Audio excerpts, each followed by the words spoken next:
son. Nothing else in the world smells like that.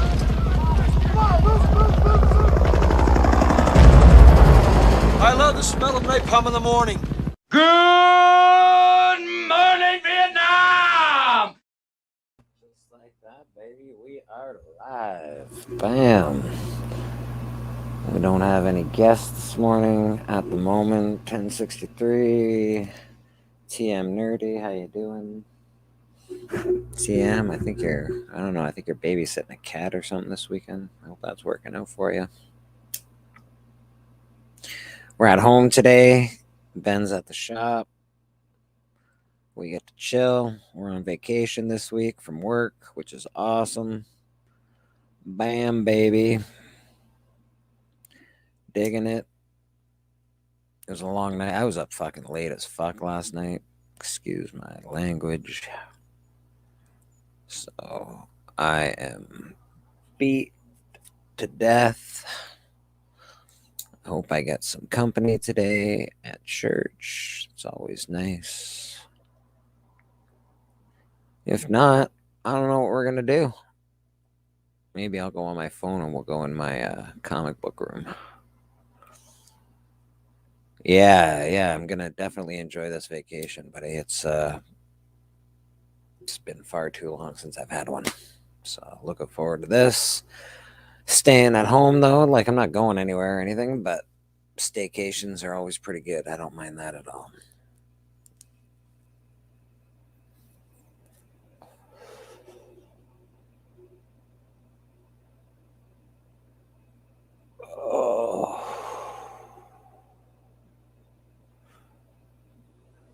What else? Biggie Shaq got his internet back, so that's good. We missed Collector Club this week, but we'll be back in a couple weeks for Collector Club. This week, I have to fight Roscoe on the Hunt. Pigman versus Sting, so that's pretty cool. I was on a good stream last night. Mad Spidey had a really late stream last night. Met some good people. Obviously, I know who Pocan Joe is, but I've never been on a stream with him, so met him last night. That was pretty cool. Met a couple other people, which was pretty cool. Always dig meeting new people in the community.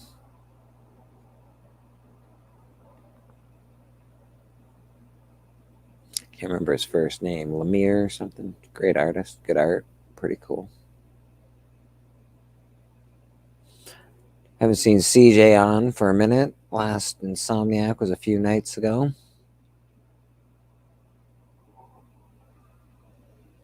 Oh, the Spawn movie? That is a good one. Dares, how you doing, buddy? I don't like the movie as much as I like the cartoon series, but Spawn is one of my favorites. Todd McFarlane, man. When I was a kid, that guy changed the rules, and it was pretty cool. Book Freak, how you doing, buddy? Anita Dick, how you doing?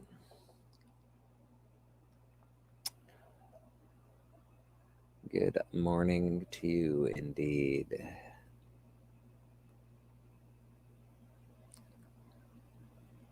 Yeah, the cartoon was really good.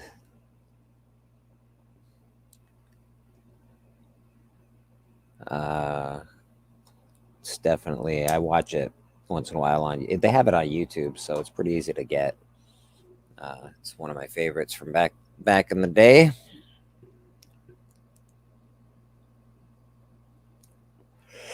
Spawn was just such a cool character, man. Dark, brooding, Batman, but more evil.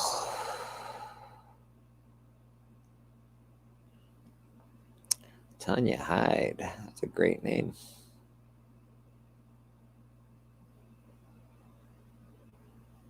Got a few people watching this morning. Appreciate you guys.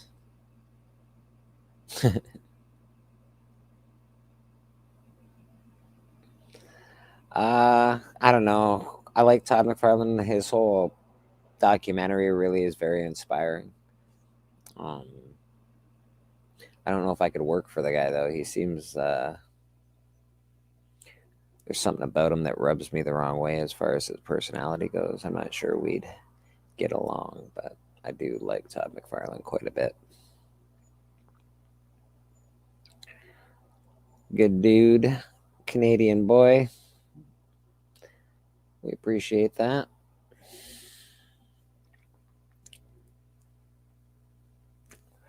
I should probably set my fantasy football lineup. Hey, what time is it? 10:51. I don't know if you guys are into the football, but we are playing fantasy football this year. Let's see if I probably gonna get my ass fucking handed to me, but whatever. Whatever. I got Watson, the Cleveland quarterback, Jefferson, Williams, Mixon, Matson, Goddard. I didn't. Yeah, well, whatever. Matt Hardman, A. Gibson, Washington running back. Eh.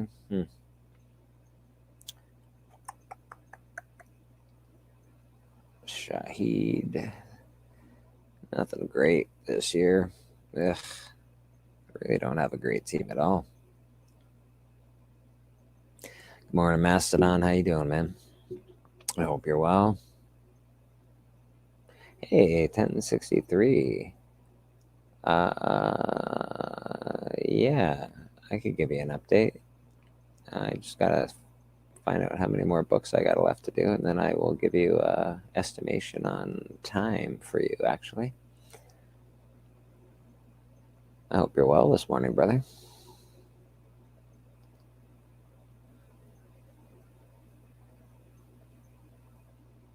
Yeah, man.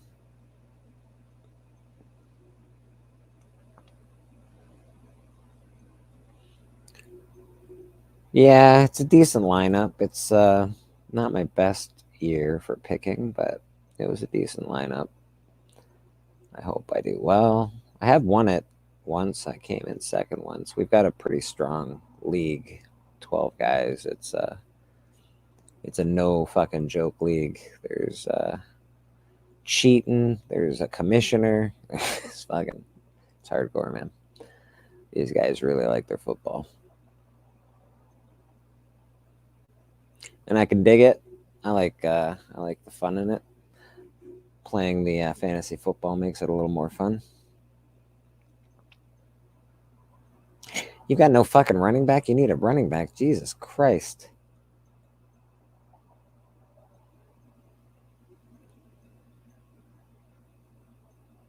Oh, nice.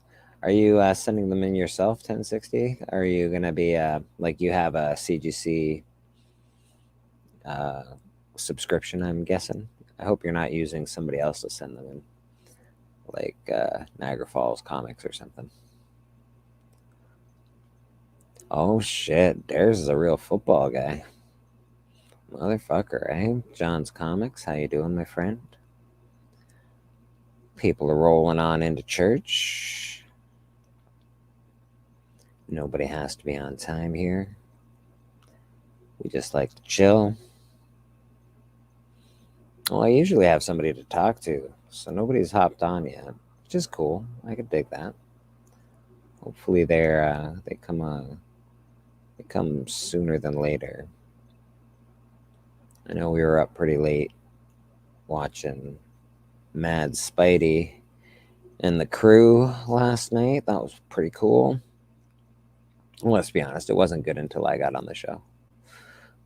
You know, I make everything a little less boring. Talking about comics when we could be talking about hookers and blow. What the frig? Some boring shit.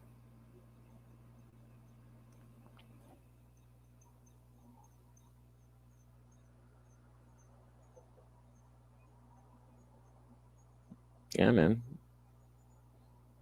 Dares does a lot of good shoutouts. It's good to see people shouting out other people in the community. It's also good to see people bringing new people into the community. Um, there's been a lot of interviews with artists and writers and such that aren't really famous or popular, and they're getting introduced into our community slowly but surely, and that's pretty good to see too. Dares, you've got some heavy growth, man. You're growing like crazy. Your channel's popping off. I'm guessing you do a lot of shorts, eh? It seems to help as far as number growth goes. I did a lot for a minute, and then I stopped. And now when I do a short, I get like 25 views. It sucks. Sometimes I do a little better. I got I think my hair short got like 100 and something views or some bullshit, which is cool. I wonder if I have that. I sure do. I don't know if everybody knows, but you can vote for me at the CBC Awards for Best Hair. I am a finalist, which is outrageous. So help somebody like me win. That'd be pretty hilarious. I'm not gonna lie.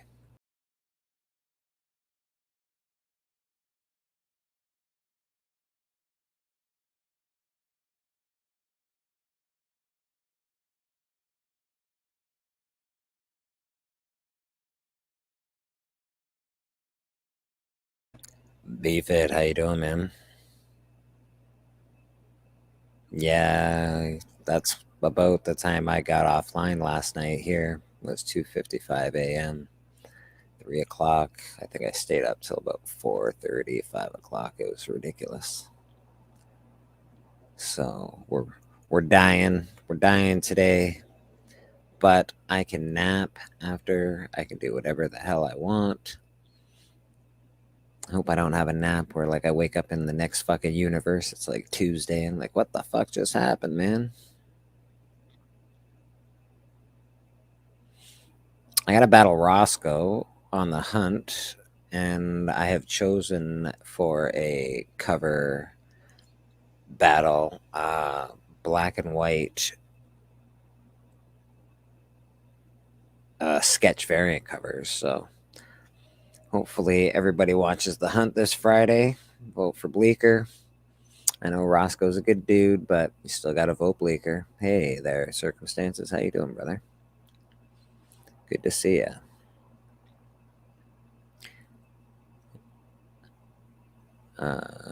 Watching the circumstances try and do his FOC has been hilarious every week.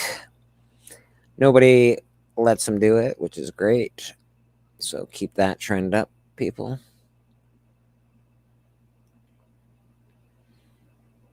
Although sometimes, I actually want to know what's coming out. I mean, I could look for myself, but it's nice to hear other people talk about it. When I do that kind of stuff, I think Kingpins do the FOC. They get pretty into it. And what else? I think Newbie does a lot of new comic book based stuff. So, we like talking trash. Screw the FOC. The FOC, yeah, you know me. Fuck the FOC, yeah, you know me. Yeah, there's some definitely good ones. I'm not into FOC or like some of it. I guess I try to stay away from it as much as possible. I know that it can really dent your pocketbook if you start paying attention to all that shit. Like I could go through what is it, key collector right now, and it'd be fucking ridiculous how many keys are coming out this week. It's just stupid, man. If I could find key collector, I know I have it. If I was key collector, where would I be? There I would be. Hot keys, spec keys, future keys. Yeah. There you go. Final issues. Jesus. They've gotten more shit since I looked last. Cool keys. Wow. Keys this week. Let's go through keys this week. I always find this to be amazing. All right. Action Comics presents Doomsday Special number 1. That's a key, apparently. Doesn't tell me. Oh, view details. Publisher, cover artist. Keys of the week. Okay, doesn't tell me why it's a key of the week, but apparently it's a key of the week. Mighty Morphin Powers Anniversary 30th Anniversary Special.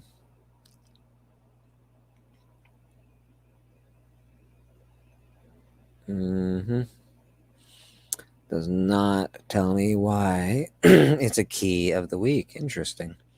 Key collectors really sucking fucking dicks. Devil's Cut number 1. All right. Why is this a key? Key facts. 88-page anthology of stories from notable creators. Scott Snyder, James Tynion, Tula Latte, Mirka Andolfo, Jock. Okay, yeah, key facts. So this is a key book because Devil's Cut number 1 because it's got stories from some cool artists. That sounds like a fucking legit key to me. Alice Never After. Key facts. Oh, it's a variant cover art by Adam Hughes. That's why it's a key. Interesting. That makes it a key, I guess, because Adam Hughes never done any covers. Huh.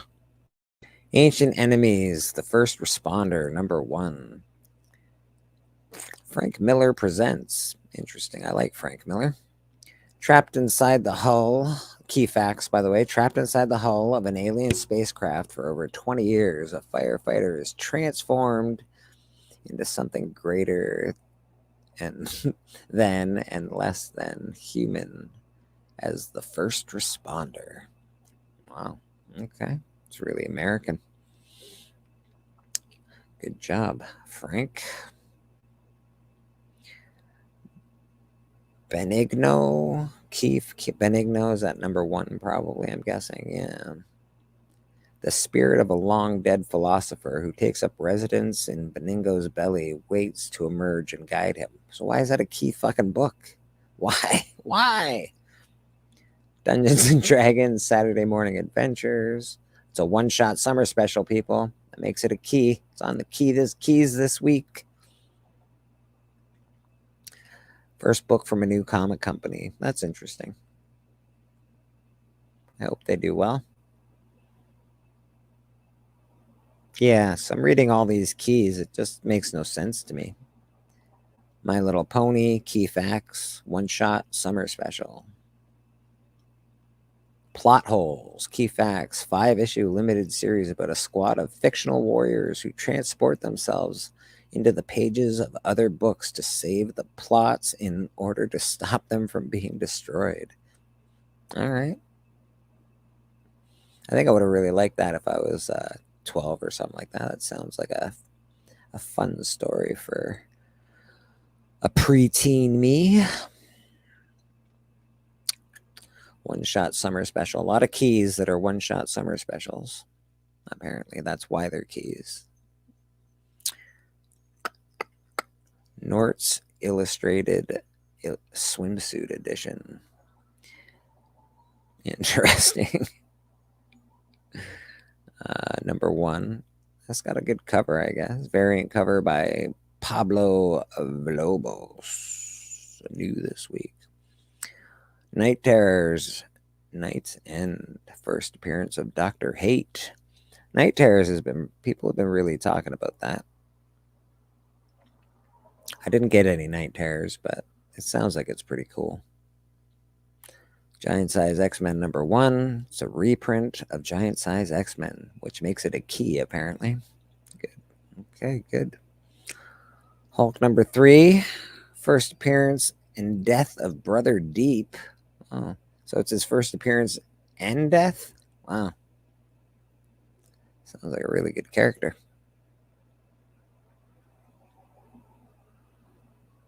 Okay. Mike knows what's up. Mike actually does know a lot of what's going on with comic books, so you got to check him out. His pull list is fucking extraordinary. We have the one, the only Mr. Boston motherfucking Chris in the house. Yeah. Sorry if I look a little rough. Somebody said hookers and blow, and what happens is that I'm going to share a little secret with you guys. So I was over in Japan just having a nice little vacation, and that's kind of like my Rumpelstiltskin word, where it's just like someone says it and then I manifest. I've been to Vegas about 3 million times in my entire lifetime because people keep saying hookers and blow, and then I have to show up like, Yes. it's literally a Nightcrawler. There I am. I'm like, what the fuck is going on here? And then, that's what happens. It is. It's a trigger word. It's a trigger word. I get you, man. I get you. No, it's just out of nowhere. Like I'm sure there's some type of demon or spirit or something that does that. Just because I've been around, hanging out with people, joking around, and everything like that, and just it's a phrase that always just hookers and blow. People I don't even know that people I know don't even do cocaine and all like that. It's like, yeah, we should get some hookers and blow. I'm like, what? So I look for the demon that sat there and just made that person say that, because it's like, that's not you talking, that's something else. Where is it? Was that demon? Dionysus, Maybe. That's I don't know who it is, but all I know is that it's just crazy. I'm going through all the keys this week, Chris. The keys are there's extraordinary. So many keys. Every book is a key, apparently. It's fucking unbelievable. I heard you talking about that, which that's the funniest thing in the world with that whole thing is I remember when I was in the when JLS Comics had his live show going, and we interviewed that guy when he first started that app, and we were just kind of like confused as to, because I mean there was so much stuff that was on there. It's like, all right, what designates a key? And he's like, well, any number of things that just, anything that makes it, whether it's first appearance, whether it's a death, whether it's this, whether it's that, origin, this. So I get this one. It's a first appearance of Halverine. I get that. First appearance, that makes it a key. Yeah.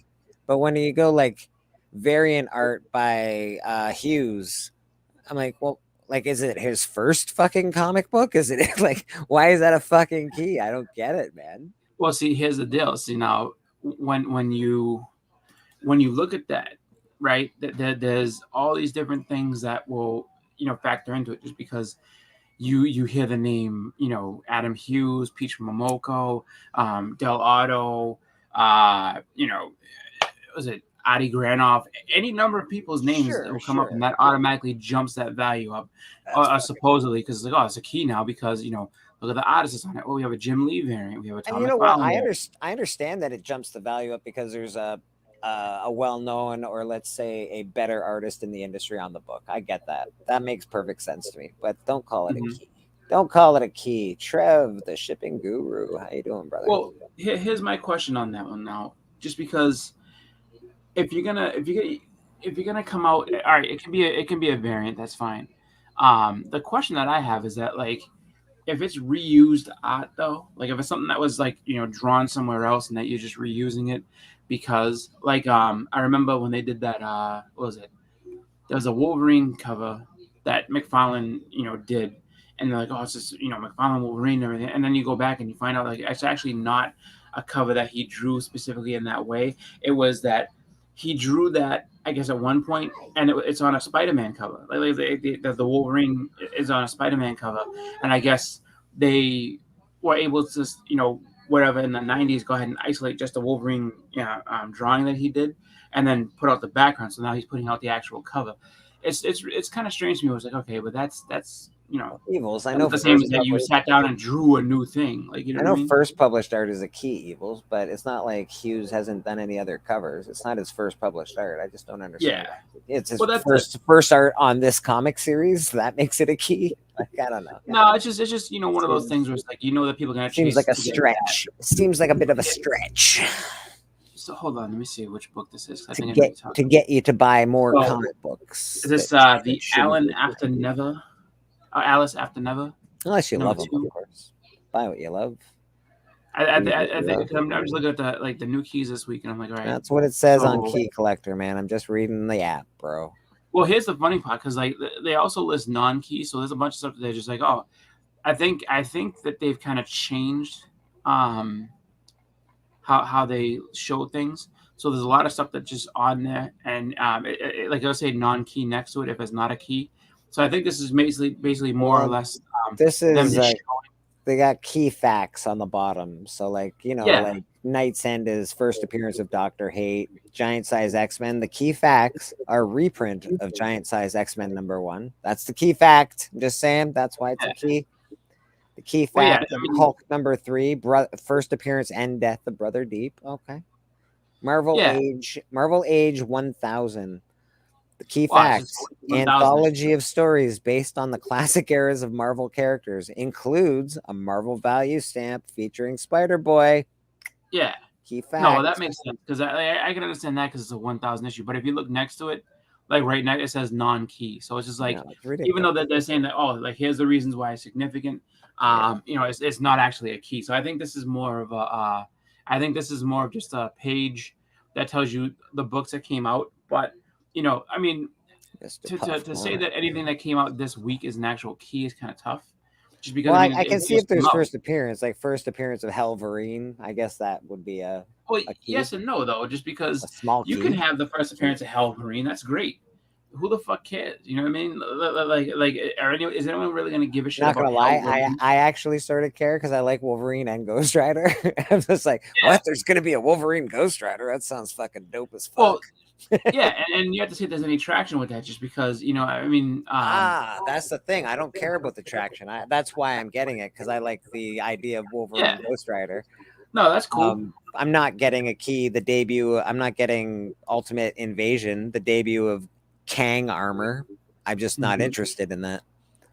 I'll probably get Mandalorian. It says the first full appearance of Bo-Katan in a standard US comic, but that's a standard US comic. It's not her first appearance. I'm a Star Wars fan. Fuck off with that. That's gonna be that'll have some legs. I think just will. because of that. But Helverine may or may not, because I mean, look at Weapon H. It's like, okay, Weapon H was like a big deal when it first came out, and now it's just like, I mean, not to say that people will still pay money for it. But Weapon H is actually pretty dope. Anyway. Weapon H is pretty cool. It's a cool story. Weapon H is. I dig it. But the thing that I say is that like, and maybe they're saving him for something big. I don't know, but like, there hasn't been much of that character. You know what I mean? There hasn't been any like huge stories. Well, if you're like most comics get all big because of movies, right? So like, it's going to be hard to put some of these magnificent characters into movies. I'm not worried about a movie. I'm just saying they haven't been in many. Like, he hasn't been in many stories. Yeah, which is weird, right? Because people do like him. He's got a following. I know there's a bunch of people I know that like Hulkverine. I think the problem that you have with a character like Hulkverine is just that it's almost like it's too much. It's too much. Well, yeah, and it's just like so if someone beats him, it's just like, oh, how the fuck did he beat him? Like it makes sense. Like I remember a long time ago, I had said to a friend of mine, like when they first decided to make Kane and Big Show a tag team, I was like, what the fuck is this? It's like, who's gonna beat that tag team? There's no one that's gonna. You cannot believe this. And it's just like, who believably is gonna stand up and beat these guys? Like, and I'm thinking in terms of like the tag team division at the time was like you had like the Hardy Boys and I mean the Dudleys could fight with them, but everybody's a toothpick. It's ridiculous. Versus Edge and Christian is gonna beat these guys? No way. So it's just like, well, that's stupid, and I feel like Weapon H is kind of the same thing, where it's just like, okay, so you have basically, he's going to have the healing factor of both the Hulk and Wolverine, which is insane. Hulk's size, it just it doesn't make any sense. It's like so what's left to do? Like how are you gonna beat this guy? Like you would need something like cosmic to beat him. And that's the thing. You sort of write yourself. Because these stories have been going on for so long, like there's only you can only go forward with these stories, right? You have to write Yeah. more and more, and it has to become more and more and more. It's very difficult. It's very, and what movies have to do is scale all that back, which is Yeah. we see a lot of scaling back. We don't like it necessarily, but it has to be done because let's be honest, Superman is way over fucking powered. Like there's Oh just yeah. you have to Well, write him they've out of actually toned them down. They toned them down a 90% of couple the times. story. You have to write Superman out of 90% of the story, otherwise he'll just win. Like Yeah. Well, that's that's just why the way that's it why is. there's no Superman video game. Like as of late, and they've said it before. Game developers have said like when you're making a Superman video game, like you have to think about how hard that is to deal with. Just because, not even just all his powers and everything, just the fact that what's going to beat him. Like so everything has to have kryptonite already to weaken him, so it can beat him up. So you have to have that part of things already set in place. But it's just like just the story in general. It's just like how are you going to beat this character? Like how do we make this enjoyable? Because if you just make a regular old Superman game, well, you're basically invincible and you can Yeah. do all these things and nothing can hurt you. Like you get bored in 5 seconds with that, you know. K-pop in the house, Miss Buttlord herself. Yeah, the old BL K-pop. That's what they used to call her back in the day, old BL K-pop. But it's like I just kind of wonder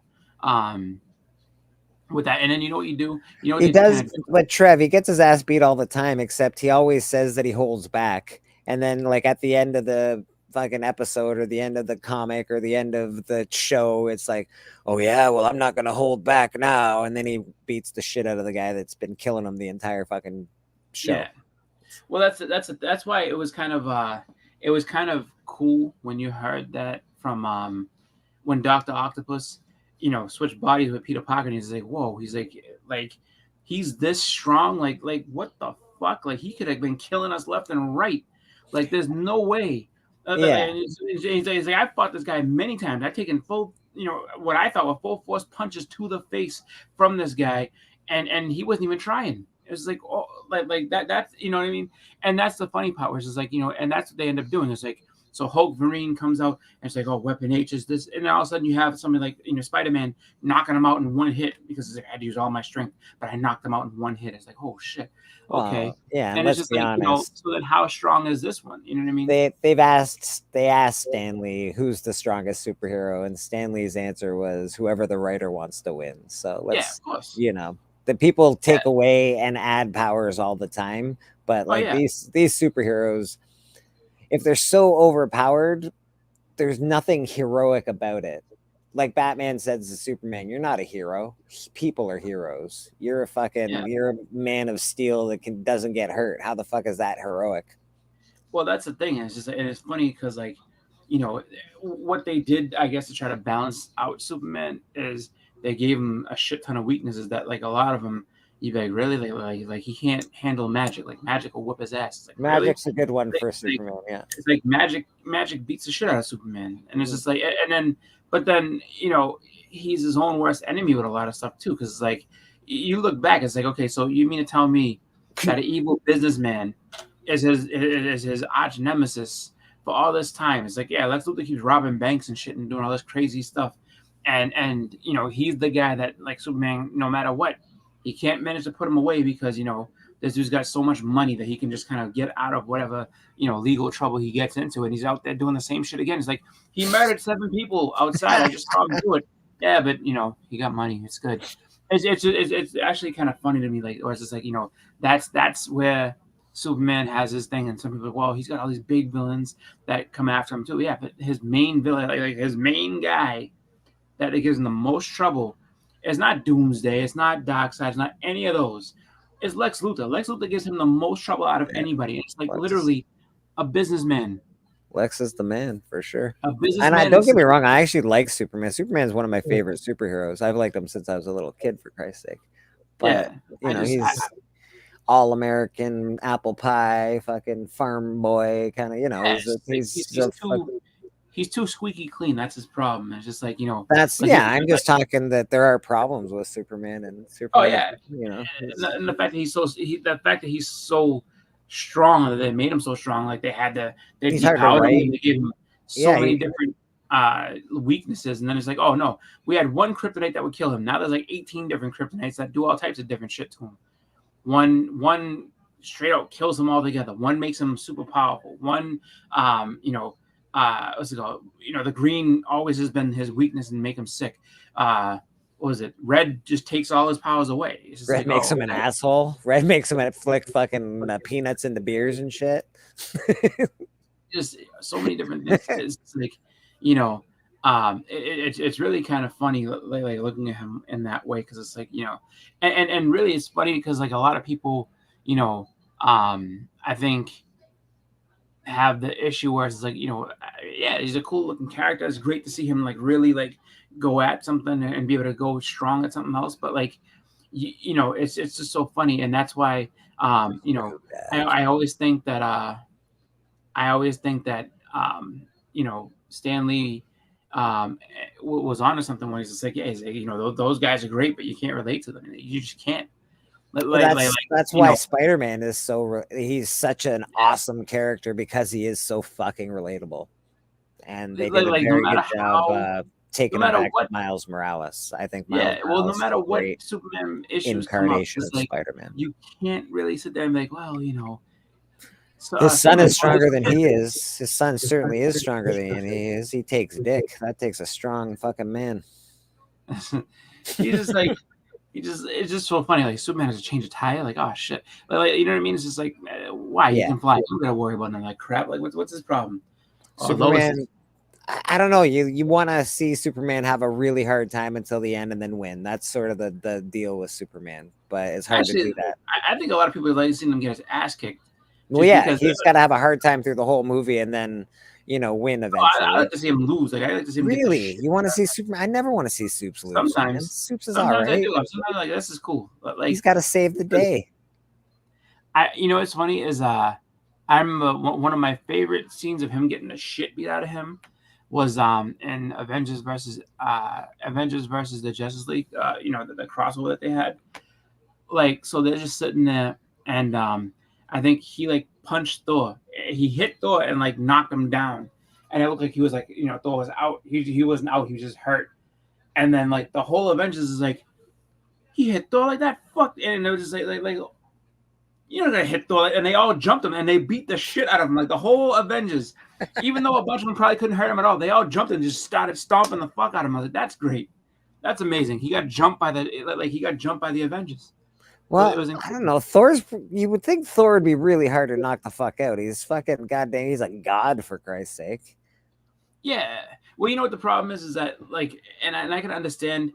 And both sides was like, oh, well, like we're just meeting each other for the very first time. So it's just like, Thor probably took him light, whereas it's like, back off a little, and it's like, wham! It's like, whoa!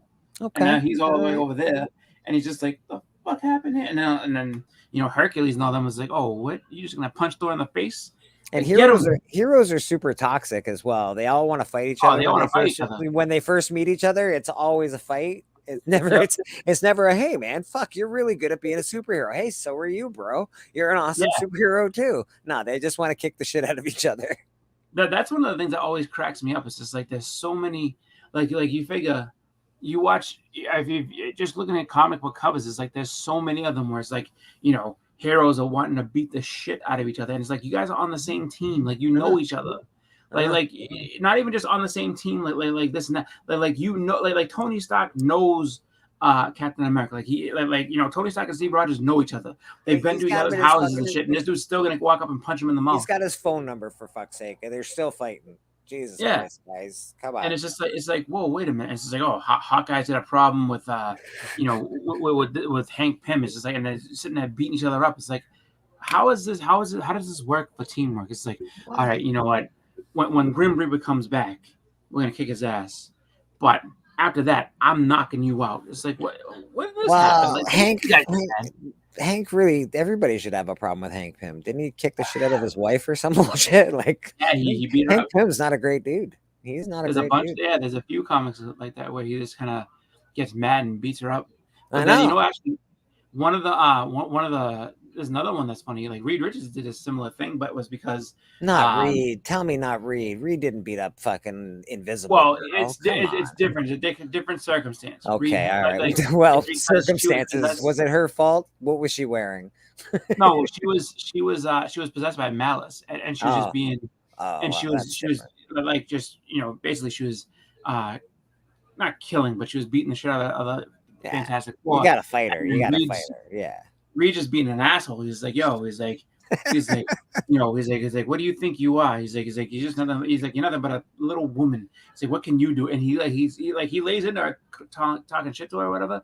And then he like smacks her, like backhands her, like, don't make me do it again. He's like, because I will. He's like, because you need to be put in your place. I was like, oh shit. Like Reed Richards got like hot on her. And she's like, I'm done, Reed. I don't need any more of this. You want a fresh one? You want a fresh one? Yeah, he was like, he was brutal. I was like, ooh. Reed knows how to get there used to be that shit in comics. I'm sure if you went through Comic Collector Geek's collection, there's a lot more of that shit because he collects It used to be on television. He collects Golden Age shit, man, and that shit's hardcore. Like there's some shit that you're just like, oh my goodness. No, well, just all of that crap. Like you said, go back and watch like old movies and stuff. Oh yeah. And you have some lady who's sitting there like, she's just upset about some shit, and she's like, oh my god, this happened, and this, and this, and just like, get a hold of yourself. What? Like, dude, you just smacked the shit out of this woman. He's like, Gladys, get a hold of yourself. I watched obviously. Are you okay? She's I'm okay now. Yeah, she got a concussion. Of course she's okay now. We've all watched Rudolph the Red-Nosed Reindeer. We've all seen it. Love the scene when they're in the cave and they're like, and Rudolph's gone missing, and the wife's all like, we got to go out and find him. And the husband he goes, yeah, no, this is man's work. Yeah. It's just like, oh my God, that shit just, it's amazing. That stuff always cracked me up. I'm surprised it hasn't been canceled yet. I'm surprised Rudolph hasn't been canceled yet, to be honest. Well, it's just, or they haven't taken that scene out anyway. Well, if he smacked her, like, you're a hysteric woman. Bam. Now, is that how you hear when women are hysterical? You just smack them? Is that the thing? Is that what? That's how it used to be. That's what you're supposed to. You're hysterical. Smash. Yeah, that used to be the thing. Like back in all those old movies you watched. That doesn't seem legitimate to me. That seems pretty. That seems too. But that doesn't seem right. It doesn't seem right. It's nuts. It's just like, whoa. That is nuts. Like, and it's just like, I always like wondered, like, who was writing this and then like what woman is just like standing for that shit? Like, oh yeah, no. I was, just kind of, I was hysterical. I just need to be calm down real quick. This is like, dude, and that was the funny part too, because they always be sitting there just, back, and then the woman would be like, oh, and then she'd be like, okay, I'll calm down. And most of them, they have to help them to the couch. Why? Because you just concussed her. She can't stand up on her own. What are you doing? Yeah, no wonder all these women are fainting all the time. They're getting their asses. Yeah, just sitting there like, no, they have brain injuries, man. You can't be saying, boy drafts down and ready for the season. Mr. Dope Comic. You're in 4 fucking fantasy leagues, guy. Holy shit! I'm only in 1 this year. Usually I do 2, but I've only done 1 this year. But 4 of them, that's a lot. That's a lot. I have. Let's see. I have my draft for this one league that I'm in. It's a dynasty league that I've been in for a while, and I just have that one. Like I haven't gotten into any just regular old public leagues or anything like that. Usually I do it like 1 or 2, but Mr. Cali Comics, how you doing? Yeah, alcoholic, 2 wife beaters, a monster, a fallen god. I know, it's an awesome statement. I'm not gonna lie. It's true. That's the thing. It's just like, whoa, how is this all right? Yeah. But that's how it goes, man. That's James Bond fucking did that shit all the time. Fucking practically. Oh, James Bond, practically a rapist, for fuck's sake. He has the I want to say given a pass type things, but he just like, well, I couldn't trust her. She was a spy, and I'm a spy, so Yeah, I think he shot some innocent women. I don't know. Seems like a shady motherfucker. He does this shit. You like, wow. Hulk, Doomsday, Conan, Dope Comics, into new comics. I'm so shocked that you buy new comics, Dope. It always blows my mind that you're into new stuff. I think that's cool as fuck, bro. I stopped with the new stuff just 'cause I get sick and tired of the whole It's like, just too oh, expensive to have to keep well, collecting it every week. But yeah, there was that, but then there was also, the bullshit where, oh, this is the, like, because everybody was using different stuff. This is the hot book, and this and that, and then so I it's sold know. out. We don't Fuck. have any more. And then they said that, like, I'll never forget that. With the was it the last issue of Walking Dead? Oh, this what was it last that time? And they were just like, oh, we don't have any more. We just sold out. I was like, you Liars. just Full Oh, of I shit. got mad. I was like, 'cause I showed up. It was like I think around like 12 or something like that. It was like either 11:30 or 12. I remember I took my lunch early to be able to get over there. But I I think it was also know guys that go into comic shops and they're like, I don't flip com. What do you mean? Bro? They go they'll go into, they don't even collect fucking comic books, but they'll go in every week to buy 20 copies of the big book. They'll go to this shop, that shop, and another shop. yeah, Do that. And they're in our but community, just so you know. yeah. But the thing that drove me nuts was that like I showed up there. They opened at 11:30. I was there at noon, and the door was like locked. And I'm like, how the fuck is the door locked? I was like, what's going on? So I'm thinking like, oh, somebody must have showed up late, whatever. And so I go in, and literally I had to have been either the first like one or two people in the door. And like, oh no, it's sold out of that book. I was like, do you need one? I'm like, yeah. I'm like, okay. Well, hold on. And then they went into and the only reason why they did it is because I've been going there since I was like 9. So they're like, oh, They went to the secret stash spot that they put their yeah, they fucking had 40 a file books. cabinet where they had a shit ton of them. And so what they did is that they got them, they put them out, and then because it was like one of those things when that happened, it was like I want to say it was either like Monday or Tuesday that they broke like, yeah, there's not going to be any more. They just abruptly ended the series, and so And they I love pulled you. them and put them all in there, and they were trying to because at the time they were selling for like $40 a piece. On that same day, and they're like, oh, like so we put them all to the side and put them all in here. And I'm like, Yeah, they did. My comic shop does that too. They're fucking assholes. I fucking hate it. Don't get me wrong. I don't care if people make money, but I just hate when people do it underhandedly like that. It's fucking yeah. Well, it was funny because like the thing that happened, I think the catalyst for all that shit that happened earlier that year was that Batman Damned, because once they were just like, oh, like, the bat dick. Yeah. Yeah, like as soon as it like got out there, so it was like, and it was really like the next day. So if you went and bought it on Wednesday, I got a copy then, of Bat Dick. I got a copy yeah. of Bat Dick. Boom. yeah, and then so it got out. So hits the stores one day, people buy it, and then by Thursday, there was already like this whole big thing, like, oh, like, did you know that this was going to happen? And DC's gonna, because they're getting all this backlash about it, they're gonna discontinue it and all the rest of it, or they're gonna change certain things.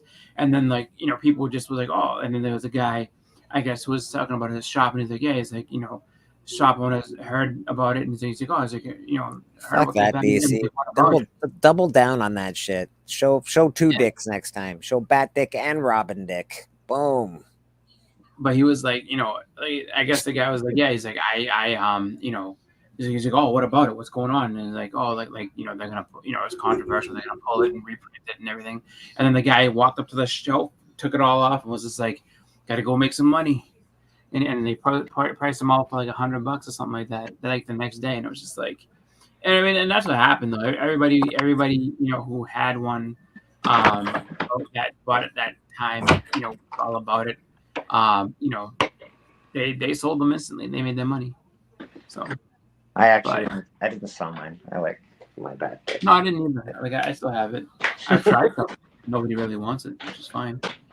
But, yeah, that's the thing though. There's books that are so hot for a minute and then they're not anymore. I've told people 100 times. I price tons of books all the time, and what your hot mint book of the week fucking is like a $2 book. It always is. There's rare occasion where something goes like, I'm sure Ultimate Fallout 4 will keep its, or at least most of its value. But other than that, like it's a rare occasion you're going to get a book like that. Yeah, no, I don't think anything's going to be bad like that. I think that they'll like that. I think is going to stay. There's no getting rid of that. I think that the funniest thing in the world was that whole thing where they're like, oh, like Spider Boy, and it's not really like and it's just like he's now being identified as Spider Boy instead of being, I guess, the character that he was. beforehand. But the thing is that wasn't it Spider-Punk 10 minutes before that? No, Spider-Punk was that's from years ago, so it's whatever. I'm just saying, like, they put the Spider-Boy thing, and Spider-Boy was actually he's actually like it was a villain, but then something happened. Oh. Like I don't know what specifically. I know what I heard about it, because like I said, I don't really collect much new stuff, but I know that everybody was just going nuts for it, and I know that. The auctions were going crazy with copies of the Spider-Boy first appearance. Oh yeah, and it's just like the Mr. Beckerman, how you doing, buddy? The convention that I went to in April had all these people that because Humberto Ramos was there, so that man must have signed about 10,000 copies of that book, because everybody who had one, it seemed like everybody had at least one. And then you had people that came up with a stack of them, and he's just I know that kind of stuff. I don't know, it makes me upset. I guess it shouldn't make me upset, but it does. I mean, it's their thing. It's just but I mean, in the end of it all, it's just that character's not replacing Miles. I don't think. I think that Miles, the one thing I think that makes Miles stand out more than anything else was that he was replacing, and yes, it was not specifically Peter Parker, but it was the Ultimate Comics version of Peter Parker, and now he's moved over to the regular universe, which is fine. What helps with Miles Morales is it takes Spider-Man back to being the friendly neighborhood Spider-Man, as opposed to a guy that lost a Fortune 500 company, that can't find a fucking place to live, that's a genius, that doesn't know how to do anything, lives on his buddy's couch. It's just a fucking bad story most of it. So. And it's a fresh look for that character. It's a fresh, just a whole new. You can do it all again. It's like what they did with Star Trek in the movies when they erased history. Basically, they erased the entire history of Star Trek, and now they can do whatever they want. And that's sort of what Miles has done. You can do anything. His power set's very cool. He's Latino. He's moved into it's a bigger. I don't know, bigger thing. Like, he's pretty cool. It's just a cool thing, man. I don't know. Yeah. I think I think the only book I have for Ramos to sign was Impulse #1. So I had the I shouldn't say I had. I think I have more than one book for him, but I got this signed by him. The Fresh Silk. Oh, the First Silk, yeah. Yeah. So I was just like, oh, sorry, but yeah. So I got that signed by him, and I was just cool. Just happy to see him to get that signed. But the funniest, actually, one of the funny things that I like sometimes is when a artist or a writer or whoever is coming, and then I look and it's like, all right, what key books do I have for this guy?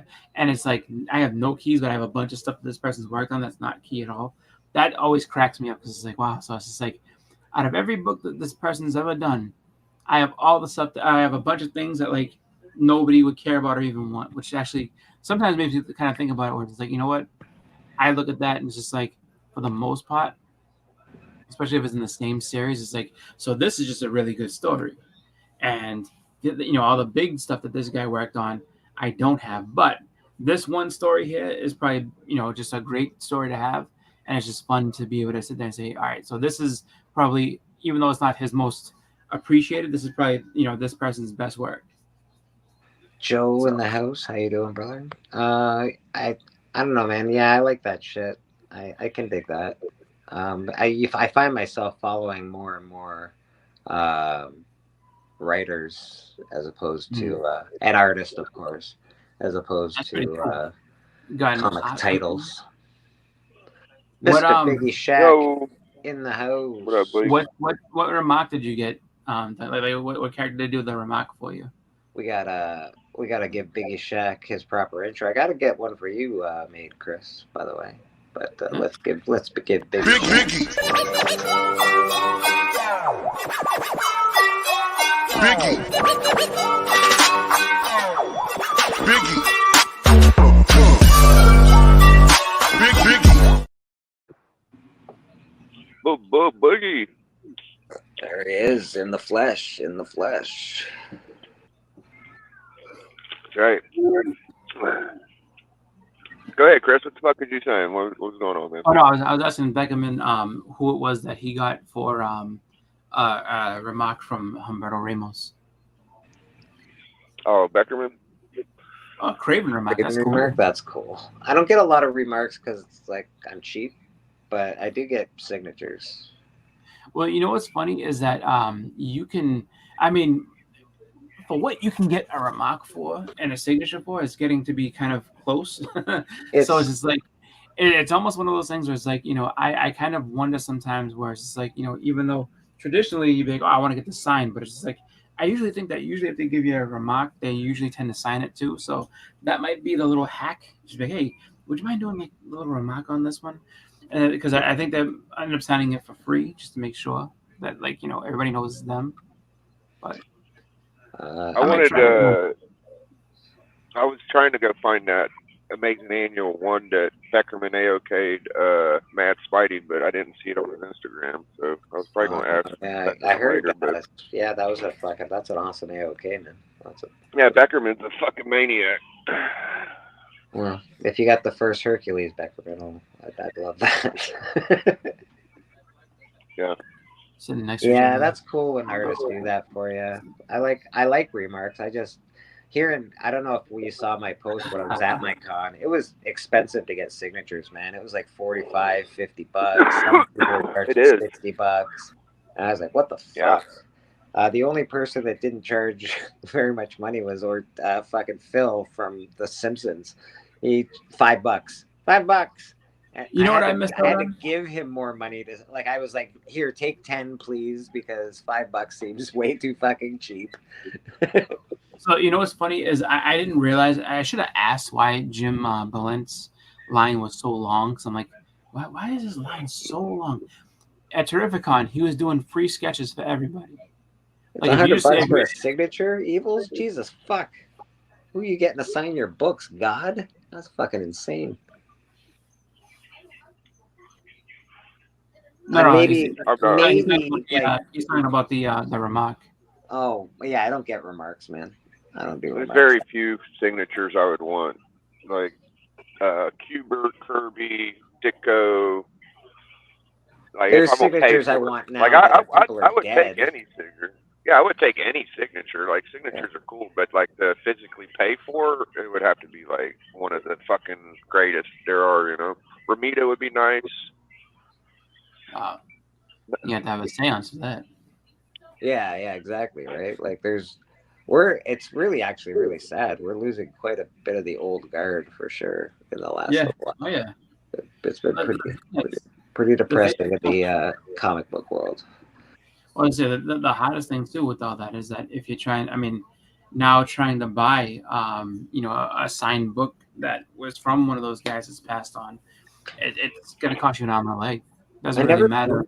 I never found that for a big signature, Evils. I found that for a big like if it's a actor or something or a wrestler. Yeah, actors will charge you a lot. Wrestlers and actors, they'll charge you like fucking what's his name? He charges he charges a fucking fortune, man. It's fucking ridiculous. Yeah, Ric Flair, it's fucking knock off. Well, Hogan does too. Like anybody who's big like that, like where it's just like, you know, they're you know, basically part of the draw to get everyody there. Like, you know, they're gonna charge you a lot of money. Like think of it this way: if Schwarzenegger ever did a convention, I mean, could you imagine how much he charged for a signature?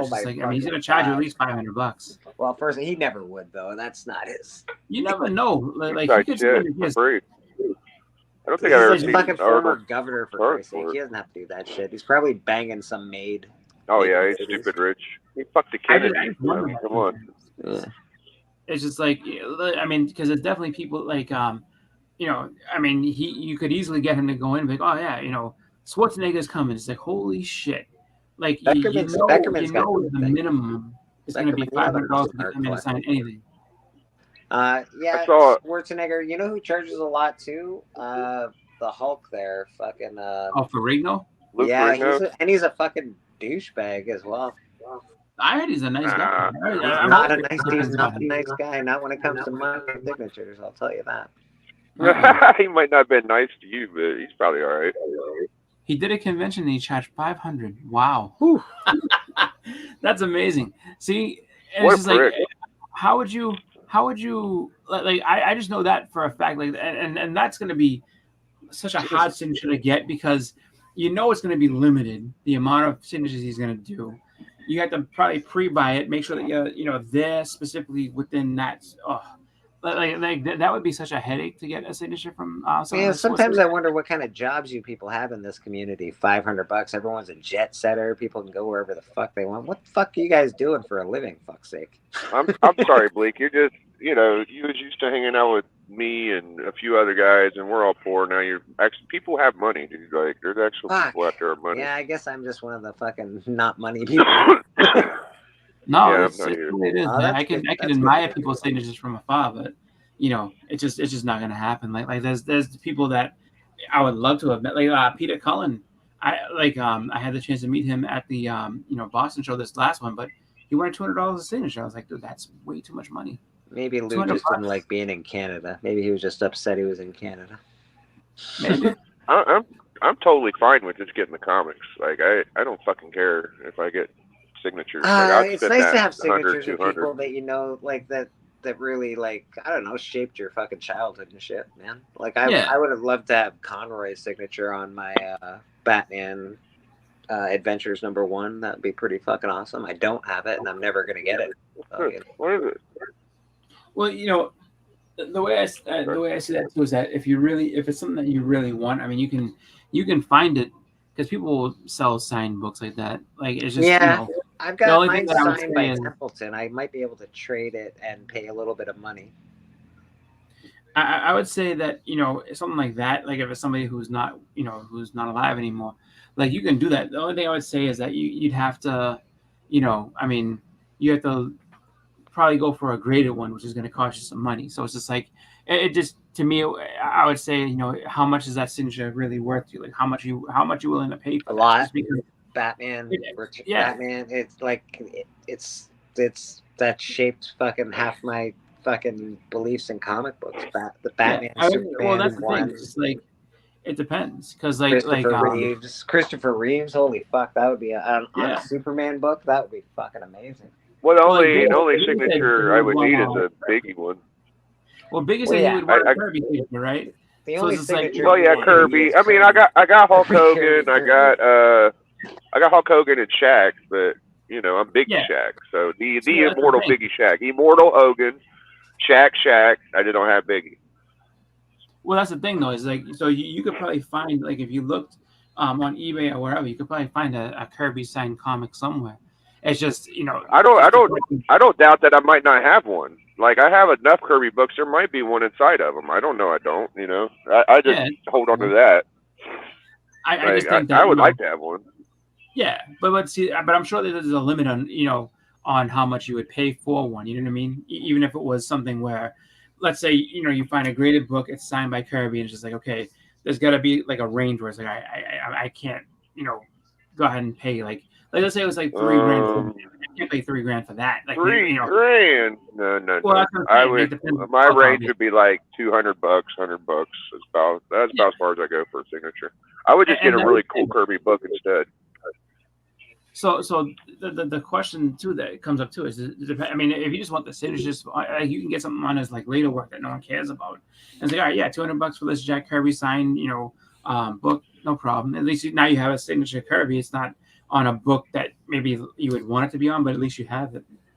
But yeah, I like getting stuff signed. I think it's a good time to be able to, number one, get something done that makes your book more special. And then I think that the other part of it too is just getting to meet and talk to the artists and just kind of go back and forth and have a good conversation. I'm still an old head, dude. I'm still like, when I first started collecting and people said if you had like a Babe Ruth rookie and you signed it, it would make it worthless. I'm still in that fucking mode. I don't know that in 50 years that a lot of these major grails or comics that are getting signed, it won't deplete the value because real collectors are gonna want the fucking books without the scribbling on it, dude. That's just how I think. There's different kinds of collectors though, Big. Like Yeah. there's I'm collectors just that saying. hate slabs. There's collectors that only collect Just slabs. saying. It's different. Yeah. Yeah, I keep think it pure, that, guys. I think that when it comes to getting stuff when it comes to getting stuff signed, I think it's more like it's. I think some people seek that out because I signed by Kirby. Like it's something that his name's actually on, which means that like somebody actually met him, so now it has something that actually has something on it. But it is a little different though, just because I could buy a Stan Lee signed book, but I've never met Stan Lee. So I'm like, oh, you met Stan Lee? I never met him. I just bought this book and it was signed. So as much as I have a signed book, I don't have the experience of meeting him or the memory. I would buy the signed book when you're though because it's just Stan Lee did so much for comics. So you go, Yeah. I need that in my collection because, well, fuck, man, I'm a comic book collector and I didn't meet him either, so it sucks. Yeah. I like what Beckman said. He said he paid for 2 characters, Joker and Holly, on a Holly blank. He had Holly hitting him in the face with a cake, and then realized that he covered up the Joker's face and he felt bad. The only Mr. Evil Mike himself. Let's give him a good introduction here. Let's see if I have something awesome for Mike. Yeah, maybe not awesome, but here we go. Oh, come on, you scream like a girl. Do it like this. Mr. Mike, how you doing? I'll take that. I like that. I love that, man. Yeah, man, that's a good one. Actually, you know glad what's fun Evil's to here, do? man. I think with blanks is a fun thing to do is to, especially if you're doing it where you're getting a couple of different characters, have it be like I guess kind of like a I mashup. love your Simpsons one. Your Simpsons one that you have with Craven, that's fucking awesome. Yeah.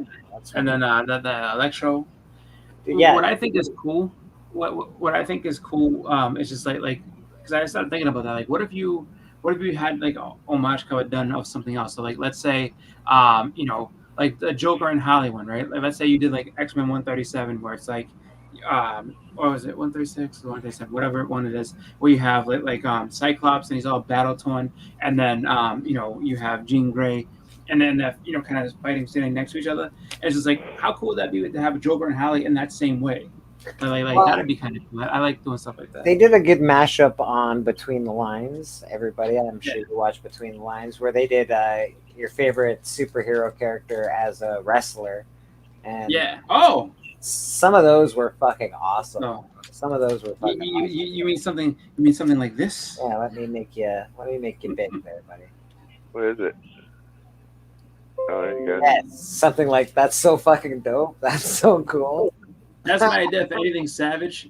For everything Savage, as far as Savage covers, so it's like Savage Dragon, Savage Wolverine, Savage Avengers. I want to do something where you have like a Macho Man character or them dressed as Macho Man in some way, shape, or form. So I would love to get Savage Dragon, but just dressed as Macho Man. So just have Savage, one of my the robe favorite on. wrestlers of all time. He is, I don't know, there's something about the guy. He is by far one of the greatest of all time. As soon as I saw Savage, yeah, that's the he's first like- thing I went to. It's one of the greats. He's like top 3, top 5 for Yeah. sure. Yeah. Like I really would. Some love people to think do, he's number 1.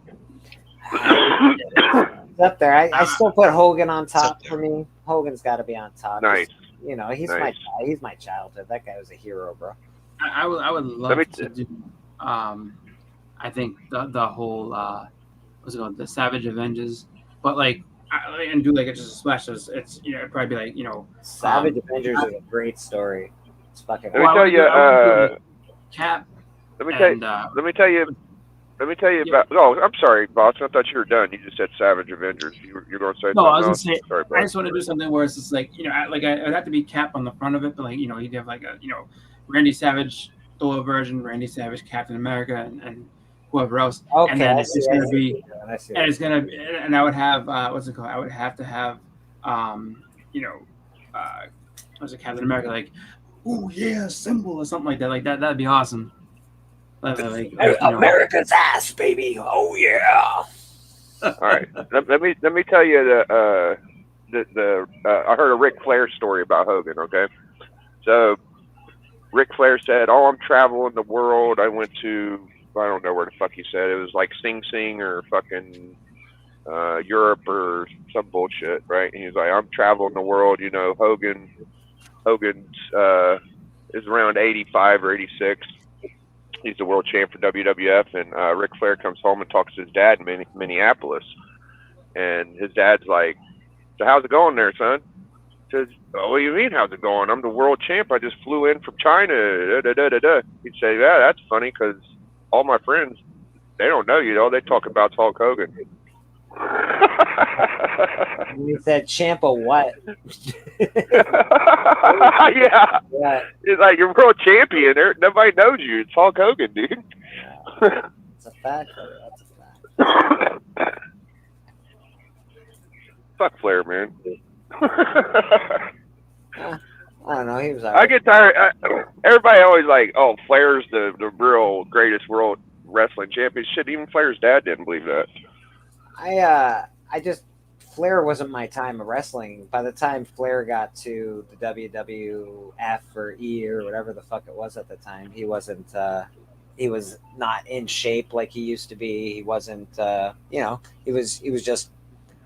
He didn't look like Hulk Hogan. I'll tell you that. Well, he was in good shape when he was when he first came in. I think it was like 1991 or some shit like that.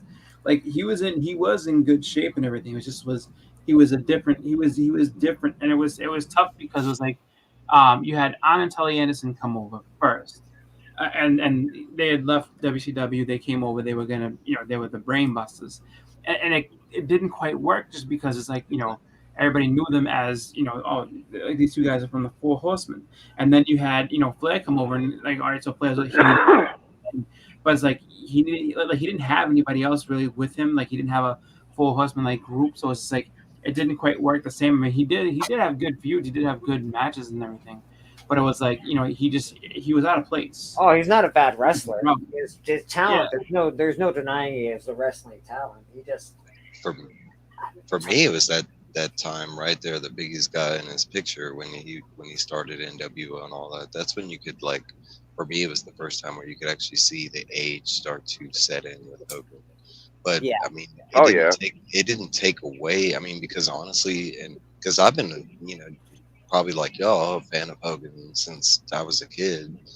But yeah, I mean, I watched his movies and all that shit. I ate that shit up. Suburban Commando, come on. But no, but once you got to NWO, in my opinion, that was the most entertaining Hogan's ever been. Like, I loved him as a kid. A lot of people, I think that was the biggest surge in the market, honestly. Like, I heard them talking about the Hulkamania phase and the NWO phase, and I think they made more money off the NWO shit, really.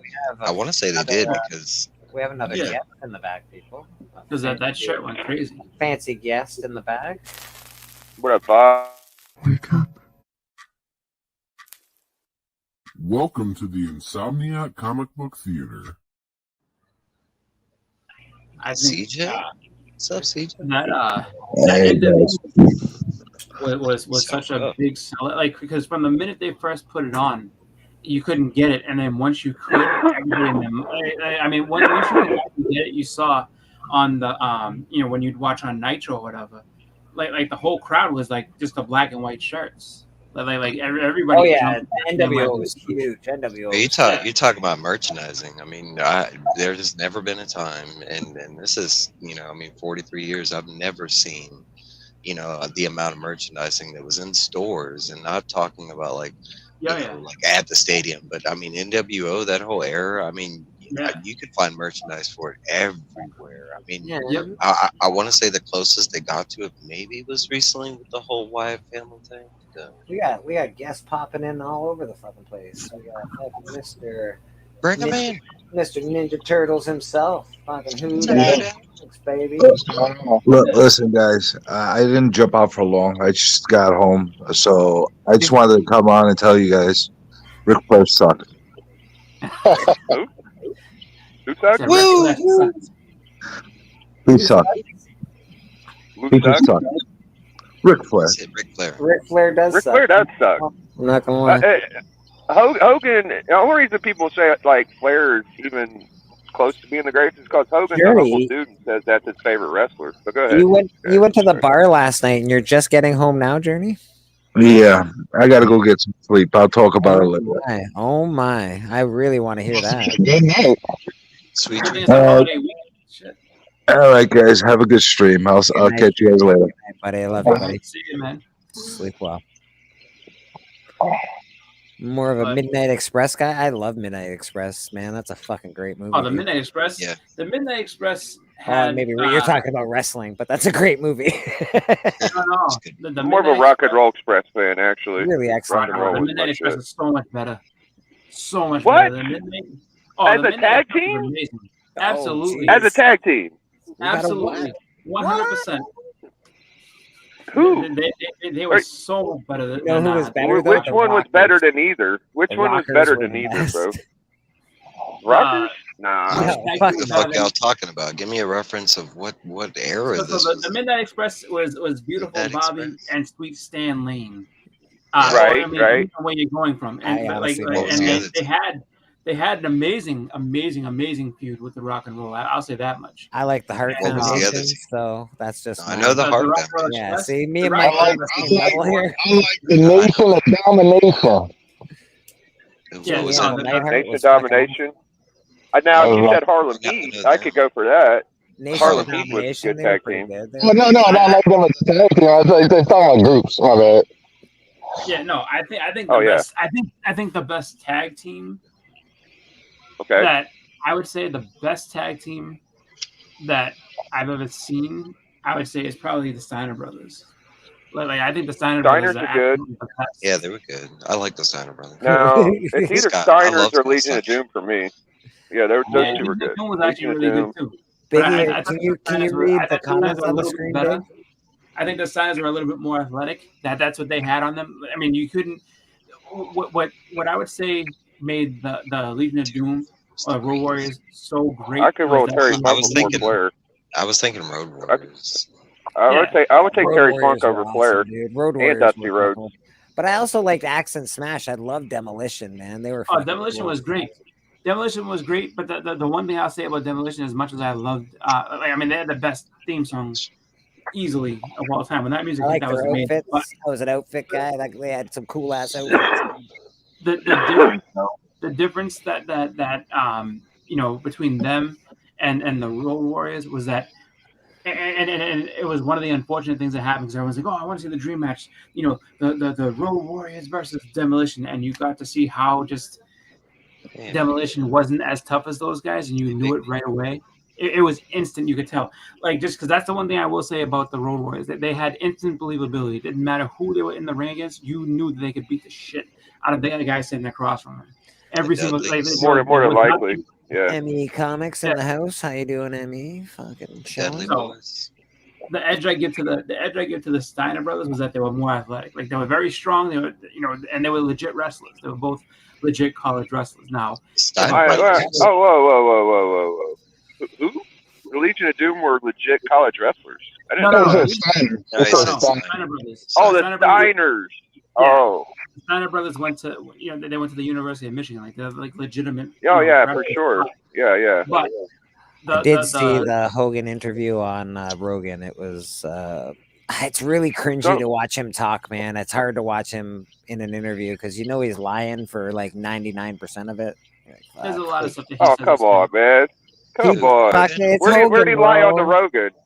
Where'd he lie on the Rogan, dude? Where'd he lie? The whole story about Bruiser Brody was completely wrong. I don't know. He probably said what was wrong about it? He probably said he would try to be a member of Kiss. He didn't. What's it called? He didn't say that shit on Rogan. No, he might Brody's not have. Brody's throat did not get cut. That's number one. They didn't slit his throat in the back. Brody didn't. Maybe he's talking about somebody else, dude. He said that somebody got stabbed. You heard about the Brody. I watched the interview. I didn't hear him say specifics about Brody. He was talking about like 3 or 4 incidents. He said that he went in the bathroom. He got invited into the shower, or whatever, and then Duke cut his throat. That's not what happened. He stabbed him in the stomach. It was even worse watching Ric Flair on Theo. I didn't see that. I don't know if you guys. I don't know that's what I saw. I think you're making shit up. I'd have to see him say it again. Yeah, it was bad. All right. Well, I seen him say something about that, but then when he brought up Brody, he said, "Well, you know what happened to Brody." I didn't hear him say. Well, He but said then stab. again, He he said was stab also his throat saying, separate to Brody is what We I got remember. well, we no, got a he couple also other lost. people. We got a then couple he other also said people that to they, add to this lovely he- fucking Hey, mashup Bestie. of Hey, everyone. Hey, Mike. beautiful homies. yeah. Bam! Hey, Look at that Mastodon. shit. And then he also Mastodon. said something along the lines of that, like When? they paid, or that they made it so that nobody could go back to Puerto Rico because it was some weird thing, was that like they intimidated people from going back to Puerto Rico, which is not what happened. Hogan People didn't lied. want to go work there Hogan because of what lied happened. when he said he got Yeah. Simon Cowell to come to the U.S. If- Not true. If you want the Okay, story, well, you got to hear it from Atlas, Yeah, because Atlas. yeah, Atlas is a good one. you can tell that Hogan from is the 100 miles biggest away. He liar. was like Tony Atlas's story of that is 100% accurate. You can tell by his face. Like Yeah. he's like his face. Like Yeah. he's like pushing him in. They didn't want to get an ambulance to bring him. That's why he died. It was because he was bleeding like that. And he's got so much detail in his like, dude. He's like, I took his boots off. His feet were like blue. He's like he was gonna die. I think you guys are a little hard on. And brother, I love Hogan Hulk line Hogan. shit, I but that's love fine. Hogan. You've heard me say it. He's just a fucking lion sack. That's He's a cool. lion Yeah, no, sack, if bro. you He's if a you lion match up sack. all the clips of his lies, that's true. But he don't just sit there and cap all day. Like when he's on Rogan, I didn't see any lies. I didn't watch the whole episode, and I didn't actually see any lies. I remember the Rogan, but Rolling I don't Stones doubt one. that He was there are supposed to be some. with the Stones, Just, too. I just don't. Oh no, doubt I'm that sorry. He was supposed to be in the Wrestlers top. be capping all the time, dude. That's a common fucking thing. They all fucking make shit up. I think That's the just thing what they with do. Hogan is he reiterates the things that he hears, and it gets twisted like the telephone game. You know what I mean? That's fair. Yeah. That's Because fair. my understanding of the story is that Brody got stabbed. Yeah, and he was reaching. He was gonna swing the knife and slash his throat, and that's when Atlas come up behind Brody and pulled him away. Yeah, That's my understanding of the story. He basically got gutted, is what happened. Yeah, yeah. Oh yeah. And then they kind of like left him. They Could just you left him to imagine die. being a wrestler? I couldn't even imagine. What a hard fucking life, man. I What feel a hard bad life for the to guy have. that tried to stab him. I hope Brody fucked him up a little bit. I don't think he got to. I don't know. that Brody's a big fucking. Well, he's he a bruiser. stabbed him. Brody was the real deal, dude. He's a real Brody deal. was But the real I guess deal. that's what happened. I like it was something where what was it called? It was Invader number 2, I think his name was, and it was something like he like they had some type of fight, or he was too rough with them in the ring. Some type of shit like that happened, and he was just like, that's it. And then that's when it happened, and it was like Carlos shit. Colon also was involved too. Like he didn't stab the guy, but he definitely helped cover it up. And then it was like when I haven't heard any allegations of this, Lisa, but it's very Are you kidding? probable. Yeah, That's the worst thing Hogan's ever did. Yeah, He's that's a absolutely racist true. as well. I need to go investigate the Hogan, man. I didn't know all this. Fuck, He's I didn't know. alive. You guys didn't know he was that? a racist too. Jesus. That's I why I don't got him really- blackballed out of WWE, dude. yeah. Oh, I think I heard Bubba something Legend. about it. Yeah. The sex tape thing. Like, so when Bubba's girl was like, she was taping him, and then he just launched into this whole racist thing about this dude that this black dude that his daughter was like dating or seeing or whatever. Oh like that. my And he god! Yeah. Oh my god!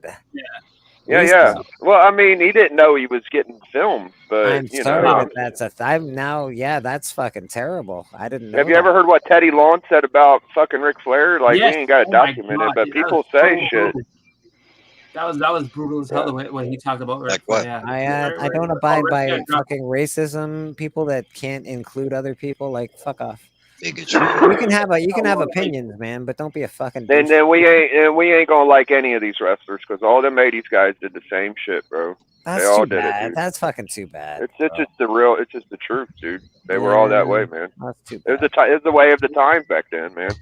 Yeah, That doesn't excuse anything though. The way of the times doesn't. No, I mean excuse- not every single one. There's probably a few that weren't. Like I would hope. I would hope too. I would hope that there's some. I don't know. I think honestly, any story I've ever heard about Bret the Hitman Hart has been a very positive story, and people love that guy. Yeah. So Yeah. I'm just gonna hold true to my belief that he's a good dude. If you go back, there's a segment that they did. It was a long time ago. It was when they were bringing Junkyard Dog into WCW, and they had this guy Rocky King, and Rocky King is like, just he's over the top. So he's like, they had him doing like Step Confession type shit. So it's like, you know, he's like, oh, he's like, I have a surprise for the Horseman. You're gonna be surprised when you see this. And then Ric Flair's like, hey boy, don't tell me no surprise. This is a surprise, that boy.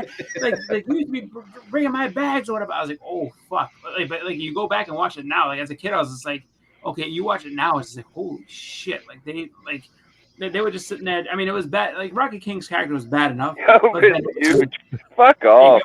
Worse. It's just like, woo. Rodney, yeah.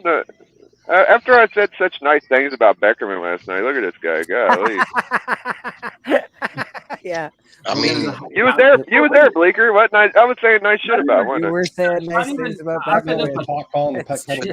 Don't let that deter you, Biggie. Just because he's a bad person in real life, just focus on what Hogan is. I don't know that he's a bad, but you know that before John Cena went to all the Make-A-Wishes, Hogan was the number one. Hogan is the number one dude that went to Make-A-Wish before Cena took his record. That's what he said. Hogan ain't a bad guy, bro. Hogan ain't a bad guy. Hey, but look at that example right there. I mean, John Cena gets all the slack, and look at that. You just said one of my favorite things about him. You know what's something that a lot of people forgot about? A lot of people forgot about when his son and his friend got in that accident and shit, and he tried to frame it so that it was his son's fault, and that kid almost died. And then he sat there and tried to frame it like, oh, it's this kid's fault. Like put it on him. So he tried to sit there and put all the blame on that kid, and then get his son off of getting in trouble. Like Hogan is not a good man. Do we crucify Roddy Piper for doing blackface? Come on. Do we crucify Piper for doing blackface? Because he did that shit. That's the worst thing Hogan did was try to get his son out of jail. Okay. Chris, how about instead of talking about the worst things these guys did, how about we talk about like the coolest things these guys did, or like why for real. Like how about the fact that Hogan put wrestling on the goddamn map and none of us would even fucking care unless Hogan did that? You want me to tell you about that? You want me to tell you the coolest thing I saw from Hogan as a kid is when he split his head open in that steel cage match on the pay-per-view thing. Oh, even though it was like claimed to be fake or whatever, I don't believe it was. Because going back and watching it, that was some crazy ass shit. But like, you talk about one of the coolest things, like why as wrestling was happening, that was cool. Now Hogan did a lot of cool things like throughout that. I mean, you're talking about in the '80s. I was buying video games, NES games, just because he was on the cover. Like, Hogan. Y'all remember who the world champ was before Hogan, right? Iron Sheik, Adonis or something. Iron Sheik, and before that for fucking 10 years, who was the like champ? Adonis or something. Bob fucking Backlund. Do you think that we would be anywhere with fucking Bob Backlund or Hulk Hogan, guys? Didn't Bob Backlund come back in like okay?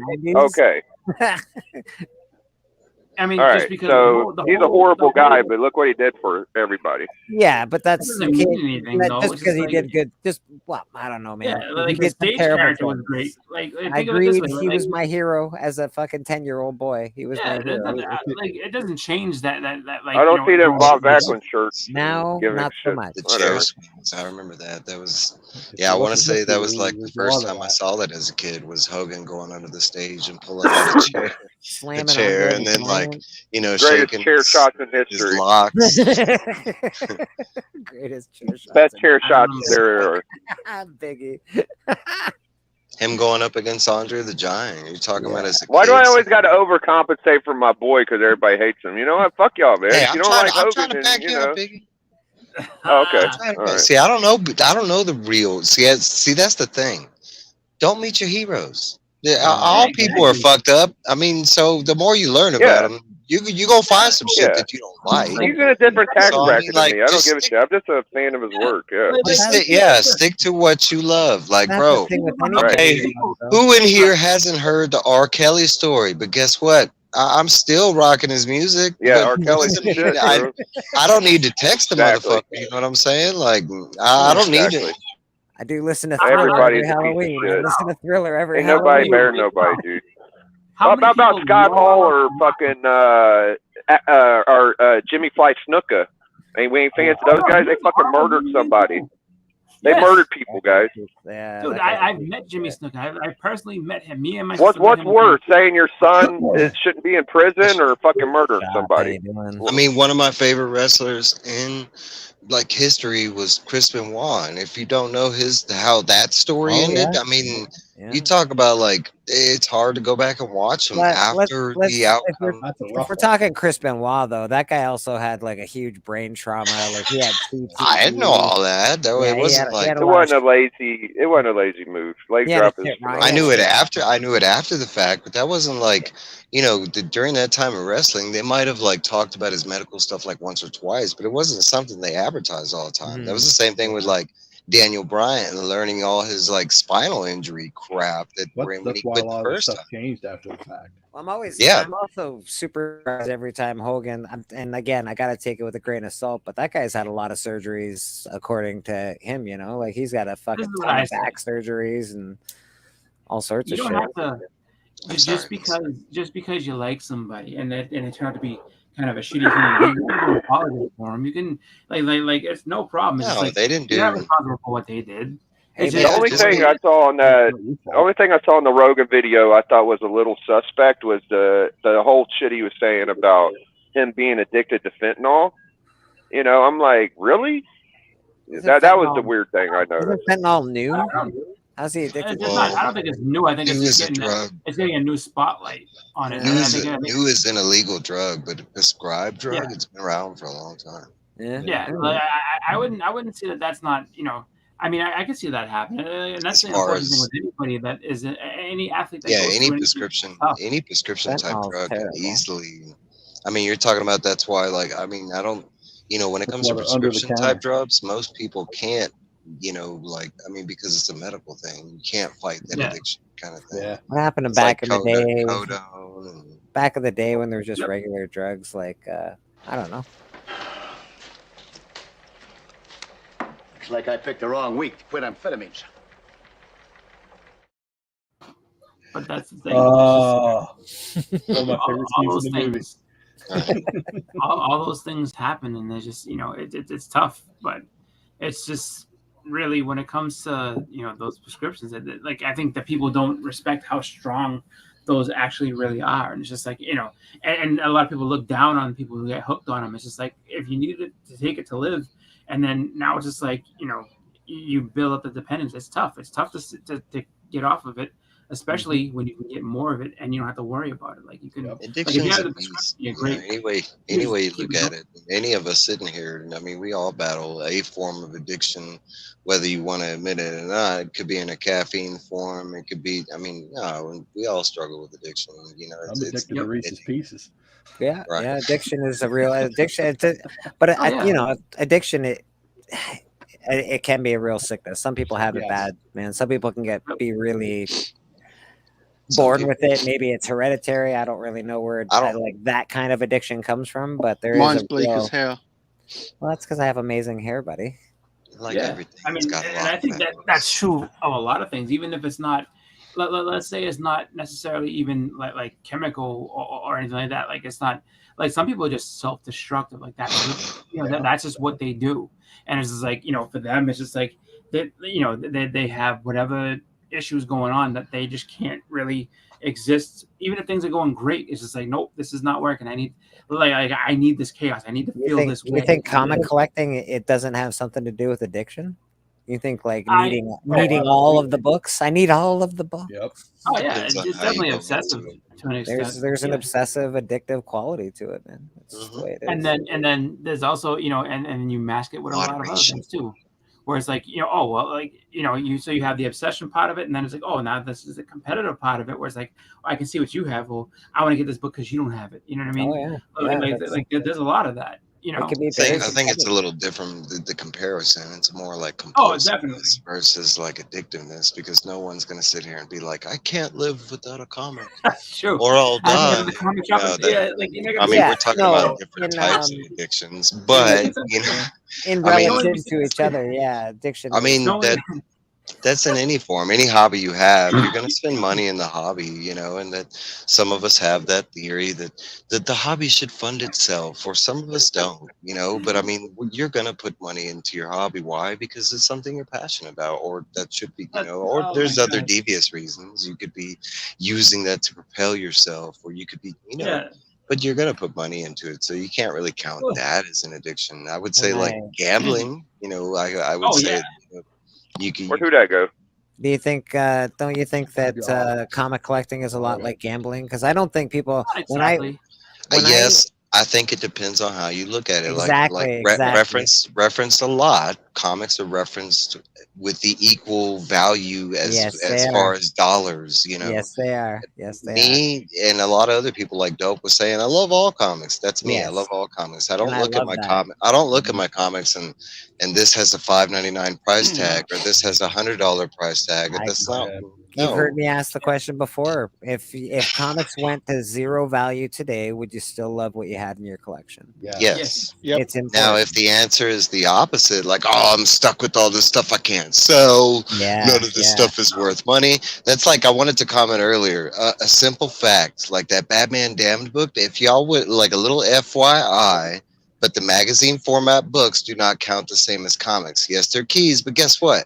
You can get them in any print. You can go to Amazon right now and get that Batman Damned for $10. And it's going to be like that forever because it's a magazine format. It's not considered as a comic.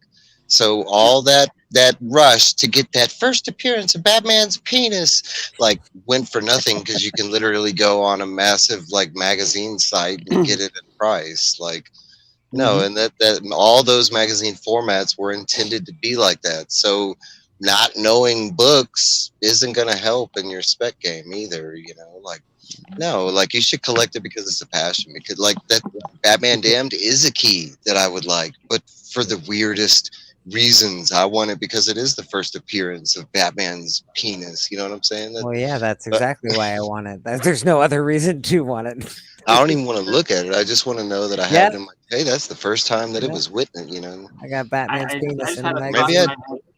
Like when Maybe people I talk do about need to like see you know, no one's sitting there just like looking at all this shit. Like, that's the first thing that's popped in my head, just sitting there like, I am in the comic book shop in like 3 weeks. No, but that's like that. I mean, they had like the gutter, like, oh, I need That's my like- books. I need my books. I mean, no one talks about the first appearance of Wonder Woman's boobs, or no But one I don't know if talks you know about. this, Chris. A lot of us are ex-addicts in this community, and it's hard not to go out and buy what we're used to buying, and sometimes it gets spent on comic books instead. That's so fine. comic books can be a real crutch to an addict. I think that could be any no. hobby, right? Video games, you know. I just had that, you know, just image pop I up. know, but I'm gonna, you know,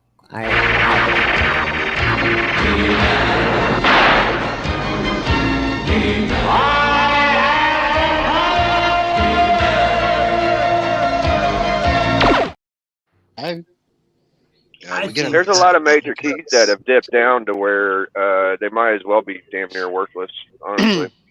like I saw first Black Panther 4.0 for like $400 the other day. That's bullshit. Like I have Lisa, that's a whole other part of fucking collecting. It is like hoarding too. Jesus. Oh, it is, but we're all that's a bunch everything. of fucking hoarders, man.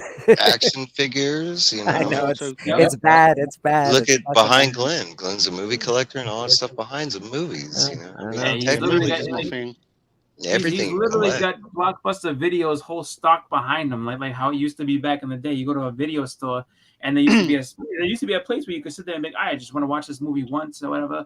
I can go here and rent the video and be cool. Now you don't do that. Now it's, you know, like you have all these streaming services, and if it's on there, it's on there. If it's not, I mean, and that's the thing. Like, there's gonna be movies that are not on any of the streaming services that you're like, well, I have this one movie that like no one plays anymore because for whatever reason, and you know, or you know, just the ability to have it there is just like, you know, that's what everybody wants. It's the same thing with people that were music. Remember You know, going to bands. Blockbuster? Do you remember love the, rewatching. like taking a date and Yeah. taking like an hour and a half to pick out a Yes. movie? I And worked like, at Blockbuster. Yeah. that was part of the Yeah. date, man. That was like part Yeah. of the whole experience.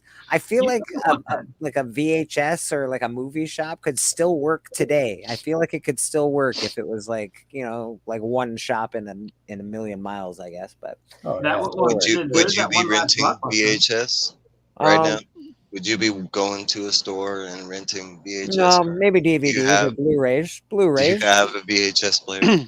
Blu-rays. We have You know. a combo player. My wife has No, it. I just So get everything off the I internet. threw a But mine away. Mine died. I mean, my that's not to say wife- something can't come back. Look at vinyl. I mean, Yeah. you're talking about three Yeah. generations of music, and vinyl it's came not back. the movie that I care about. It's the experience. Going in, Yeah. going into the shop. The full- yep. You know, remember what was the Jumbo Video had fucking popcorn. There's other Yep. franchises. Oh yeah, that was the whole deal. It was like, I mean, they were basically, as much as people think, oh, like you're renting a movie, taking home. It was basically set up just like a movie theater. You go, you get, so you go and you get whatever movie you want. You come back into the line. In the line, as you're going up to like register, there's candy, popcorn. You know, was it the microwavable bag of popcorn? There's sodas in the bottle and everything. So you can get refreshments on your way up to being able to take this movie. They had it set up just like a movie theater. Yeah. I love rewatching films and TV shows over and over. So I'm going through all the Star Trek right now, and I'm really enjoying it. Yeah. And that's the cool part is like, you know, My wife does that. having that whenever you want it is great. Just because, you know, the one thing that you know, I would say that Glenn has that is, you know, I mean, with his collection, it's like if the internet ever broke on him, he could just sit there and be like, all right, whatever, I still can just pop in whatever movie I want. Exactly. Everybody who relies on streaming services, if you don't have that movie, you won't see it. I've got a terabyte full of movies. I don't need the internet to have movies. But what I am missing are the covers and the extra scenes. I love behind the scenes physical stuff. media. Yeah. I love it when you get a film and then you get a making of the movie that's as long as the damn film. It's like heaven. Mm-hmm. Lord of the Rings. Lord of the Rings, the appendices are they're actually 9 hours, and the movie's only 3 hours. The Thing has a 90-minute making of behind that, and The Abyss as well. So good. Yes, I love that. One day, I'll not forget I this. watched This that, is probably one of the laziest days I ever had in the history of my life. It's just like I remember I watched. So I own the DVD for Goodfellas, and I watched it. And so of course, you know, I love the movie; it's amazing. And then I go back and, you know, I watch deleted scenes, and they're like, oh, here we have the commentary of it. So I sat there, like I literally wasted about like I want to say about like 7 or 8 hours watching this DVD. I watched the regular movie, then I watched the deleted scenes, then I watched what's it called, the commentary with Henry Hill, and it's the exact same movie, everything else. He's just talking about every scene and how this really happened, and that didn't go exactly that way. But Henry Hill is a piece of work, man. It just depends on the movie watcher. My brother can watch movies over and over and over again because he loves those movies, but he won't watch the behind the scenes stuff and stuff like that. You might catch him watch every now and then if it's on TV or something like that. But regardless, I mean, he is a fan of like rewatching a movie that he does enjoy and stuff like that. Me, I did that as a kid. I was a huge rewatch, like Braveheart. Shit, after Braveheart hit VHS, I must have rewatched that thing like 2 summers on repeat or something about it. You're talking about it was a 3-hour film. Yeah, like as a grown up, I'm more into the on to the next one. Watch something. Yeah, that's me. I might rewatch something. Like if I find something that I enjoy rewatching it with somebody that hasn't seen it because I like getting the reactions. I like maybe they'll catch something different that I didn't see or something like that. But usually I'm kind of in the like I've seen it. Let's move on. Kind of thing. But that's a product of the time now, though. We want next. I'm like that with everything. Comic books, I hardly ever go back and read comics for one because my memory retains like that story. So what, like for instance, if I read this book and then went back like a month later and reread it, when I start reading this, I'm like already first page. I'm like, oh, I remember this, and so I hardly ever reread stuff, movies, TV shows, stuff like that, because it is, I will go back and rewatch it, but I'm usually on it. Well, Evil, you've read enough Evil, you've read enough new books to. I would think that you've noticed that all these stories are retelling each other over and over and over, right? It depends because, like, for me, I don't have a lot of experience of older stuff. Like before the '80s, I haven't read a lot of the gold and silver or stuff like that. So it might be like it's like the Hulk right now. It's like the Hulk right now. People are saying, "Oh, this is some new great Hulk shit." It's like we've done all the shit they're doing in Hulk. I give you a hot take already. I haven't been a super huge fan of the new Hulk. I like the art and some aspects of it, but my true take on that, like honestly, this third issue, and I know there's a dude that was in the chat earlier, Dope Comics. We kind of are on the same wavelength because this last issue was kind of like not even meh. It was like, I mean, Bleak had mentioned a fact about this book earlier that he didn't even understand. He was like, this is the key appearance of Brother Deep and the death of Brother Deep. Oh, okay. Like, why am I interested in that character? He showed up and died in the same. No, but brother, he's not dead. He's like something that dies and comes. Nobody ever dies in comic books. I get. I'll tell you the dumbest thing, and I don't even think Dope touched on this, or I don't remember, but okay, so you get to Brother Deep, which is supposed to be this new bad guy and stuff, and then you look at him and he looks just like Cthulhu. Why is every like demon that's supposed to be the biggest, baddest demon in the hell underworld always look like no, it looks like Cthulhu. It's like, you know, like a tentacly looking, you know, there's no imagination. I got you. There's no imagination, but no, we got Shop for Comics, we got fucking K-pop, we got even if you think it hasn't been done, it's been done. Drax in the house. That's right, Mastodon. That's what I'm trying to tell them. Like, there's nothing new to like the ASM right now. It's they did that a few years ago with Superior Spider-Man. The fucking Venom right now, they did that with Carnage and Venom with McFarlane. Like, they're just playing with symbiotes. You know what would be new for a Spider-Man story? Let fucking Peter Parker have like a winning day where he just has a good day. Like, yeah, that's why I mentioned that earlier. F Spider-Man, because guess what? You know, he used to be a relatable character up until a certain point, and then you keep going into Spider-Man's story, and there's no way possible anybody on this earth is going to be like, yeah, I can relate to Spider-Man, because guess what? No one has the luck of Spider-Man, where every fucking day of your life is just the worst day of your life. The girl you've been chasing forever. No, man, Spider-Man is so dumb. Like, it's on some other level. And guess what, Spider-Man fans? You're about to be in a whole another level because they're about to straight turn him into a villain. And I'm not talking about the Superior Spider-Man. I love that, which I think that's going to fail too. But that's going that way. That's the whole point of Spider-Boy and Kid Venom, and that's the point of it. Is they're about to finally change Spider-Man, and I don't blame them. Like, bro, if you had Spider-Man's luck, would you still be a hero? Fuck that. Stan Lee's rolling in his grave right now. Seriously. I'm with you. Terrible luck. They might, luck. It's probably just going to be a group of little kids because they had the Red Goblin before Spider-Boy and the little Venom guy. Yeah, it's probably going to be a bunch of little guys. And I don't know about you guys, but I got the impression reading and growing up with Peter Parker that he was like a bit of a genius.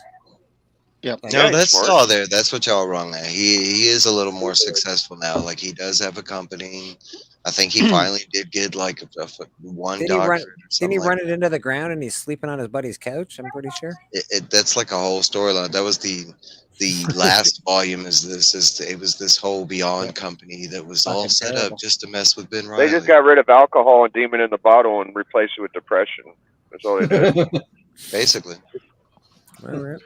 Now, Spider-Man's story is on another level. You're talking about, I mean, if we, one thing that would help Spider-Man immensely is somehow legitimately kill off Mary Jane. Just get him the hell away from Mary Jane.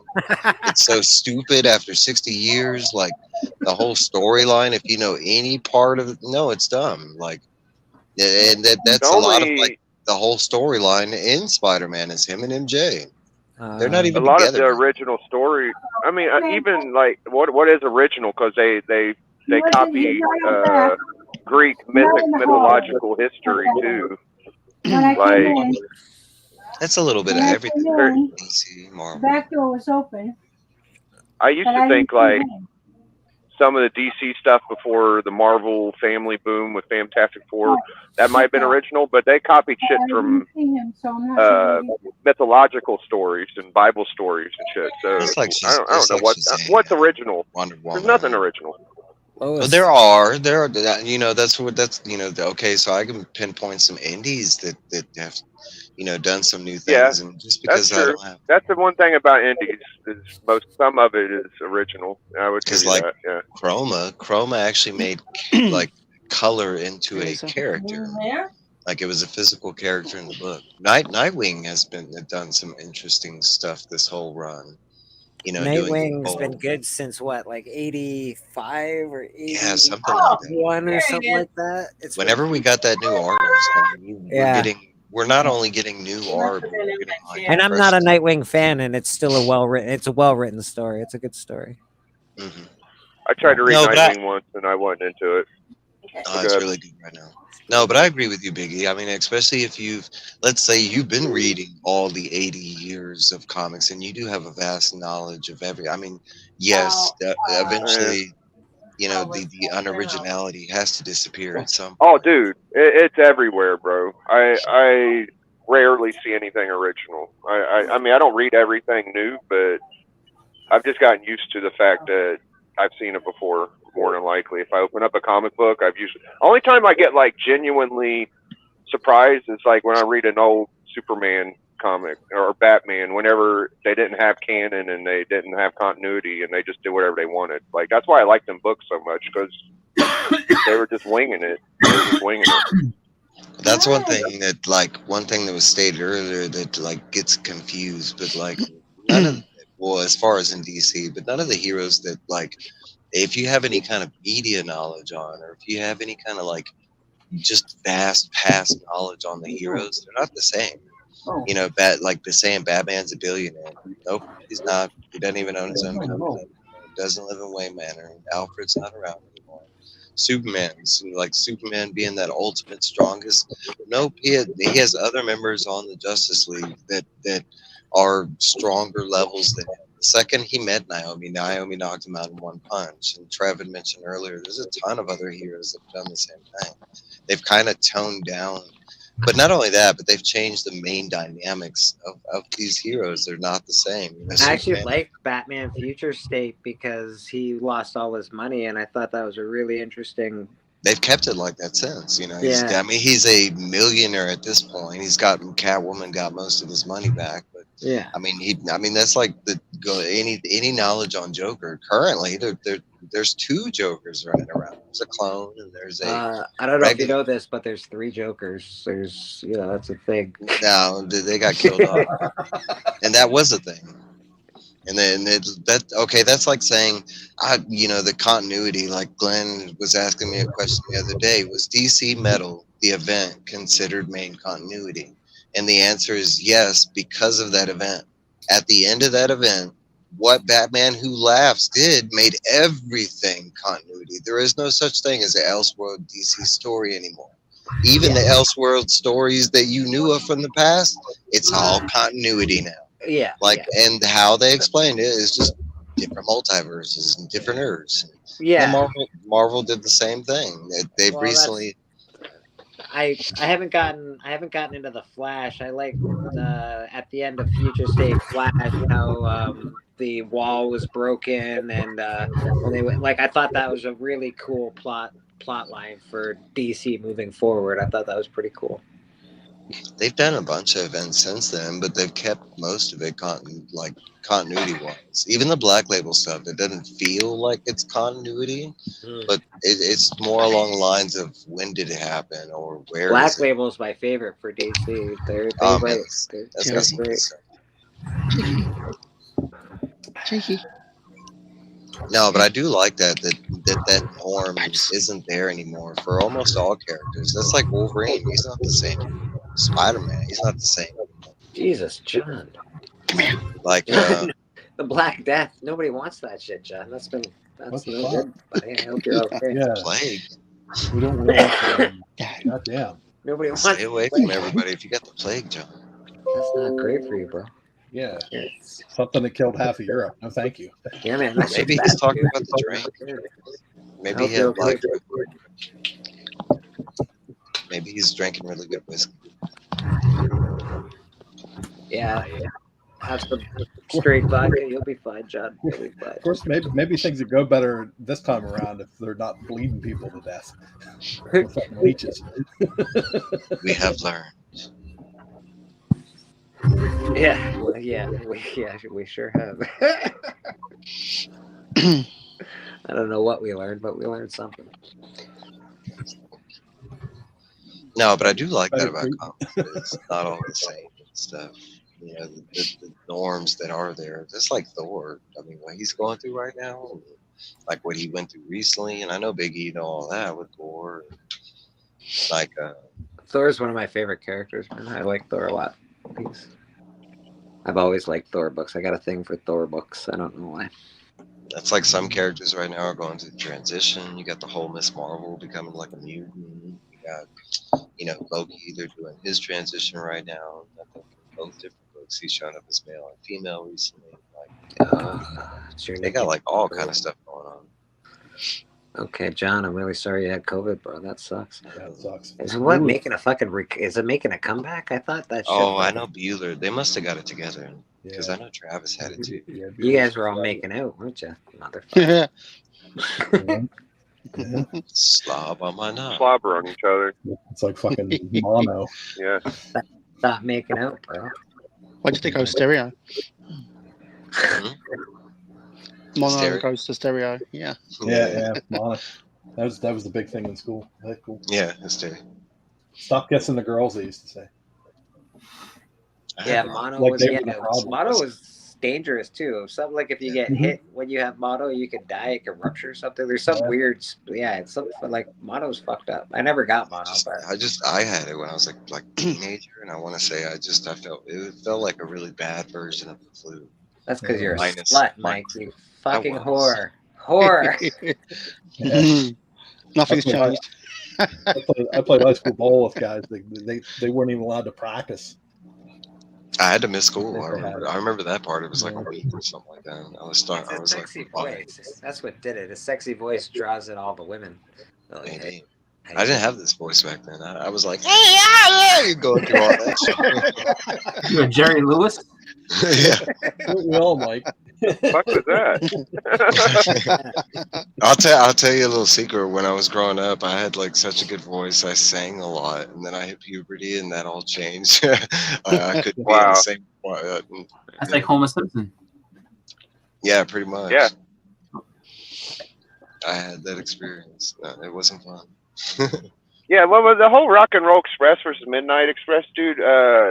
Robert Gibson and what's the other guy's? Bobby. Ricky Morton. Is it Bobby Gibson? Robert? I forget their names, but they're fucking. Ricky Morton. Ricky Morton, right? So Ricky Morton, out of all four of those, was the best worker, and Bobby would fuck any of those fuckers up for Midnight Express in a heartbeat, dude. He'd beat the shit out of them if he had to. So they were just better in the ring than Midnight Express. Now Midnight Express might look like bigger guys and stronger, but they couldn't fucking work like Rock and Roll, dude. What the fuck? Well, then if we're talking awesome, I don't believe that at all. Killer Bees, baby. Killer I was Bees. just gonna say, You think Midnight's better than Rock and Roll? I can't understand that. I just can't get Bobby Eaton that jumping Jim Brunzell. Bobby Eaton was incredible. it. Yeah. I hope you're well. Bobby Eaton's pretty cool. I like him, but Ricky Morton, He was very good. if he wasn't so tiny, he would have done a lot more. My favorite guy was Ricky Bobby. He always caught me on fire. Yeah. Ricky Bobby, yeah. He's always on fire. Applebee's has rats. That guy's always on fire. He's great. Macchiato. Shake and bake, baby. Shake and bake. Oh, well.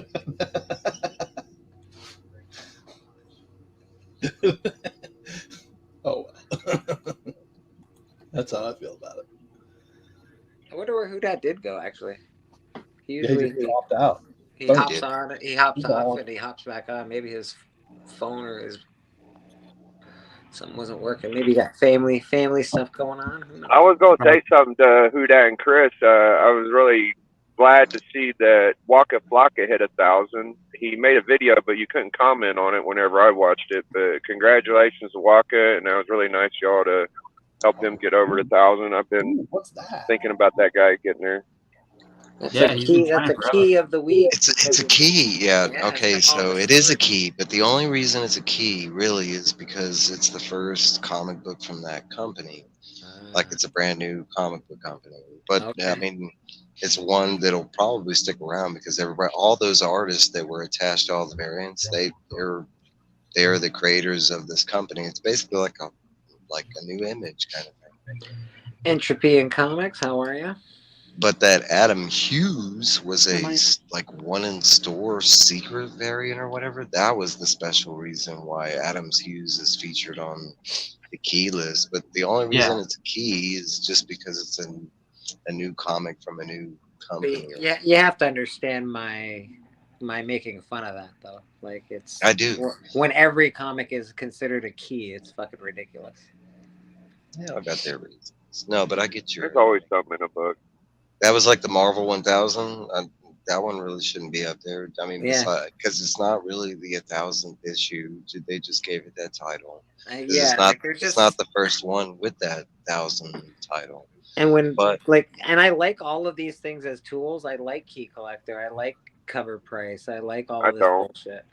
But it's good as a tool, but if that's the only thing you're following, then you're really getting led astray. It's okay as a tool. It does make people fucking dumber, dude. It really does. Because if you just use your phone and you don't try to learn, and then next time you need to fucking pull that artifact up or where the fuck you gotta use your phone again, what did you learn?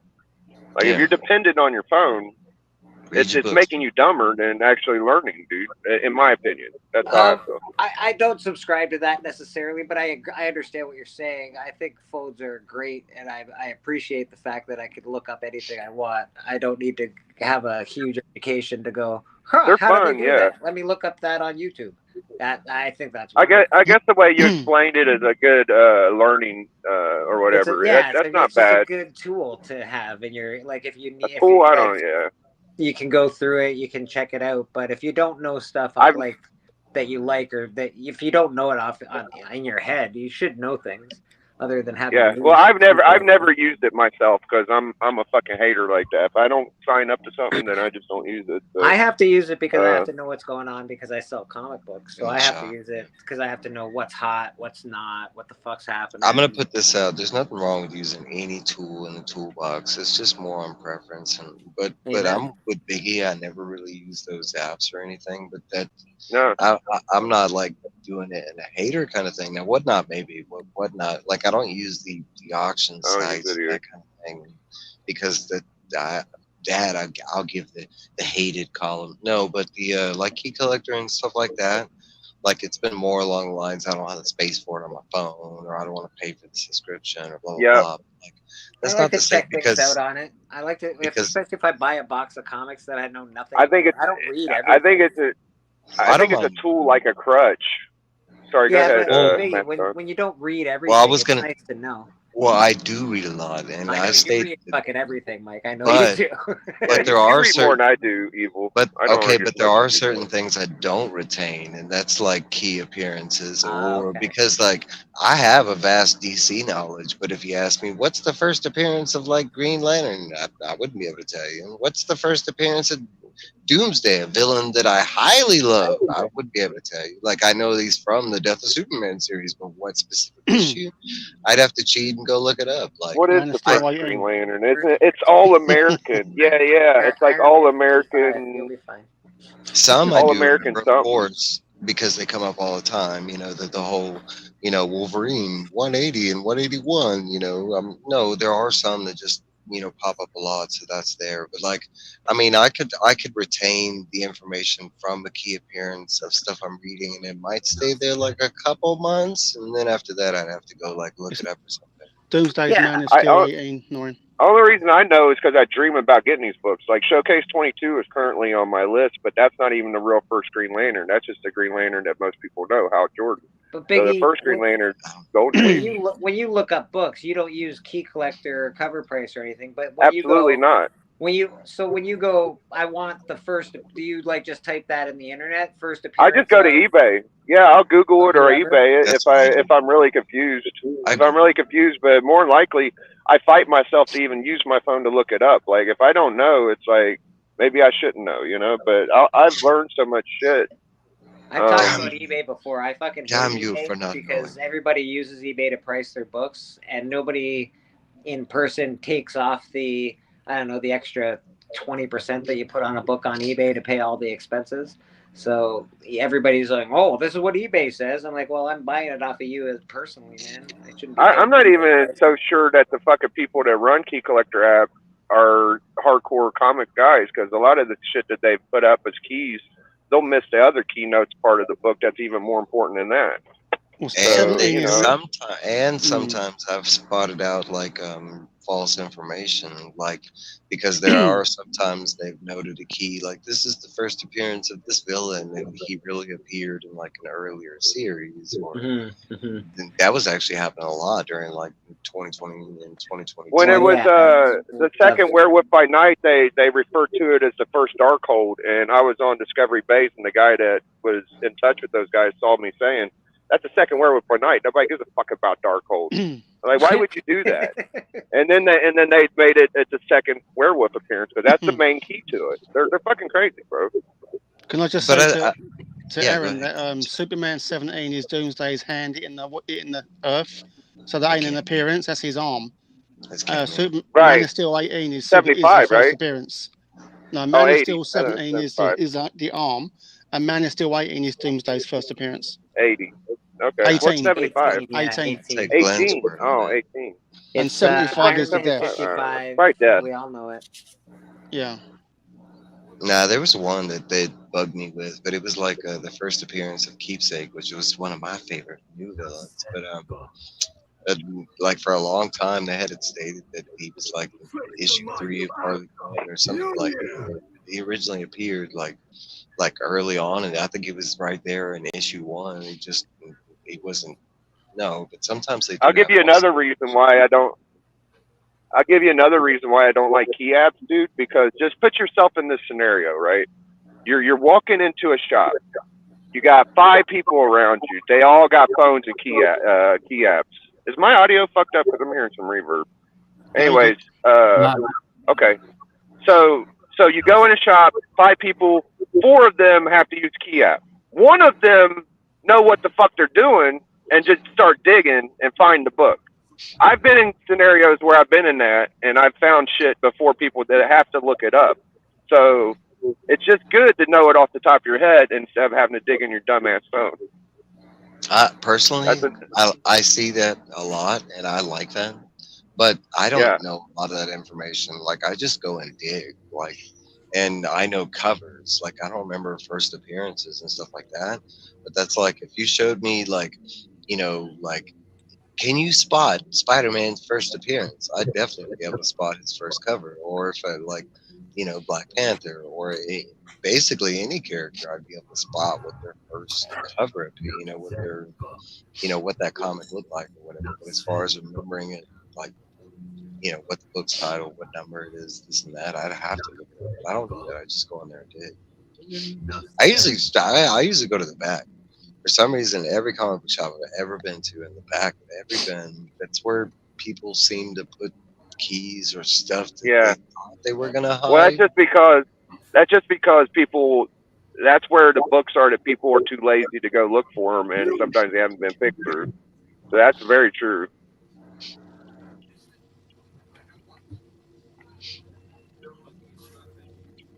Like shit underneath the table and stuff, dude. I'll start kicking around under tables. Like, hey, there's a short box. All right.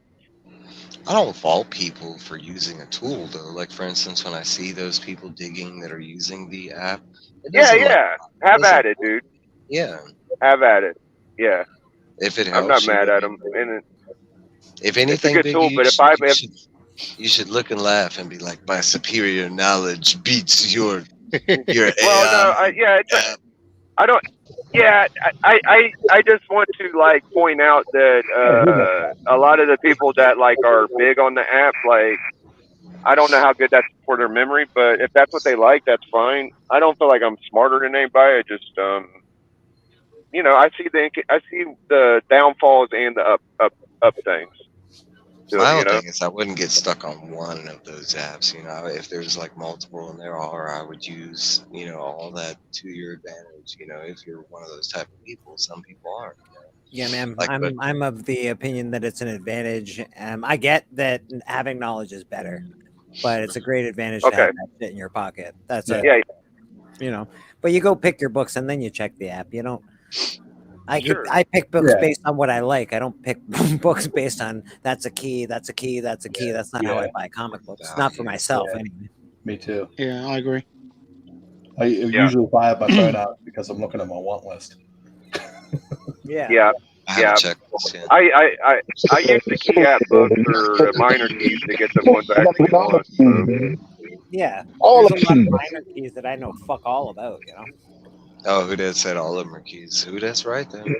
Get all the keys. Get all the keys. Get them all. Get them all, man. You gotta be like Pokemon. Gotta catch them all. Gotta get them all. Gotta catch them all. Get that Pokeball out.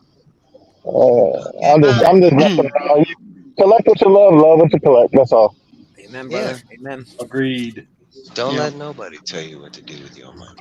I'm at the point of mine now where I don't need nothing past New 52. Before New 52, I need everything after New 52. So I've got most of my stuff now is up to date, which I'm. Oh, so you have Action Comics #1 then. I do in a foil. Perfect. From this year. I don't. I don't need anything before. I don't need anything before this. I need it all after 52. Okay. No. Action 1. Good for you. I don't need nothing like that. You got Superman #3, do you? You know? I do, yeah. I do, yeah. You got the first appearance of Brainiac. It's up there. Over there. Superman 3's like about there on the shelf. Yeah, I don't really need those sort of keys and stuff. I'm not interested. I just want to get books that I want to read and go forward instead of going backward. Because I've got so much to read behind me that I can't even catch up. So that's why I started reading New 52. I've got to catch up. I don't hate that, man. I don't hate that. Yeah. That being said, I think I've learned more from watching people on YouTube than anything. Yeah, I've learned more from being in the community than from anything else. Is just I learned from Mike. if it wasn't Mercenade. Mike, if it wasn't for Mercenade, I wouldn't have a lot of shit. Fucking Boston. I've learned from everybody. I've learned from everyone on this panel, really, except for Glenn. He sucks. Yeah, Glenn's a knob. Don't listen to that guy. He don't know anything. No, I mean, I know a lot of stuff. I use like key collector or whatever, because of the fact that sometimes I can't remember the the actual cover or whatever. Like I know the numbers. The numbers are in there. It's just like, is this or is this that, or if I see something that I'm not sure. Especially, I use it more for stuff that if I'm trying to find things that I don't really know about. Usually, I'll go on there and I'll look and be like, okay, so like of these different, let's say video game books, which ones are good? Like if I come across a group of like books that, let's say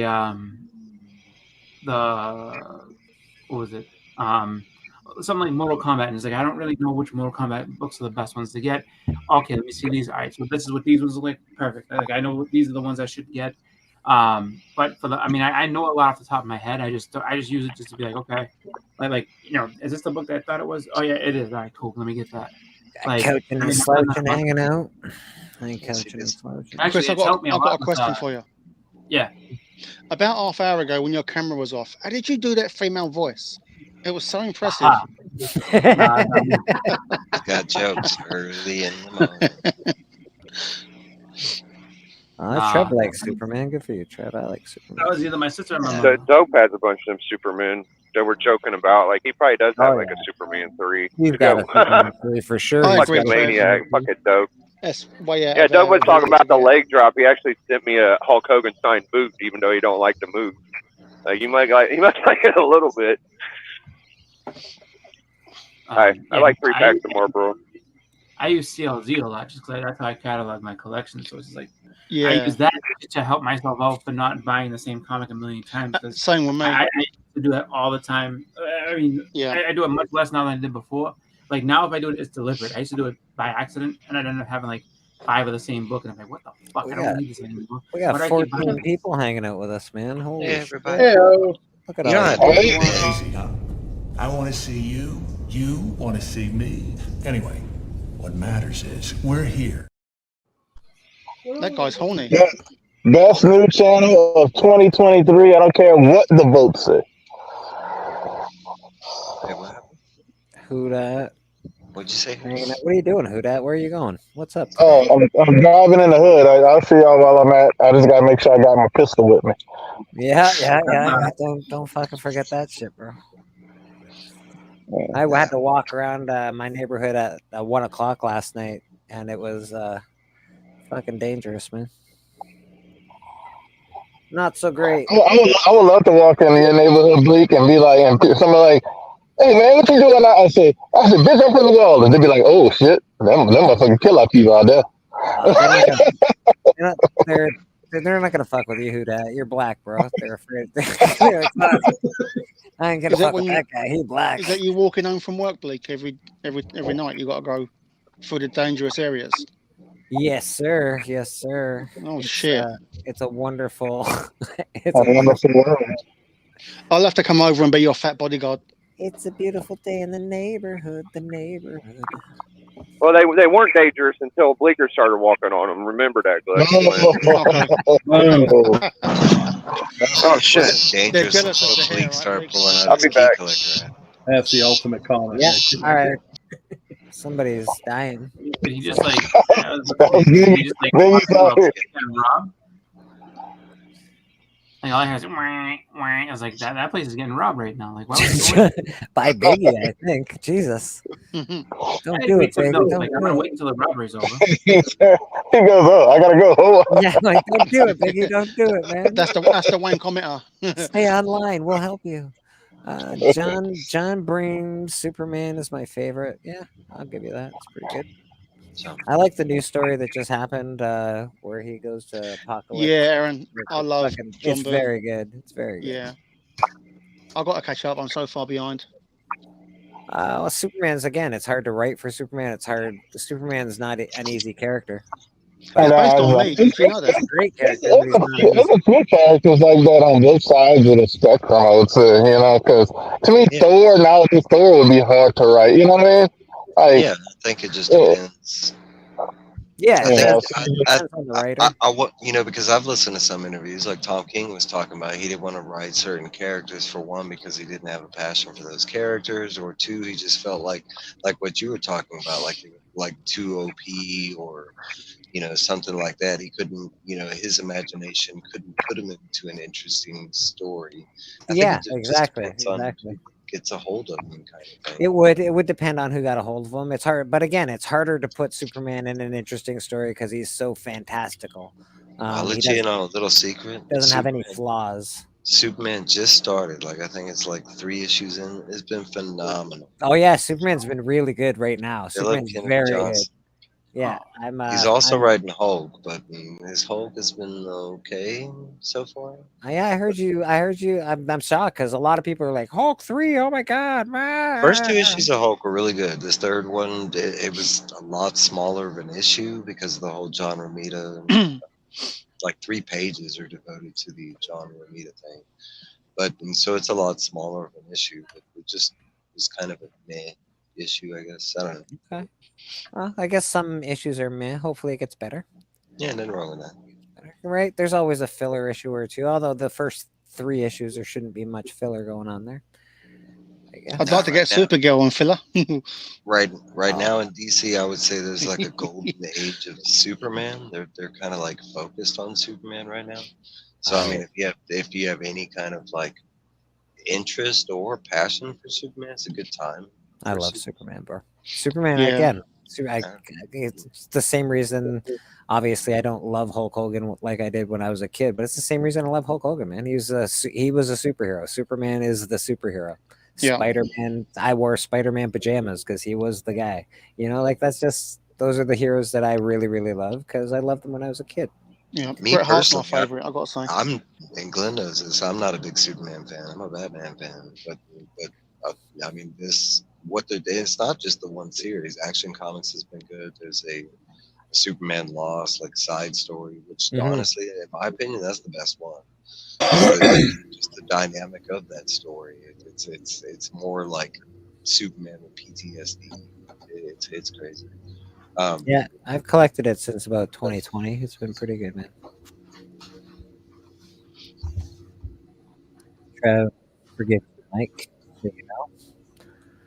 Yeah, I've never really been digging a Superman. I Same reasons for Bleak. He was always too overpowered. Yeah. Well, yeah. There's characters that not every character resonates with everybody. Oh yeah. I'd love to read some Green Lantern, but I haven't really got to it yet. And they just brought out the Green Lantern Cause Omnibus, and it double dips with Jeff Johns a lot. I mean, you're talking 15 issues. Green Arrow crazy. too. Both of the green people bug me, man. I just can't do it. Green Arrow, Green Lantern. I don't fucking like them, man. I love them, or I wouldn't have them tattooed on my skin. And that's awesome, right? Again, people. I have Batman and Superman tattooed on me, bro. So Yeah, I got you, man. I get it. We all have our Trinity, right? Yeah. I've got Harley on me as well, and the Joker. Fuck, Jesus. Damn, Blake, if you get a girlfriend, she really is fucking DC, isn't she? She better. It's finally Megan finds out that she hates DC. I'd love to get a tattoo. Yeah, they're not hard. You just got to go get one, bro. I can't. I'm diabetic. It's What does that mean? I'm not sure what that means. I bruise so easily, and I'm on blood thinners as well, so I can't really have one, which is a shame. That is a shame. Leave his house either. Just I'll get get Brandon. Superman's ass on my boobs. Get a brand then. Get some. I am a brand. I'm literally a brand. Right, Get a Mike? Superman brand right on your tip. Yeah. It's Brand's brand. My last name's Brand. If no one knew, that's a joke. I see. I dig it. I love DC, but I have a She-Hulk tat. Oh, all right. Lisa banging out with the She-Hulk tat. I have a lot of Marvel tats. I have Spider-Man. I have Star Wars tattoos and DC tattoos, and I've got a lot of who do I got? Alice in Wonderland. I've got a lot of Hunter S. Thompson tattoos. Oh, nice. Yeah. So I've got one arm that's dedicated to DC and one arm that's dedicated to all the books and stuff that I really liked when I was a kid. You could do like a DC Marvel crossover, couldn't you? I could. I actually almost put some Marvel characters on my DC arm because I'm like, I like all comic books. I should just mix them. But then I know somebody's gonna be like, right, and then I'm gonna have to fucking explain it. And I'm gonna have to punch him in the face, and it's gonna suck. Mind your own damn business. Yeah. Come up with a different story every time somebody asks you. It's fun. Yeah. Yeah, I should. Well, you see. What happened? I'm an Iron Maiden fan and a Doctor Who fan. I had this idea for Eddie poking his head out of the TARDIS. That's a wicked idea, though, bro. How far back of Doctor Who do you go? How far back do you like? Well, all the way back when I was a kid, the Tom Baker's episodes were the ones that were played mostly. So before I got to college, I thought he was the only. I didn't understand the mythos behind Doctor Who. I thought he was the only one. And then my buddy in college explained the whole thing to me, and then I started getting into it more after that. That's cool. I've watched everything back from Hartnell. Hartnell one was For me, I've never enjoyed. Sorry, Blake. I've never enjoyed Doctor Who at all. But Tom Baker, I loved Tom Baker, and that's all I've ever watched. I watched Doctor Who as a kid, and it was the older dude with the curly hair. Like he was a cool, he was Doctor Who. Tom Baker. And I'm like, he this had is like great. the rainbow awesome, scarf on. fucking amazing. And then I didn't watch it for years and years and years. And I'm like, wow, it's 2021 and I'm on lockdown. Maybe I'll watch some Doctor Who. And I tried to watch new Doctor Who. And it's exactly the motherfucking same, like production quality. Like, did you guys not get any like new studios over there? What's going on? What's happening in England? Early UK terrible. shit like that is just is terrible. Really I bad. don't understand production. why the production quality is like 1984. The guy that took over it was the same guy that made the Sherlock series with that was a good series. I like that. Well, I really enjoyed that. His name's Stephen Moffat, I think. Okay. I've heard that his Doctor Who is a bit better than it used to be, but I'd never really watched it. To be fair. He muffed it. I'll tell you that right now. Muffed it. I'm more Star Trek. I'm way more Star Trek than Doctor Who. Yeah, I like Doctor Who. I like Doctor Who. I just thought that it would be more. I thought that it would be more advanced at this in 2022. That's how tight the BBC are, mate. They're terrible. Yeah, my daughter won't watch any Doctor Who's other than Peter Capaldi, which is fine. I did like the Peter Cushing movies. Remember those? Yeah. They were good. There was two of them, if I remember right. Yeah.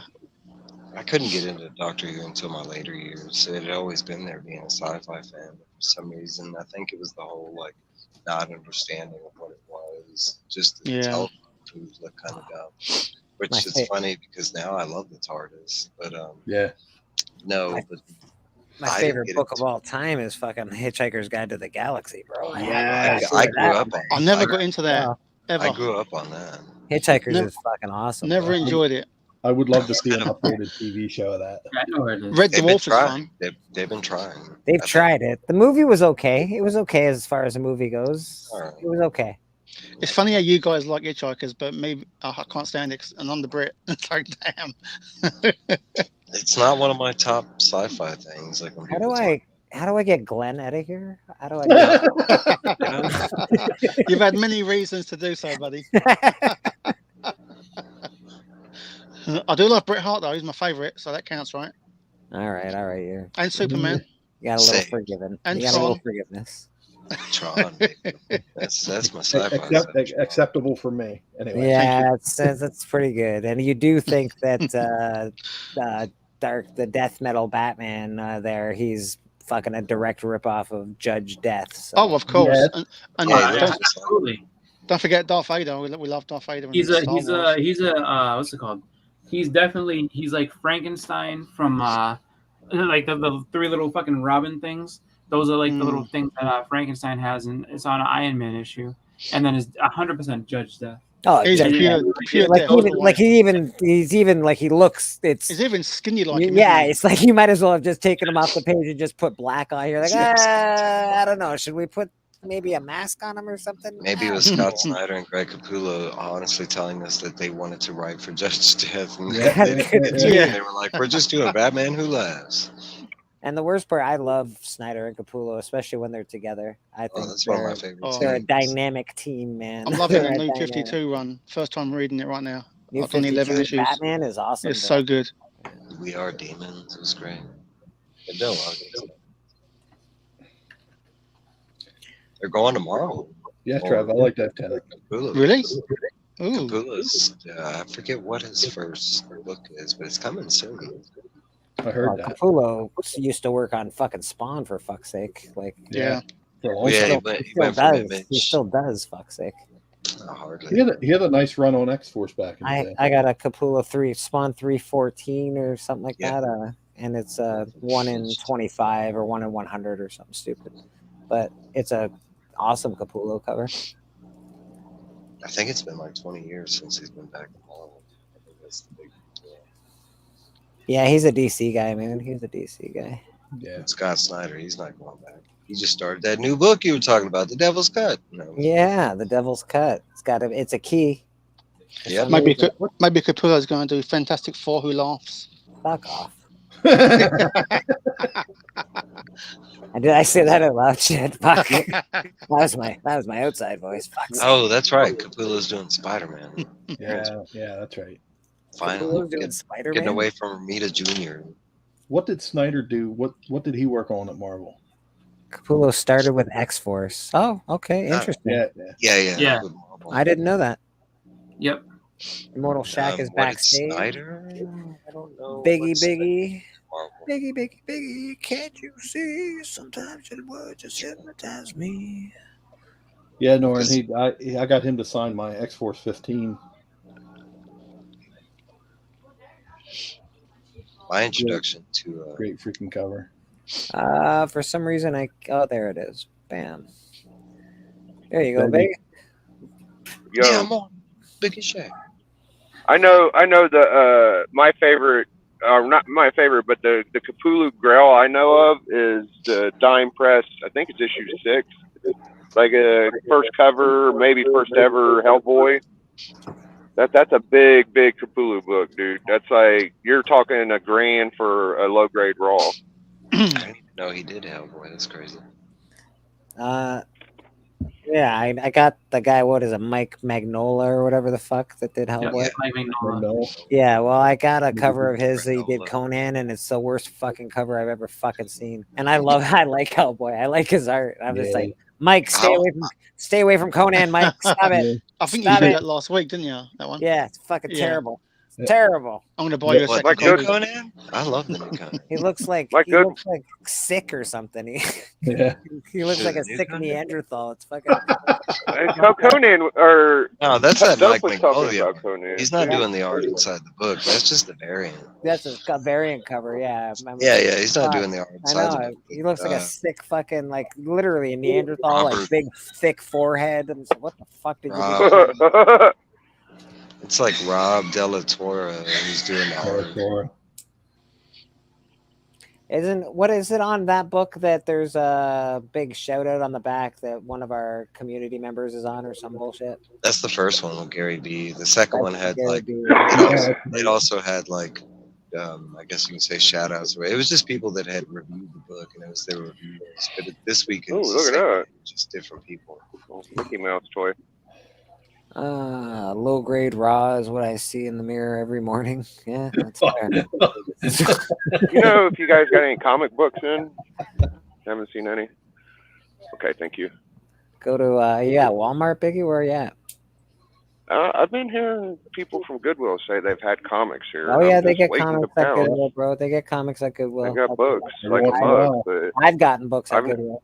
I've never seen it. But I haven't either, but I keep Value hearing Village rumors, so also I'll gets stop comic by. books. So it's a thing, bro. It's a thing. It is. There was one telling me they got them all the time. Just check the magazine rack. I do. Because I make sure to come look they're about once a week. stupid and they just put everything in the magazine rack. That's the art. Cool. Yeah. That's the actual art. What's that? That's the one. Isn't that the foil one as well? There's a foil of that, right? Nice. Yeah, I think so. This one? I love the barbarian across. Oh, it's different. Yeah, the one you have. 2, Mike? The one that you have, Glenn, is the movie cover variant. Yeah, I think I've got that. Yeah, my shop didn't even get those in. That one's in the post. Yeah, it's a movie one. I love the movie cover variant, obviously. Yeah, that's why I bought this one. And fucking awesome. I saw one the other day for Guardians. Yeah, had, it's a nice one, Glenn. I like. I'm not paying for a fucking. That cover is nice, but again, I'm not paying for one of these stupid fucking reprints like 12, 15, 20 bucks, 50 bucks. Yeah, just not doing it, bro. That's my favorite female actress right now is Gamora. Whoever the hell she is, I think she's good. Zoe Sandela. Yeah, that's the art inside. Who's doing this art? Rob De La Torre. Okay. Della Torre. Yeah, I've always liked Conan art though. Conan's good. Conan's all right. I know that name. I know Conan. Dan. He's got like 11 omnibus Conan just for one series. Who's your favorite Conan artist, Macedon? My favorite Conan. I never really got into too much Conan. Okay. I guess it'd have to be. Nice, Mike. Who was on it to start with in the beginning? Yeah. I think Gil Kane did the first cover, didn't he? Or Buscema. Well, it would have been. I don't like the first appearance cover. I think that's the worst incarnation of Conan is the first appearance. Windsor Smith. Oh, he did that one? Okay. I think Winter Smith's my favorite.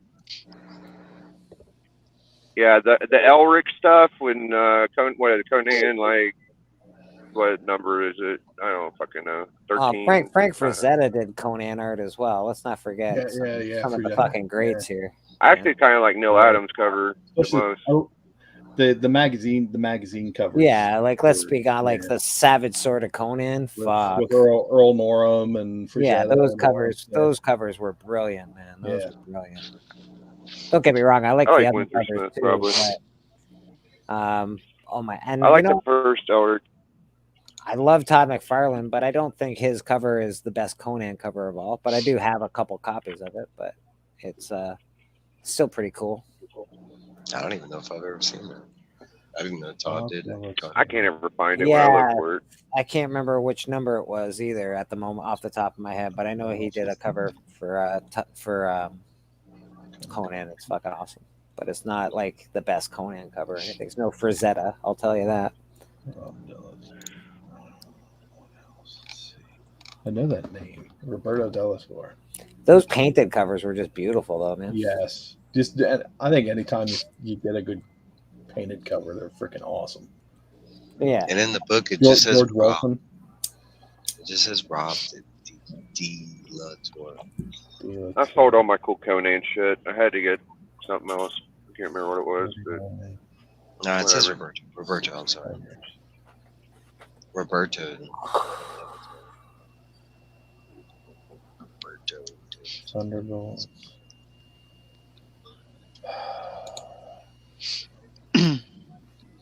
Come on, this goddamn fandom website anyway. It's like not one plot holes. Conan's just a little too naked for me, dude. Like, he's just a little too naked, dude. Like, I can get used to stuff, but a guy walking around in fucking beaver Hanes underwear, I'm good, dude. But wrestling's that too, isn't it? That's yeah. Deep cut. Man, I don't know, that's bro. not his underwear. That's his bush. Yeah, but it's not comic book. Like, all wrestlers are that way. Comics, you get different clothing and shit. That's a lot of it. Comic code. I don't know. Okay, that's fair. You're right. Conan's naked a lot, but so are all the girls that are in his magazine. Yeah, because he's fucking them usually. Yeah, and there's usually a lot. There's usually a lot of TNA in the Conan magazine.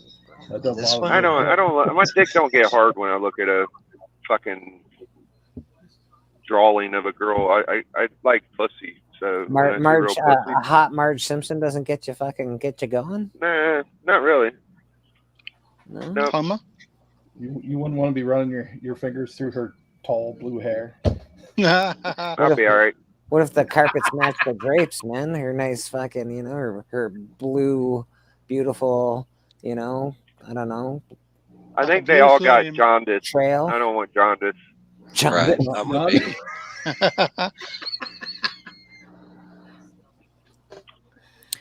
Gary B had a series where he showed 5 Conan comics from a particular artist. Okay. So they turn yellow when they get hepatitis too, so it's either hep or jaundice. I thought he has jaundice, right? Yeah, jaundice gets you going. Fentanyl's doing that. John gets a lot of bad rap. We got one of the finest members of our comic community hanging out Comic in the back. Comic Tom is here at Bleeker Street Comics. Bring his ass in. I got some questions. Let's see. We got questions for Tom. We got questions. So we're gonna bring his ass in. Maybe. What's this? Say my name.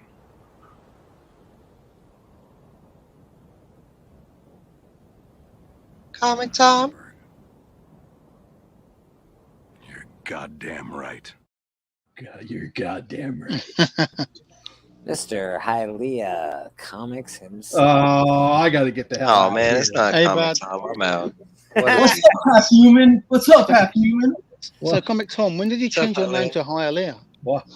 What's up, guys? I've been listening pretty much the whole time. I just had to come in when Biggie said his dick didn't get hard. I go, okay, this is the part of the conversation I need to come in on. Biggie, seeing Hialeah, is your dick hard? Well, of course. What? No. Mine is not. Biggie,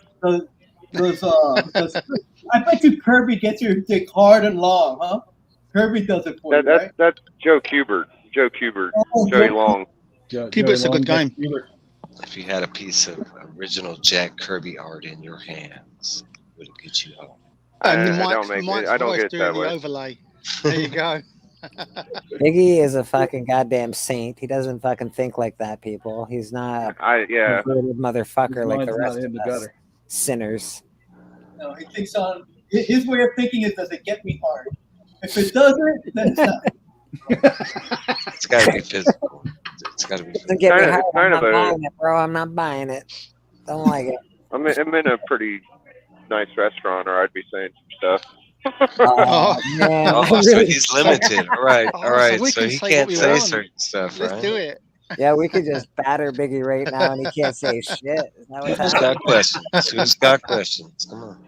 It's perfect. That was your choice to walk in there.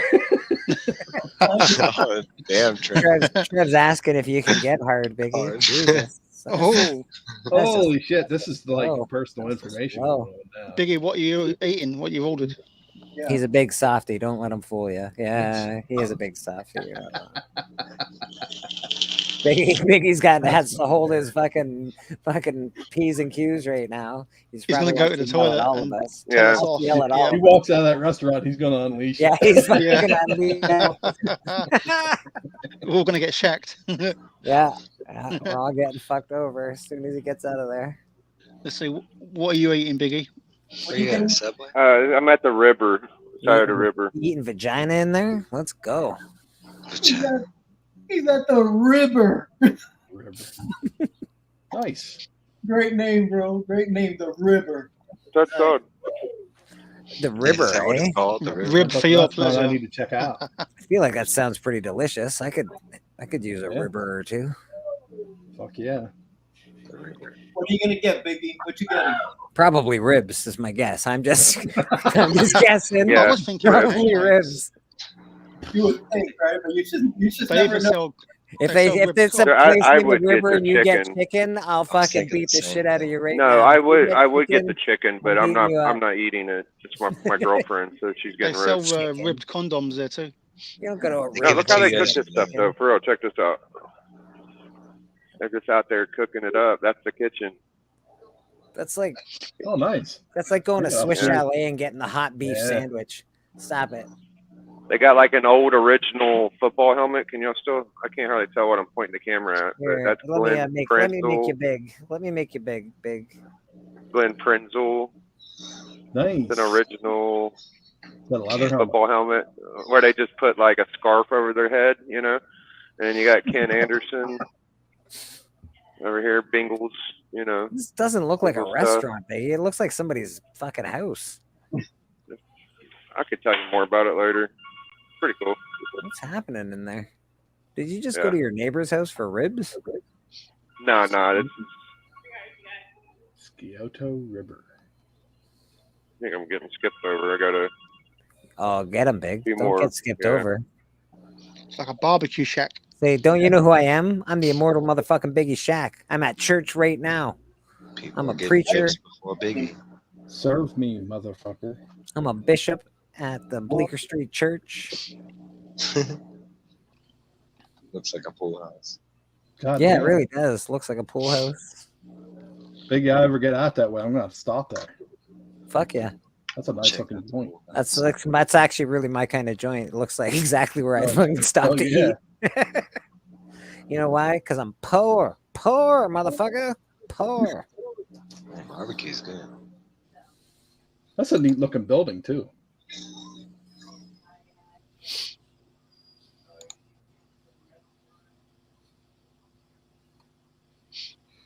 It is a neat looking building. Mike, what are you reading these days? You going to do another review pretty soon, I would imagine? Everything. I read everything. No, Conan issue 2 is probably my next review. That's your next one. Nice. All right, I'm back. All So right. yeah, Look out now. this place was a friend of my family's. My grandpa knew the actual owner, and it's probably the only place in town that's making money. because you got a bunch of small restaurants here, and this is like an original place, dude. Look at all the wood they fucking got.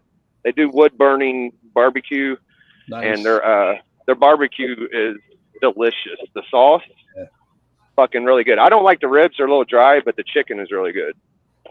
Yeah, it's nice to have a lot of wood by the restaurant. I get wood by my restaurant all the time. Fucking And the question about me getting hard, do I get hard? I'm not really a sexual guy. I feel like people that fucking collect girl covered titty books are kind of cucked out. Like, just go get a girlfriend and put your dick in some pussy, and then tell me what gets you hard. I don't get hard because I'm too old to get blue balls. So if I get hard, I need to bust a nut, and I don't like jerking off. So I like to have sex. That's my way of sex. I can appreciate that, Biggie. I mean, that's just the way it is, dude. Like, I've gotten too old for that bullshit. Like, why would I play my own dick when my girlfriend has hands? Who like the fuck? Big like the fuck. That's the way it is, bro. I got you. Yeah, man. The girls on the covers, that's cool and everything. I got an X-Men 50, but that's where I draw the line. Like, I don't fucking care that much. Well, that X-Men 50 is a banger cover. I'll give you that. Yeah, it's got a girl on it. I'm not a sexist. Georgia has the best barbecue restaurants there is. That's a hard claim in the States, man. You guys all think you got the best barbecue.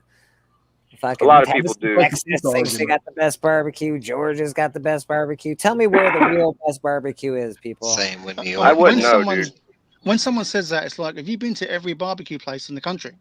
Right. I say that when they have the world's finest coffee everywhere. We got pretty good hot dogs here. I know that sounds weird, but our butter shop is like 100 years old. It's pretty good. That's fair. That's fair. I'd say every city has a good, good restaurants and bad restaurants. Yeah, but we don't have there's no famous fucking food in St. Catharines. Montreal, there is there's some famous sandwiches and stuff, but you guys have famous barbecue, man. Where's the best barbecue? Probably Texas, dude. I'll tell you who doesn't have it. Texas is good. You can tell me who doesn't have it? Okay, that's a start. Who does not have I can't stand Carolina. The Carolina freaking barbecue. First time I had it, dude, I was like, no, man, I don't want this. I'd rather go get McDonald's or something. It's vinegar based, and I like vinegar, but I do not like that barbecue.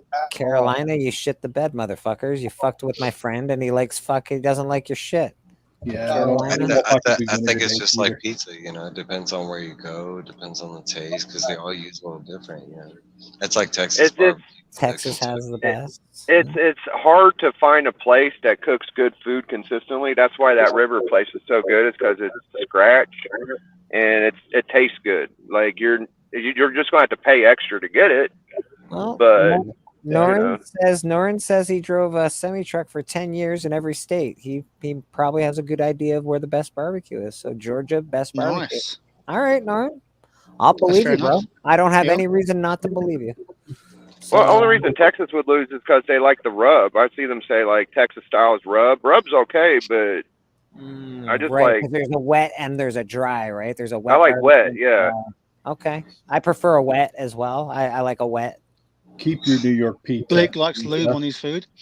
Yeah, well, I like everything that I eat to be wet. That's how I roll.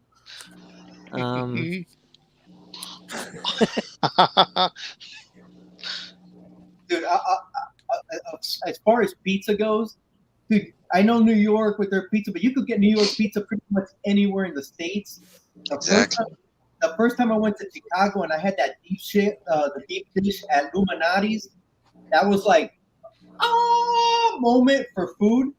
When you get that butter and that deep, oh my god, the butter crust is just insane. I do hear New York has good pizza though. New York, they do have good pizza, but everybody has New York. Yeah, everybody's got.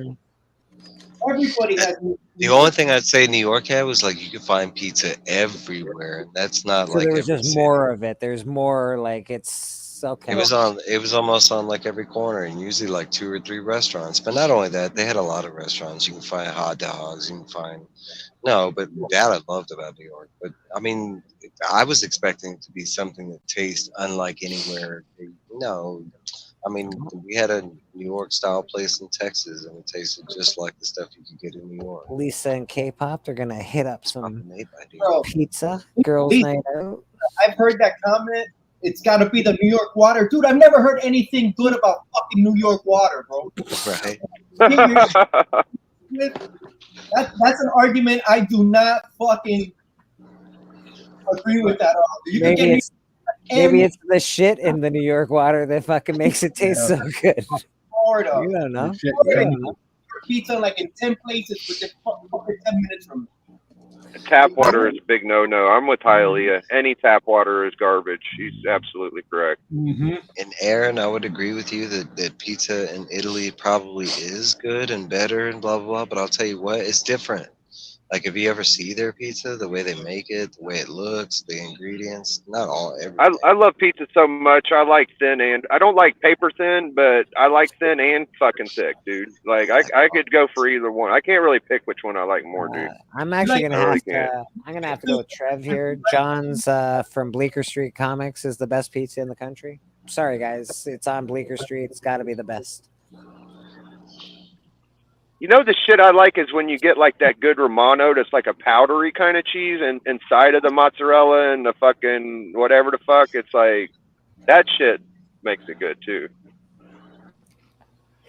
DiGiorno. What's the best frozen pizza?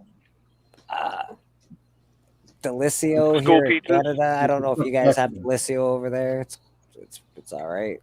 Dude, But I don't like a really, school pizza with some. I don't think frozen pizza is very good, Kobe to be Jack. honest. So. It's not. Prefer the Walmart. You gotta go with the worst one. For me, it's Totino's. You gotta get We got Giuseppe's. We got a Giuseppe's here, like for frozen pizza, and it's Tombstone fucking trash, is right bro. above It's that. You trash. gotta go with the worst. When you're gonna eat that kind of pizza, you gotta go with the worst one. In fact, I'd Tombstone rather is have like right yellow above no that. name brand pizza than that Giuseppe's or whatever the fuck they're trying to sell at my store. I remember I used to freaking love eating the Stouffer's French bread pizzas. Oh my god. I have heard Detroit style pizza is also very good. I have heard that. The thing is, what is Detroit style pizza? I don't know, but I hear Detroit and New York, they have pizza and it's delicious. That's what I hear. I've heard that too, but I don't know what's the difference. What's the Yeah, K-pop, you're gonna have to educate us. But since you're not on at church today because you're a jerk face, you know, we'll have to wait. We'll have to wait to hear what the difference is between Detroit style pizza and the rest of the world. Yeah, what the fuck? As far as I know, it's just a crust. You know? Just the crust. It's built with car parts. Honestly, I think it's It better not be. It better not be I think it's just cauliflower an or some bullshit. Fucking Yeah. gross. No, it's not Gross. cauliflower. Laced with motor oil. John's of Bleeker Street in New York. Yeah, that is a pie. That's what I do. I have heard of that place for pizza. I'm not gonna lie. I have heard of that. So I like Papa John's over Little Caesars. I think Little Caesars is kind of like Totino's, but I also like Little Caesars. I think they all got K-pop, you don't have to hop on if you're too tired. Man. I get it. Little Caesars is fucking fire, bro. I like Little Caesars. Papa John's is garbage. Domino's Yeah, is like the sauce garbage. is Little awesome. Caesars is garbage. Pizza Hut is all I've got, or Domino's, but I love Pizza Hut, but that's all I like have. all of it. That's like Pizza Hut. any kind of it's so pizza. expensive. It's expensive, but it's at least I the like crust Pizza is delicious. Pizza would be my top, but honestly, it's the stuffed crust pizza that wins me. I love that shit, and Pizza Hut is a little different. I'm just buying the $1 pizzas now, and that'll do. Frozen in the oven, done. Look Not- up not cuts great, and but slices. You can stand in line and get celebrity autographs. Huh? What? So is it because it's good for you, or is it because it's delicious, or is it because like they make it out of cauliflower? Because ugh, I'm not doing cauliflower fucking crust, man. never do cauliflower shit ever. The best. I heard you guys talking about the best barbecue a little earlier, and I heard you guys talking about pizza. So the best barbecue areas, at least they say, is Texas, St. Louis.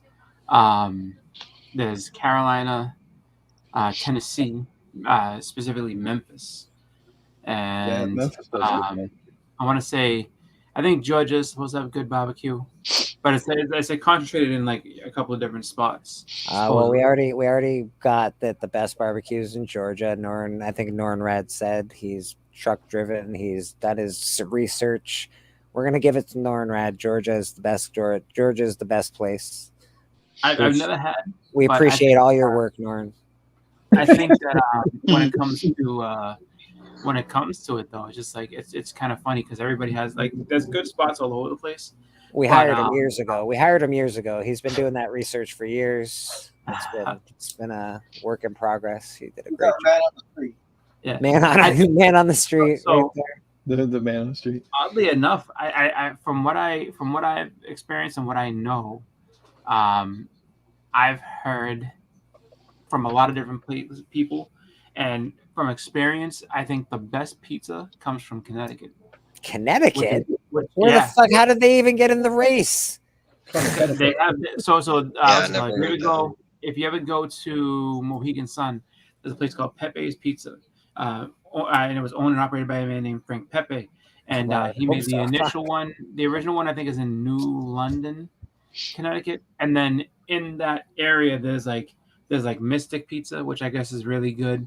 There's Mystic Pizza was a movie, wasn't it? But it was based off of that. It was based off of the there's a real place. Mystic Pizza. Mystic Pizza. Because it's a Mystic That's in Connecticut. Connecticut. That's in Connecticut. I didn't know that. I knew there was a real Mystic Pizza, but I didn't know it was in Connecticut. Yep. So there's a Mystic Connecticut, and that's where Mystic Pizza came from. Then there's Pepe's that's in New London, and then there's another one.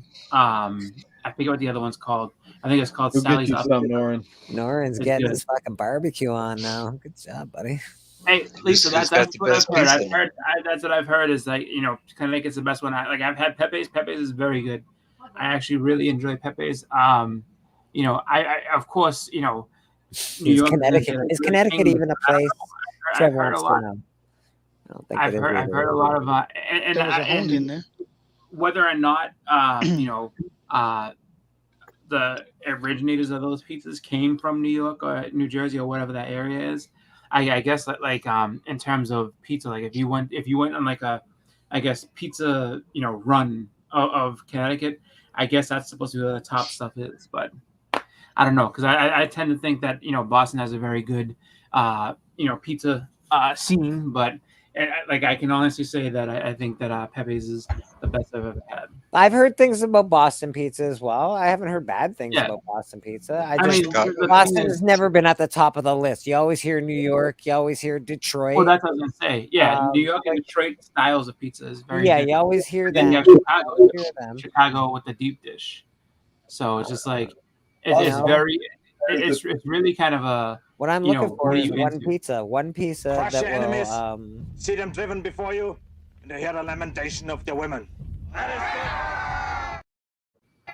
That's what I think that really when it comes down to it, it's tough just because it depends on what you're used to. Like if you if you're a big fan of that Chicago deep dish style where the sauce is on the top and everything. Right, Chicago. It's going to be hard for you to sit there and say, hey, let me get. I forgot about Chicago. That's also in the pizza mix. Yeah. Yep. It's a very, very different kind too. And then it's different from Detroit style too. So that's the thing. Like a lot of people think, well, this is the best, but it's like I guarantee you if you step outside of that zone and try something that's outside of try a complete different style of pizza, you might be like, wow, like I like this, but this is right up there with it. This is very different and very good. And you can even then that's where the arguments and debate come to is like, well, is Chicago style pizza actually pizza? Because it's basically like soup on top of the cheese and everything. It's just sauce on the top. Like how could you? We have another guest with us, which is always nice. Let's Bleeker, rock on, Bleeker.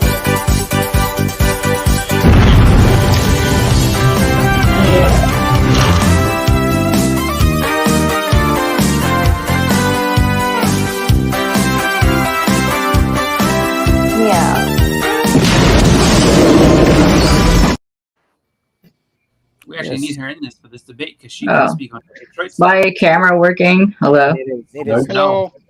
Well, what the fuck? Where's my You are- intro, Blake? Damn it. Hello? It was, and then it's not again. Now it is. Nope. Blinking Oh. in and out. No, but it's just a blank square. Can't see you. We have a blank square, people. Oh. But we have a representative from Detroit. She just left. She was pissed off about all the pizza talk. She was like, "Fuck you guys." That's what I was gonna say. She has to weigh in. She has to weigh in and tell us about Detroit style pizza because I've never had it before, so I don't even know how to describe it. It says device not connected. Let's check it out. Maybe she'll be back. Had the There she organ is. Cinnamon rolls went up in price. Oh, Golly. your camera's doing some funky shit there. There it is. It's That's back. right. It's gone. It's back. It's gone. I'm not sure what's happening. It's that funky music. Play that funky music, white girl. Exactly. I'm curious. Like, we haven't actually $4 for cinnamon rolls. Dude, that's not bad. Play that funky music right. If she has It's like $1, dude. What the fuck? we need to see this in action. Like we have Detroit style pizza here in the flesh. Yeah, we need like pizza comparisons from Everybody all- that's watching, I'm going to be fighting We all Boston unite. Chris on the hunt. So please come. Oh, not Boston Chris. I'm going to be fighting. I'm going to be fighting Roscoe. So come vote Bleeker because it's going to be a hard match. I need your help, people. I need your motherfucking help to beat that pig man. To beat the pig man. It's so tough when it's two of our friends. It really is. Listen, buddy. There's only Well- only one of your friends fighting Really right now. depends on who's got the big numbers. Whose show are you on? Has Roscoe ever invited you to be on his show? That's fair. Exactly. That's a good point. Yeah. Yeah. Fuck around, Glenn. You bite the hand that feeds you. Brace yourself, Roscoe. The Church of Bleeker is coming for you. Yeah. Rev's the man. That's I don't mind it. I don't mind that. I don't hate that. I'll take it. All right, gentlemen. I gotta hop out. I got places to go. Mastodon. All right, brother. Enjoy the rest of your Sunday. We love you hanging out. Have a good day, mate. Thank See you you very later. much for hanging with us. I'm actually gonna do the same. Hey, Bye, also- Hialeah and I have the show coming back tonight. Yes. It's Yes, kind you of our do. bump run. We're gonna add shit to the wheel, and we're gonna talk about one-hit wonders, which is gonna be Nice. so. That's There was awesome, some man. good I'm looking UK forward ones to too. that show, actually. You and Yeah. Hialeah both? Jesus. Yep, It's a fucking us tag team and, duo. the boat rights will be Fucking dig it, man. I firing dig the show that. back up. So And because K-pop's camera refuses to work, I guess that means that Detroit I gotta get barbecue sauce. Detroit pizza is the worst now because K-pop refuses to represent it. She's her camera is representative of that. I know. She's probably fucking trying to fix her stupid computer. It's probably too hot over there. It's probably melted. I honestly would have just sat there and be like, I don't even need to see the pizza. It's just like, as long as you can describe it and tell me what's great about it, I'll listen. But since you can't, it's the bottom of the bottom. It's the worst of the worst. And that's the 7-Eleven thing, pizza is better than Detroit. Pizza is like food is it's like art. It's subjective, right? Like more of a sweeter sauce. I don't like I don't know. Where I is guess it? Oh. traditionally I like more of a sugary sauce, a sweeter sauce. I find it more delicious. Other people might like something different. Some people like thin crust. Some people like thick crust. Some people like cheese on the bottom and sauce on the fucking top. I don't know what people Pineapple, no pineapple. Ugh. Yeah. So, it is subjective. Divisive. You know? Fucking cinnamon rolls. I want one of those. From Cinnamon. I was gonna buy some, but they're $4 a pack. Fuck that shit. How many is in there? John is like gonna 8. leave. See you later, John. For $4, so like they're 50 cents a piece. Yeah. That's They terrible. used to be $2. Oh, we lost Evil. Bye, Evil. Love you, bro. I think that's enough. I'm just gonna get some honey. John, we'll Honey see you barbecue. later as well, my friend. I hope you have a great rest of your day. Bye, John. John, he's our man. If he can't do it, no one can. Take care, bud. So, Blake, what do we got to do to get an intro like Katie's? Oh, you want a Katie intro? Oh, we all need to have a good intro, you know? I agree, and I put am you to work. I'm working diligently on making everybody an intro. I'm just kidding, mate. So you just hold your fucking horn. It takes a while to do that kind of thing. I know. I can't just whip up an intro out of my asshole. I'm just It's yanking not you, something I Shane. can do. Well, how did you get K-pop? Did she make it or did you make it? No, I made that. Oh, you did make it. Okay. Favoritism, I'm gonna say. Well, K-pop's been here a little longer, bud. K-pop's been here a minute. All right, The only reason I asked is because I Biggie's just also had been one. here a minute. Yeah, mine was already made. But you've had one that was made, and it was easy to get. Right, Because right. yours is very good. It's good for you. There she is. Hi. Hey, Katie. Yeah. So I don't know what the hell happened. It's not working. My cam. It's not working. Well, so you get it wasn't gonna let you skanky start laptop live. camera today. Skanky Hi. laptop cam. Beautiful. Skanky laptop camera with the whole fuzz and everything. It looks like you're part of Playboy now. You get like know. the fuzziness. It's really nice. Fuzziness. Yeah. So you do have a beard. I do. Yeah. It's lovely. So no, I was trying to show you. I bought this the other day. I haven't tried it yet, but this is what a Detroit style pizza looks like. It looks kind of hot trash. Not gonna lie, because it's a frozen pizza. But is it square? Yeah, it's square bound. See, it's about an inch or two sometimes. But see how there's no crust? It's straight, just pizza straight to the edge. So we got a crunchy edge here. Okay. It has a bunch of toppings on it, but yeah, it's the dough is what makes the difference, and there's no actual crust. It goes edge to edge. Okay. All right. That's the difference. Let me see. Here you go. So it's a there pan. You go. It's a pan fried It's a pizza. pan obviously. fried pizza, but yeah, there's no crust. Nice. Just straight edge to edge with toppings. So the toppings and cheese go all the way full edge to edge. Fucking education on pizza today. That looks good. Education on pizza. Oh shit! Look at this camera. It's got view. deers in there as well. Beautiful You have to K-pop. put that back in the freezer. Is that gonna thaw out if you? I will be putting it back in the freezer. I'm Thank you for that. You just put it down so casual. Like, I thought you ate it already. It's like, all right, so if it's just a box full, but don't let your pizza go bad because you're gonna show us. That's terrible. No, I will be putting it back in It's there. so hot in Detroit, it cooks on the bed. It's actually so hot in Detroit today. It is like extremely hot. So we have heat egg on the advisory street. today. Yeah. All right, I'll be back. So hot. I'm wearing a hoodie. Yeah, I'm gonna go ahead and cook an egg on the street real quick, just because I can do it. When Katie said doe, I thought like a deer, a female deer. Sound of music, anyone? Never mind. Fucking edgy. I've watched The Sound of Music like 8 billion times, bro. It's my favorite musical ever. Don't say that that. in Greece. Don't ever say that out loud again. It's my favorite That's musical. my favorite. Ever. That's my favorite musical. What kind of guy? I've even got the vinyl from 1964. I love it. That's my favorite musical, bro. Stop that. Nobody wants to hear that. Yeah, my wife will end up putting that on. Like she owns it. She's like she loves that story, but she's like super into it. Like so in Vermont, that's where they all escaped to eventually. So I guess in the end when they escaped, wherever they're from, they ended up making their way over to America, and they ended up going to Vermont. So you can go to Vermont and go to the Van Trapp Family Lodge, or whatever it's called. She's like, I've been there. I've been in the place with it. Like, she's like, I've been. My mom would have loved the shit out of that, man. Jesus, that sounds like my mom would have loved that shit. Fuck. Yeah, no, it's legit. She's been there and she's seen it all and all the rest of it. So she loves that story. She goes, true, it's a real story. It really happened. Yeah. Okay. Oh no, my phone battery's low, so if I dip out, it's because my phone died. But when I come back, I'll come back on my laptop if y'all are still on. All right, Breaker, no problem, brother. Give you a heads up. Lisa Noble, Little Shop of Horrors is better. Also a musical. I haven't seen that. It is. It's amazing.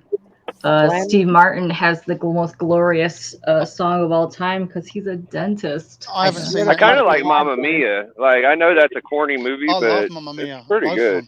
Yeah. Oh, you love Mamma Mia, but you haven't seen Little Shop of Horrors. I haven't seen Little Shop. No. Fuck off, Glenn. That is one of the movies we're adding to the movie night. Oh my god. I haven't seen it. I've never White Bread. Both versions we're watching. Just saying. I like musicals. My parents raised me on that shit, so I've seen all of the musicals. Yeah. Calamity Jane is another favorite of mine. I love Calamity Jane with Doris. Absolutely love it. I love Gene Kelly. Yes. good taste. Calamity Jane and Gonorrhea Jane, they're both really good Janes. Yeah. The second one, she claps back. Yeah, the clapback is it's a good, Doris Day is just good second voices, film. heavenly. Calamity, the clapback. So, great. Julie Andrews, Doris Day, amazing. Yes. Which you know, Batman had a musical movie, and Superman. Would y'all watch a comic book musical? Well, you're going to when the Joker 2 comes out. Yeah, that's coming. Oh, that's right. I would watch it because I do like musicals. I watched Chicago. I watched most musicals, to be honest. Les Mis was good with Hugh Jackman. I like Les Mis with Hugh Jackman. That was pretty good. I love Greatest Showman. I love that film and the music. That's one good. I haven't seen that one yet. It gave you the feels. It gave you the feels. Definitely the Put it Greatest on the list, Showman. Kay. When the chubby bearded lady, she got all chit chatty, I was like, yeah, did it do it for you? Bearded lady got all chit chatty. Yeah, I have to watch this. Yeah, it was a scene where she got all like, real. I am the power, and I was like, man, you're right. You are the power. Get him, baby. Don't let that man tell you what to do. Oh, okay. Gonna have to watch it now. It was a good scene. It was a good. It's great. The music's fantastic. Zendaya as well. She's Trev really does good. not like musicals. Okay, Trev. Well, okay. Sorry, Bo. I'm sorry that you lived a horrible life. Sorry. If you like metal music, Trev, or rock music, there's some amazing rock musicals, rock metal musicals that are horror movies that are amazing as shit. So, yes. Audrey too is tattooed on Lisa's hand. So it is. She showed me that. It's fabulous. By the way, Lisa's never going to be Joss your friend. Whedon one. Joss Whedon did a musical, Doctor or something. Yes, the Repo. And that's cool. You don't have to like musicals. I like them. I think they're cool. Not all of them. I don't know. I like Jesus Christ. I guess I do like musicals. I can't say I don't. God damn it. I even like those stupid Lego movies. Oh, yeah. Because everything is awesome. Right? The Lego Everything games is are awesome. awesome. Everything is great. I love the games. They're so good. Yeah, man. I don't know. Musicals are all right. They're dope. If they're done well, they're pretty good. Yeah. I'm worried about the Batman film or the Joker film. I'm worried, but I think she's good. I think she's a good actress and a good singer. Yeah. So She plays a good witchy person, so I could this. She was great in A Star Is any Born. role yet. Wow. So A Star Is Born was great. Right. Yeah, so it And could work. was It could live work. singing. There was a recent musical I saw, sorry Blake, was Star Trek Strange New Worlds, 2 episodes back from the finale of this season, and that was a musical, and it was excellent. Why was it a musical? It was just, there's the way it was done. Like, but why though? Who knows? Did they go into a musical realm or something? They had to do No, it. there was, why was it a musical at Star Trek? I need to know why. Something made there was like an alien that scanned the ship, and it made them all start singing. You can scan my ship. I will scan your ship. Yeah, there you go. That was it. That's exactly it. I knew you liked some of the songs. You need to do the whole episode, the rest of the Blake. Yep. like a that. show tune motherfucker. I can show tune. You need to make an album and sell it to us all. Put your hair on the cover. Oh shit. Yeah, Did you selling just- billions. Selling billions. Say hair, Glenn? Did you just say Yep. hair? I did. He did. Yep. He said, Finally. yeah, Sweeney Finally. Todd. Come on. Sweeney Todd's amazing. Let's go. Yep. I guess we're just gonna have to Press watch that it button. again. Oh.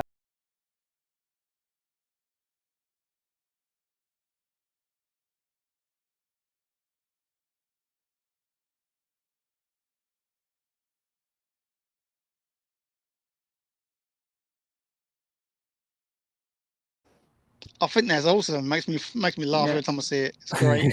So I'm also calling shenanigans because it's now a new week. We need another video because you're slacking on There your you go. videos for Don't forget to vote me. the voting. First of all, my Yeah. week starts on Monday. Let's relax. And, Blake, you got to do the 10 and run. you need a new video? Are you fucking with me right now, K-pop? Yeah. Yeah, but you're on a time frame. Wait, what? You're muted. What, you're leaving? Yeah.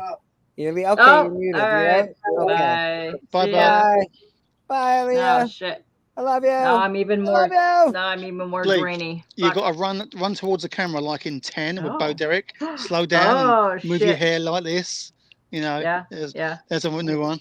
All right, that's what women want. You, That's you what got to you work want, on the man. That's stare what you too. want. Some stare magic as well. Yeah. I'm just giving you ideas. It's not what I really want. I like but... I like Sweeney Todd. Sweeney Todd was pretty good. Sweeney Todd's That was. fantastic. Yeah, that was good. You can create a scene in Sweeney Todd or something. Just like, you know. I have played Sweeney Todd on Halloween. I do Johnny Depp characters. I don't know if it's sort of a thing.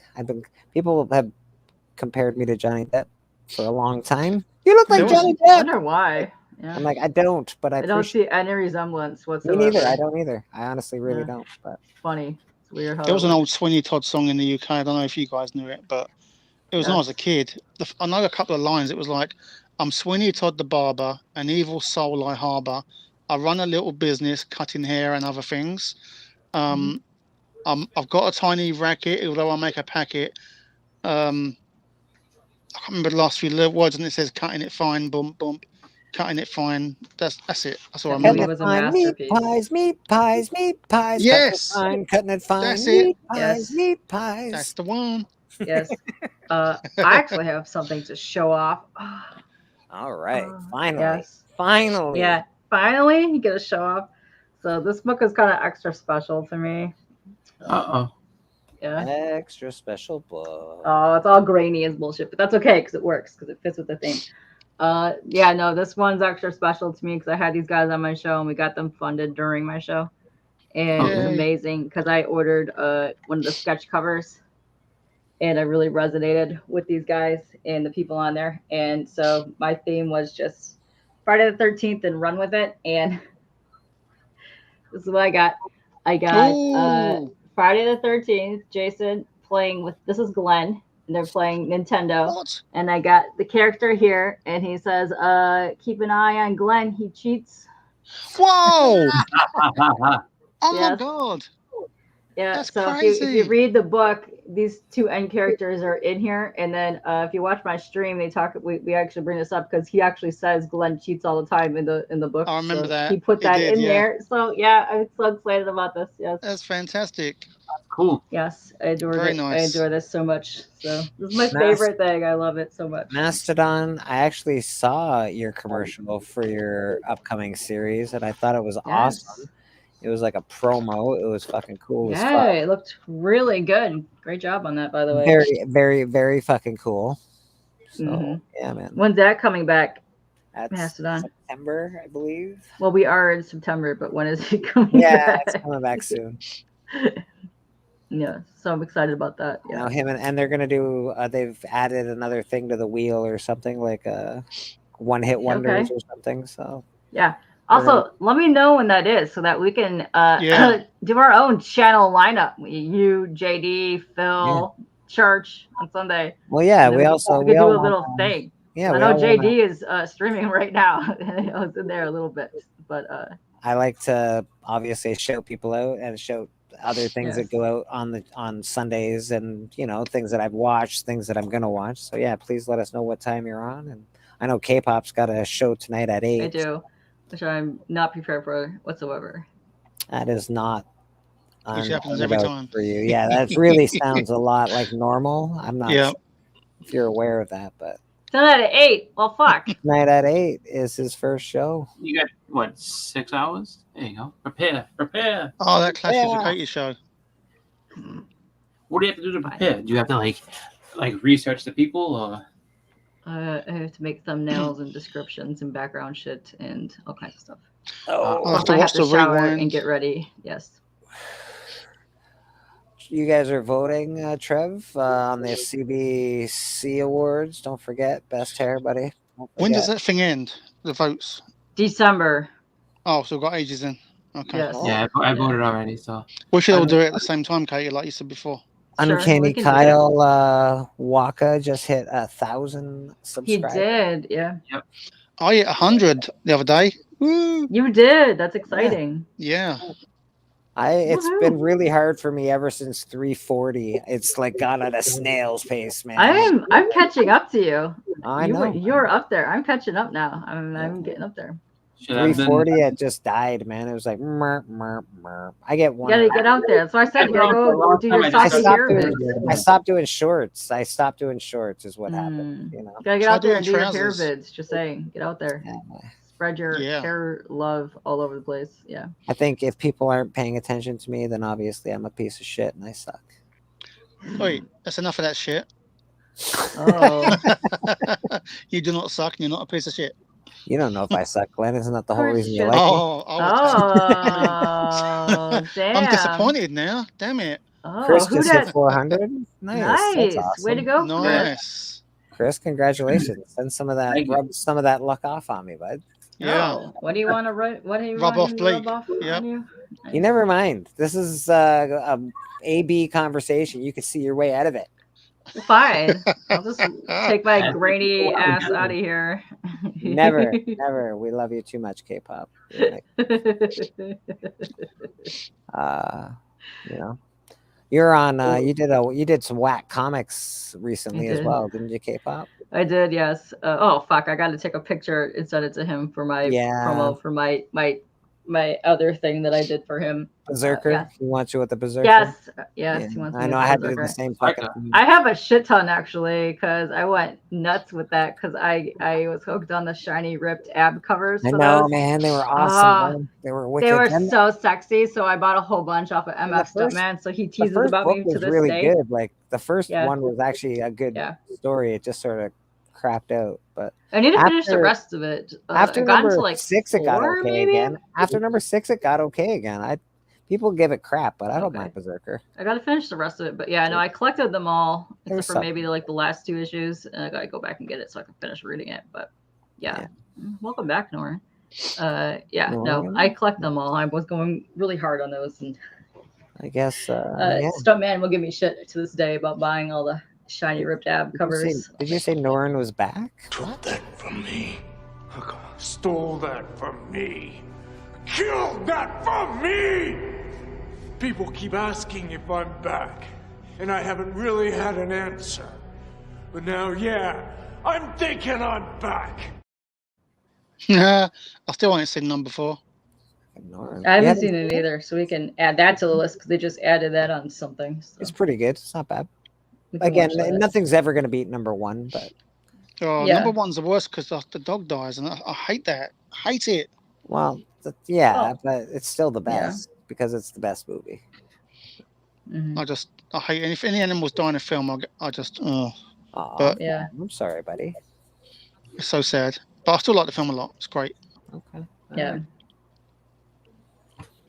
I don't know. Yeah, that's sad. It's a movie, so I can handle it. Yeah. Real life, not so much. Back from the restaurant. Oh yeah, you got barbecue, didn't you, Norrin? Nice. Wish I was hanging out. Good stuff. Good stuff. I want some fucking barbecue. I made the ribs at like 3 a.m. last night. It was delicious. I had southern fried chicken strips for dinner. Yummy. Yummy. You had England chicken. That's southern fried about it. Not the same. Yeah, it's all powdery shit. Stop talking like you live somewhere cool where there's good food. Exactly. You know. I won't be able to talk then if I don't. The only time you got good food is when you're eating fish and chips. That's what you guys do that well. That's totally true. Brisket and potato salad. Now we're talking. That's delicious. That does. I haven't had brisket. We'll shit over it. It's so good. It's my I love it. It's not terrible. You know who I haven't said hi to today? Let's say hi to Freaky Louie because he made me this. He did make you a thing. Awesome as fuck. Straight from Canada, bro. From uncharted regions of the YouTube-verse comes the legend of Bleeker, Reverend of the YouTube Church. A mighty member, subbed by good, feared by haters.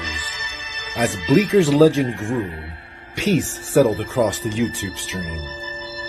In Bleeker's church, a YouTube alliance was formed. Together with the Hunt and Insomniacs, they maintained grails throughout the Collectorverse until a new, horrible collector threatened the community. Bleeker was needed once more. This is the shout out of the Freaky Force for the comic community. Specially written by Freaky Louie to shout out Bleeker, Reverend of the YouTube Church. Bleeker, Reverend of the YouTube Church.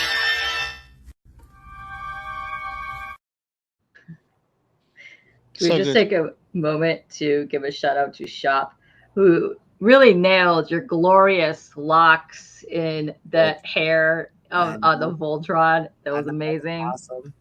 Shop made me that awesome fucking emoji guy. It's fucking killer. It could be a new child story, like Bleeker Locks and the free whatever. It was amazing. Oh, listen, when YouTubeverse needs me, I will be there.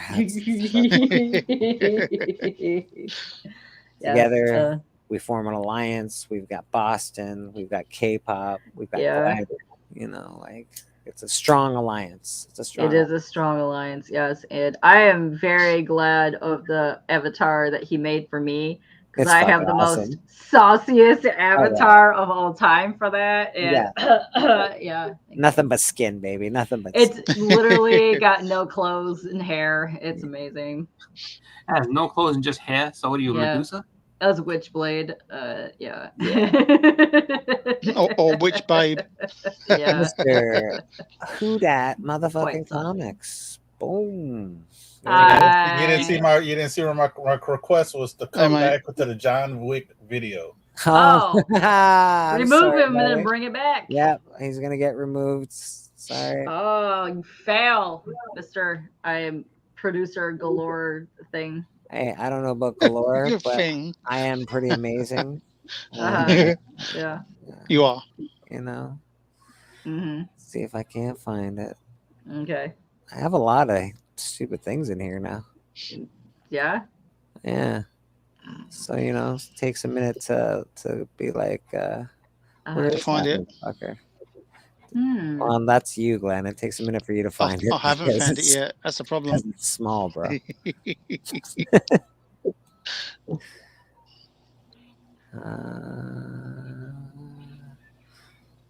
Where is it? Oh, there it is.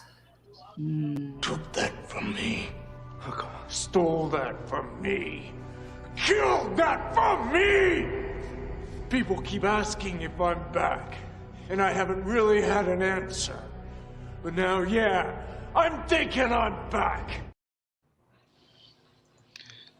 Mr. Who Dat Comics back. I think I'm back. There we go. That's it, baby. There That's we go. it. Oh, hold on. We got an How y'all update. doing? How y'all doing? We have an update. Doing all right. Yeah, we got an update on Noran's food. He posted it in a chat. Let's look at it. Let's go look at this. it. What does it look like? Is it amazing? I can show you some yakami I have. What the hell are you eating? Yakamine? Yeah, yakami, man. It's Is that like Look at Me, but different? Oh, that does look delicious, Noran. What is yakamine? I'm very yakami like jealous of that. Wallen slash I don't know if it's Asian mix, culture mix of like noodles. Okay. You could have beef in it. You could have crawfish. You could have, seafood, whatever. You could have a mixture. It does sound delicious. Actually, I really want like pad thai and fucking. It says great for people who have hangovers. Sick if you're sick, if you have cold, No, that looks pretty good. So I'm not super impressed, but it looks okay. I was hoping for more. I don't know. Maybe I thought like I don't know. I was hoping for more, buddy. I was hoping for more. Well, he may have ate some. You may have ate some. That's true. How much did you eat out of that picture? Oh, who that's got? See, now that's a picture. Yummy. Yeah. Yummy. This is what I like. Some amazing crawfish. That's seafood. Oh. Seafood. A half seafood platter. Half. That's a half of one. That's a half of Wow. one. Wow, yum. I'll show you some more stuff. Here you go. All right. Look at that. Look at that. Nom, nom, nom, It's nom. beautiful. It's got all sorts of stuff on it. I think I'm going to eat your phone. Things. The fish can go away, but I do love the way it looks. I'll I do eat the love way fish. it The fish looks. is I love the way it delicious. looks. Salad. That's pretty. That's I might have to order something now. Look at that. That's that's chicken and waffles. Fuck yeah, bro. Wow. Here's the dessert. This was Spotted dick. banana Foster's bread pudding. Mr. Freaky Louie. I just Hi, Louie. I just Hey, played Louie. your video, Louie. Thanks very much. Yeah, that's the type of foods we have down here in Louisiana, amazing. New Orleans. Let's all go to who that's home for dinner. What's up, Louie? Yeah. Hey, That's another Louie. thing. If people come down here, I definitely can find places for you to eat. Yummy. Video Excited. for Bleeker Street Comics, and we appreciate you and we love you, man. So Yes. He made me an awesome video as well. And tell your I friends adore it. you love them because they're not always going to be here. Give Make them it weird, hearts. people. Make it fucking weird. Give them hearts. Yeah, make it a weird. Bleeker. Rock on, Bleeker.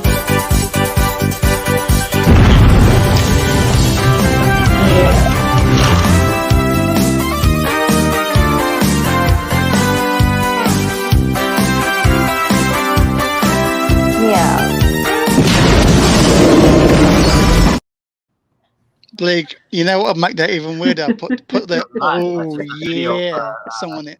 When she comes on. The song you got on your hair video. That'd be hilarious. Yes, thank you. Well, like I was able to clip Journey's intro was easy to clip because he's got a really good intro for his Insomniac. K-pop didn't really have an intro, so she had to get one made. Biggie, thank you so much. Yeah, you love it. Stop it. I've got a name our show. I've got to name my channel. I've got to change up a few things. This Is this all for one day, or you have like a full no, this stuff when I went to Italy. I'm sorry. Wow. When I went to Italy. I'm looking at I kept eating this. This is what I kept getting. I kept getting clams and pasta. Clams. My wife kept getting the bolognese. Oh, gotta get that. Yeah, bolognese is lovely. Louis, it's people like you that complete us as well. Spec bowl. Yeah, Louis. Honestly, it's take all Oh, kinds. look at this guy. Look at that guy. Look at Comic Forge, eh? Just hanging out. What? You're making me hungry, Who Dat? Jesus. Damn. Yeah, I know. I have to order something soon. I was in Mexico. What else we got here? This is like some fanciness. Fancy. Oh yeah, when it comes to tiny ass cups and smear on a plate, you know you're getting fancy. It was good though. It was really good. It was really when it comes like this. 10 helpings. Like that. When you get like a dollop of something, it costs like $40. You know you're Right. fancy. A dollop and a smear, you know it's going to be expensive. Yeah. It's a 20-course meal. Yeah. I don't know. If you start getting dots and fucking weird, that's no good. That's I feel like you're at an art show. That's what, tequila. There you go. That's some good tequila. Oh, I'll show you a good place. If anybody goes to Cabo, they got this place called Tequila Sunrise. He's won like the best tequila, I guess, mix. And there you go. He's like best in the world. Oddly enough, doesn't matter how much tequila I drink. It could be one shot. It could be 50 shots. I get sick from tequila. Cadillac Margarita. It makes me sad and depressed because I do not hate tequila. Yeah, that's delicious. Like this place made some good margaritas and stuff. So. You mean it upsets your stomach, Blake, or you get sick? It just gets me sick. I'm not sure what it is. I might be allergic to something in it. I don't know. Could be. Makes me so cream soda gives me a headache. Tequila. Yes. How weird's that? Somebody just powered up. They got big. They must have ate a mushroom or something. Happens when I eat mushrooms too. I get big. I got something really good to show. That happens. We went to this place called Floral Farms, and that's no good. Don't drink tequila. That was so good. What is that? What is that? Giant pork chop. So do you collect food photos? Why is the pork chop so dark? That's just because this cut is cooked. It's not okay. No, I'm just wondering. It's not burnt or anything, and then they have the side of like probably corn. a glaze. Yeah, I think it's just a glaze or something. I'm just curious as to what's on it that makes it such a dark color. Oh, this was so good. Oh my god, I got the taco trio. It's like lobster, shrimp. Yummy. That does look good, and I'd eat that. I don't even really like scallops. Chicken wonton tacos are the best. Some lime, some coleslaw. So, why do you keep all these photos on their food? Is it why not? What the hell? Shut up, Glenn. I travel a lot, Glenn. I travel a lot. So Okay. when I have food like that I don't eat often, I'll take a picture of it just a memory. Yeah, who doesn't when do that? when he's dying in a desert, he can look back on. Speaking of food, speaking of food, me and Chris talked about it like when I did the packing chat. If anybody didn't watch it, and I told them about a burger place in Atlanta called Vortex, and they have a burger called the bypass, the double bypass, the triple bypass, and a quadruple bypass. And then the heart attack. Well, they have waivers if you eat the double through the triple through the quadruple. Yeah, because I know you're not going to make it. I ate the double bypass. It was freaking, dude. The sandwich is like they have a picture of it. So if anybody wants to go to the Vortex Voodoo Burger place in Atlanta, you can see what I'm talking about. But my burger had it had 10 strips of bacon, Chris. 10 strips of bacon. 10 strips of bacon. Yeah, and then That's a bun. pound of bacon, bro. Oh yeah, my bun. Yeah, my bun The is bun is basically 2 grilled cheese sandwiches. Like the what they do? Throw out the other 2 slices. They're like, yeah, these 2 slices. Fuck these guys. And I had 10 ounces of tater tots. Wow. Yeah, I didn't eat the tater tots. I did eat the burger. Though. I ate For me, the burger's got to be eaten in like this with your hands like that. Not man, I cut it in half and I ate. I did that, but I ate. Yeah, it was probably the best burger I've had ever. Damn. But I would not recommend anything bigger than the double bypass. I'm just saying. Yeah. They got a pizza place around here that makes something called a fat bastard and a cardiac arrest, and like they get bigger and like it's. I ate a fat bastard once, and I forgot. I forgot I was eating a fat bastard, and I almost ate the whole thing, bro. And I was like, I was really drunk, and then I got home. I was so sick, man. I didn't it was not good. You just don't eat that much food in one sitting. It's not fucking good for you. I can't believe they named the food after me. I love it. Yeah, it was nice. Everybody, if you want to help Freaky Louis live forever, send him chicken wontons. Yes. They give him life, apparently. So they do. Yes. We want him to live forever, so let's send him that. He's up for a couple awards as well in the community thing. Impossible. How is Freaky Louis up for an award? Get out of here. He's talented or anything. One of the most amazing people in the community is up for an award. Get out of here. He should be the community. Wow. If anybody hasn't voted yet, go check out those. The finalists are up, cbcawards.org. Go vote. Obviously, vote Bleeker Street for best hair in the community. And then beyond that, do whatever you want. Vote for whoever best you what? like. What are you nominated for? We didn't hear. Oh, we didn't hear. Shit. Yeah, I did say it. Fuck. I did say I'm sharing.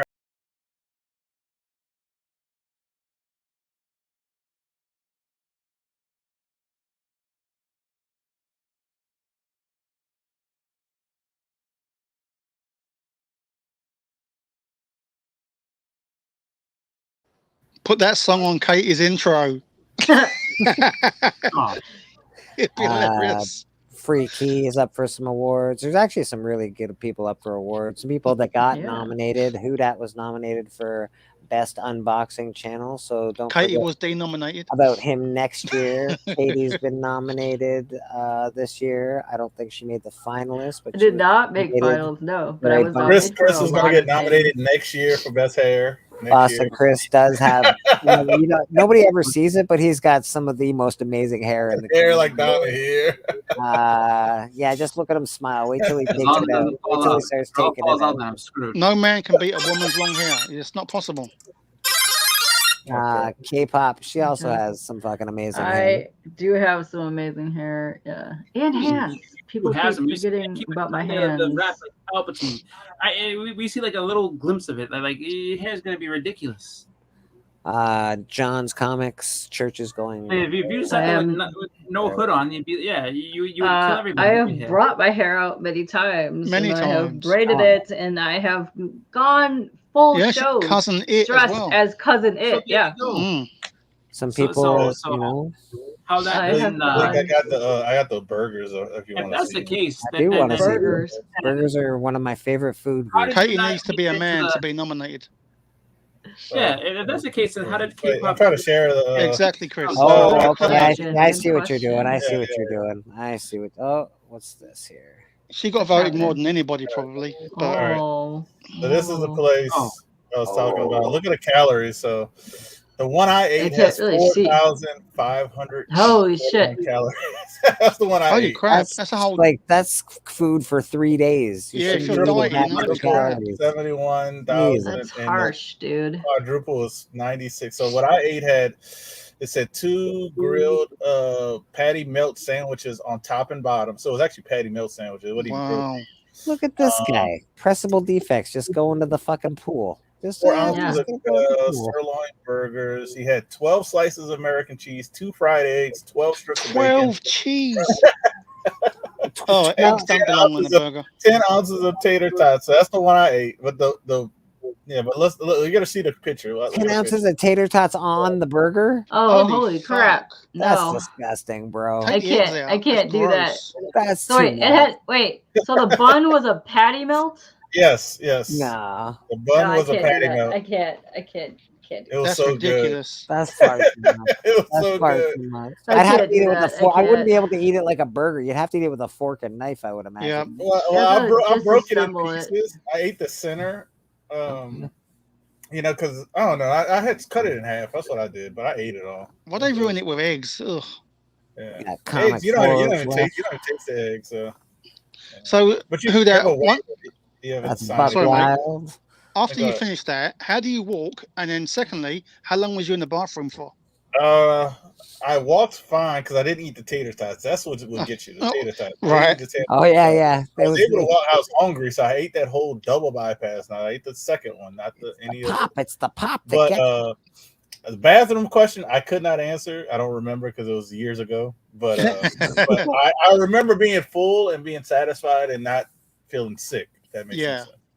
Lisa But I only says ate the that, double. I only ate the double. I didn't eat the triple or the quadruple. I ate the double. The single would be good enough as well because the single is 9 strips of bacon and just 10 slices of cheese instead of 12.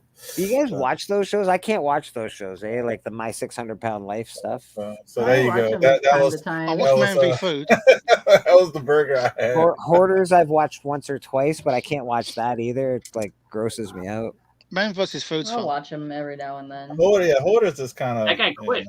The Man versus Food guy quit. He should quit. He's gonna die. Adam That quit poor after bastard. some guy took He's over, back. didn't he? No. So he quit, changed his lifestyle, but he's back doing it. Oh my God, he's gonna die. He'll He die. lost a ton of weight and he got himself in a really good shape, and then all of a Yeah. sudden, He's if he's back, gonna he's go do doing it it, again, yeah. he's trying to do it with moderation. Yeah. Because like he would like go seeking this stuff out, and it's just like, dude, A new guy took over, didn't he? And Yeah, then, for a while he had somebody else Yeah. doing it, but yeah, he's back doing that. Yeah. Like, don't get me wrong, it's funny to watch him have the meat sweats, but like after a while, you feel a little like you're. Man, when he ate those wings one time and he was like literally had a bad reaction, he's in a cooler. He's in a cooler drinking milk, sweating, and his eyes are burning. And they had to call an ambulance. When he ate 500 pounds of fucking moo cow and he fucking gets sweating because he just fucking doesn't want to, his heart's giving out. You're like, hilarious, but bro, you gotta stop, man. You gotta stop. Harsh. Yeah. the closest thing to reality that we had happen there was a guy that me and who that know, his name is Trilogy, did the 1 chip challenge, and he thought he's gonna be funny and be like, oh, it's like, and what I'm gonna do is the only thing I can drink is Fireball. So he's sitting there drinking Fireball with this Fireball chip. whiskey, and then he sat there, and so he's eating the chip, and like he's just like immediately it's not going well for him because he's sweating like, immediately. He eats the chip. He just goes, oh shit, and then like he's just sitting there, he's like, and then he's just sitting there going, oh, have some Fireball like this, and he's like takes a sip and he just goes, fuck, and then he's just sitting there, and then at one point he's sitting there and he's chilling, and like after a while his eyes are just like this, like he can't fully open his eyes, and he's just like, I'm doing all right, guys, I'm doing okay. And Before, then in the moment he got quiet, everybody thought he died. Well, he got real quiet. What was he eating? What was he eating, Chris? The one chip. Oh, the that one chip one hot challenge. chip. Yeah. So he's sitting there, and he gets to that, and then he starts getting quiet, and all of a sudden, you just start hearing like there's no noise out of him. He's just quiet, just kind of doing his thing. Then you start hearing, oh, what the hell? I'm like, what the fuck is that? And he kept doing that over and over again. And then he used to keep breathing. He's like, oh, he's like, I'm doing okay. And his wife was like, Steven, she's like, are you sure you're all right? He's like, yeah, I think I'm okay. And he went and laid down in another room. And so like after people are sitting there laughing, and then he got like dead silent. And then people are like, dude, is he okay? And like, and people sitting there like people that were like just watching it like, we're about to call 911 because that noise isn't normal. His face doesn't. I mean, his face was like red. He was just like, oh. I was like, oh my god. I was like, this could be the end of the trilogy. We saw him the next day. And the next day, he's just like, I'll never do that again. Lisa said, yeah, I didn't feel good after. Have some authentic jerk chicken with some real jerk sauce. I've had jerk chicken with jerk sauce. Well, that's the thing. That's the real deal. That can be hot. That That can be hot as the funny thing is that I think Trilogy doesn't eat hot stuff the way because he made it seem like he could eat the hot and have no problem, and this destroyed him. Like he literally couldn't deal with that. I see other people eat that shit and have no problem at all. I go eat the hot stuff at other like I go to Indian food and Thai food, and I like they're always like, I order it the hottest they can get it, but then they laugh. I'm like, no, I'm like, I want like your people hot. Don't give it to me white people hot. Give it to me, give it to me like hot, man. If I'm gonna eat that kind of food, I want it fucking authentic, baby. I'm gonna get you, boy. I'm gonna get you. Come down here. I'm gonna get you. Yeah, man. I had a Thai curry last night, and just from the Chinese place, and that was hot. It made me sweat a little bit. I enjoyed that, but any hotter than that, I'm a pussy. No chance. I went to Mexico. I went to Mexico, and they fucking that shit. We walked into a building. I went with a church, and we walked into a building, and we all ran out because we couldn't breathe the air that was in this building. Wow! They were cooking fucking hot peppers. They had hazmat suits on with fucking masks on. They were cooking this shit. That's what we ate for dinner, bro. And it was fucking delicious. Hot as fuck, but it was delicious. Wow. Yeah, no, I'm not good about that. About the time that I started building up a tolerance to it, I started getting acid reflux, and then I was just like, yeah, nope. If something goes beyond like what's I can handle for spicy, I can't deal with it. Like I start to get all messed up. Your farts must burn. No, dude, I like hot food. I don't eat hot food on a regular basis. It's not something I crave, but when I want it, I eat hot food, bro. Yeah. My friend Steve made that mistake with that jerk chicken. My friend Gavin. His mom is Jamaican, so it's just like and I'm part Jamaican, so it's just like I understand like what they're talking about, what they're doing. My friend Steve's like, oh, he's like, I'm gonna get this. He's like, I'm gonna get this here, and I was like, okay. And then he's like, I'm gonna have this chicken. I was like, he's like, I don't think you're ready for that shit. And he's like, don't tell me, I don't know what I'm doing. We're take a bite. He was like, whoa. He's just like sitting there, just going, ah. And then the rest of the day, he's just sitting there. And my friend Steve always makes this dumb face. He'd be like. When something's bugging him, so he'll be sitting there talking about, and just sweat's going down his face. I was like, do you want something to drink? And then my friend Gavin's mother's like, you want some milk or something? He's like, no, I'm okay. And he was just hurting the rest of the day, man. He regretted eating that one chicken wing because it was hotter than what he thought it was going to be. And man, you don't fuck around with heat when you don't know what you're doing. My father did that with that shit was hilarious. My father, we went to, of all places, Pizza Hut. I remember I was 7 and I won the Book It Challenge. I was the only one in my class that read the stupid book. So I won the stupid personal pan pizza at Pizza Hut. And so we went, and then it was funny because Pizza Hut was very different back in the day.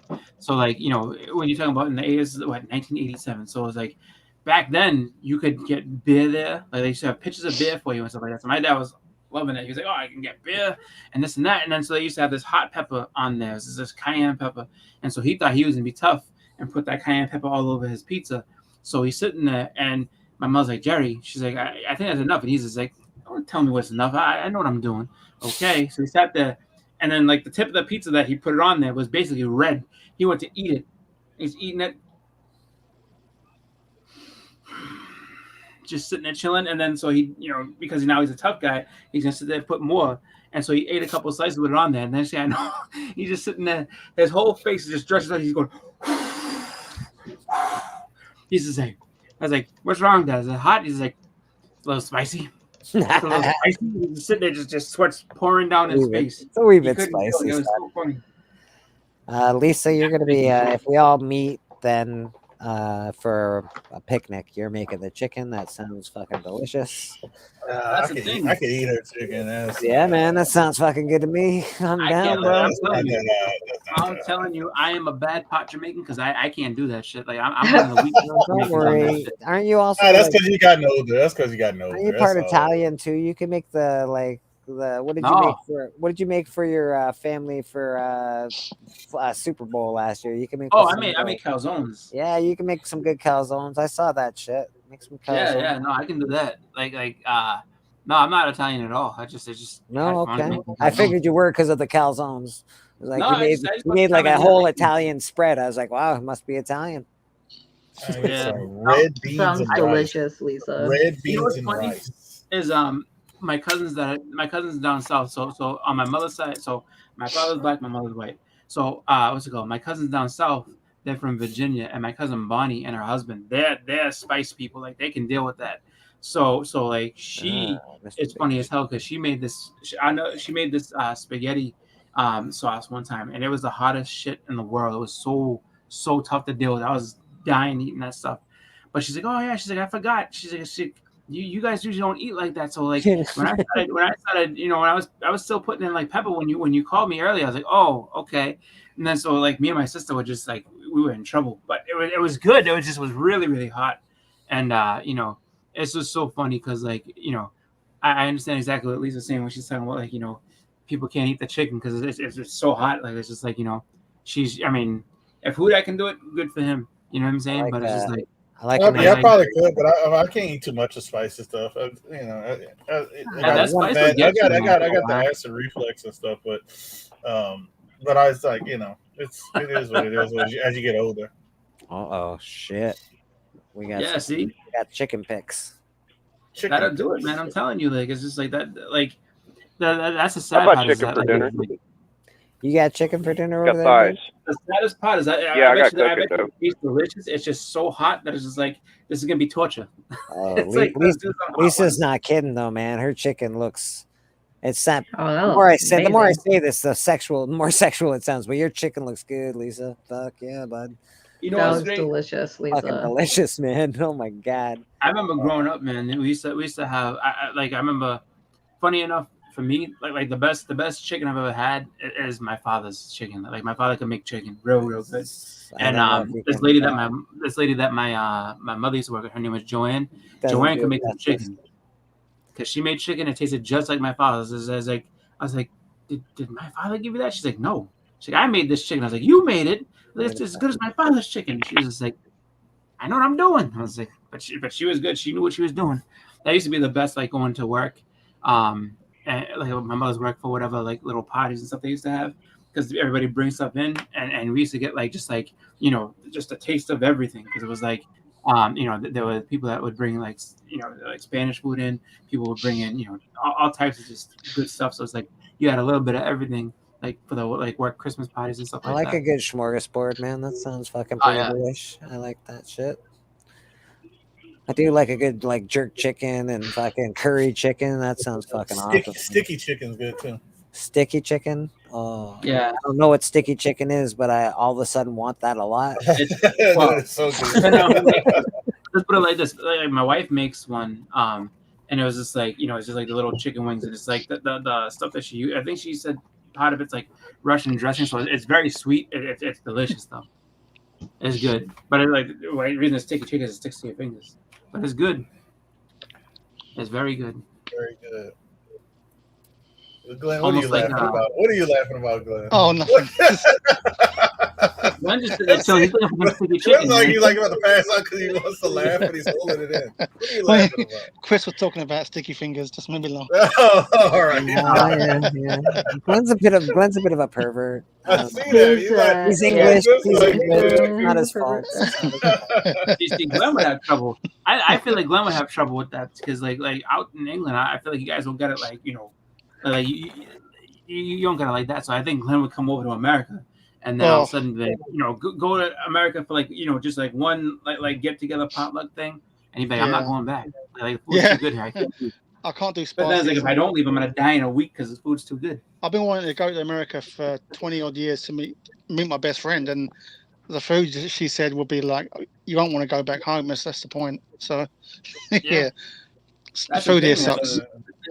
I'm telling you, man. It's one of those different places in the U.S. is different too. So it's just like some places don't really put any seasoning on their foods, and then you got places like down south. Like the further you go down south, the more seasoning you get, and then some like it's just you got seasoning. Like you have sinus trouble, or you have sinus. Yeah, come down south and get some good seafood. It'll clear it out completely. You'll be like, I could breathe. We've been hearing it in jokes for years where black people will take a white person to the family barbecue and white people were, and they bring a salad and they're like, no, man, you can't bring the salad, motherfucker. You got no seasoning. No.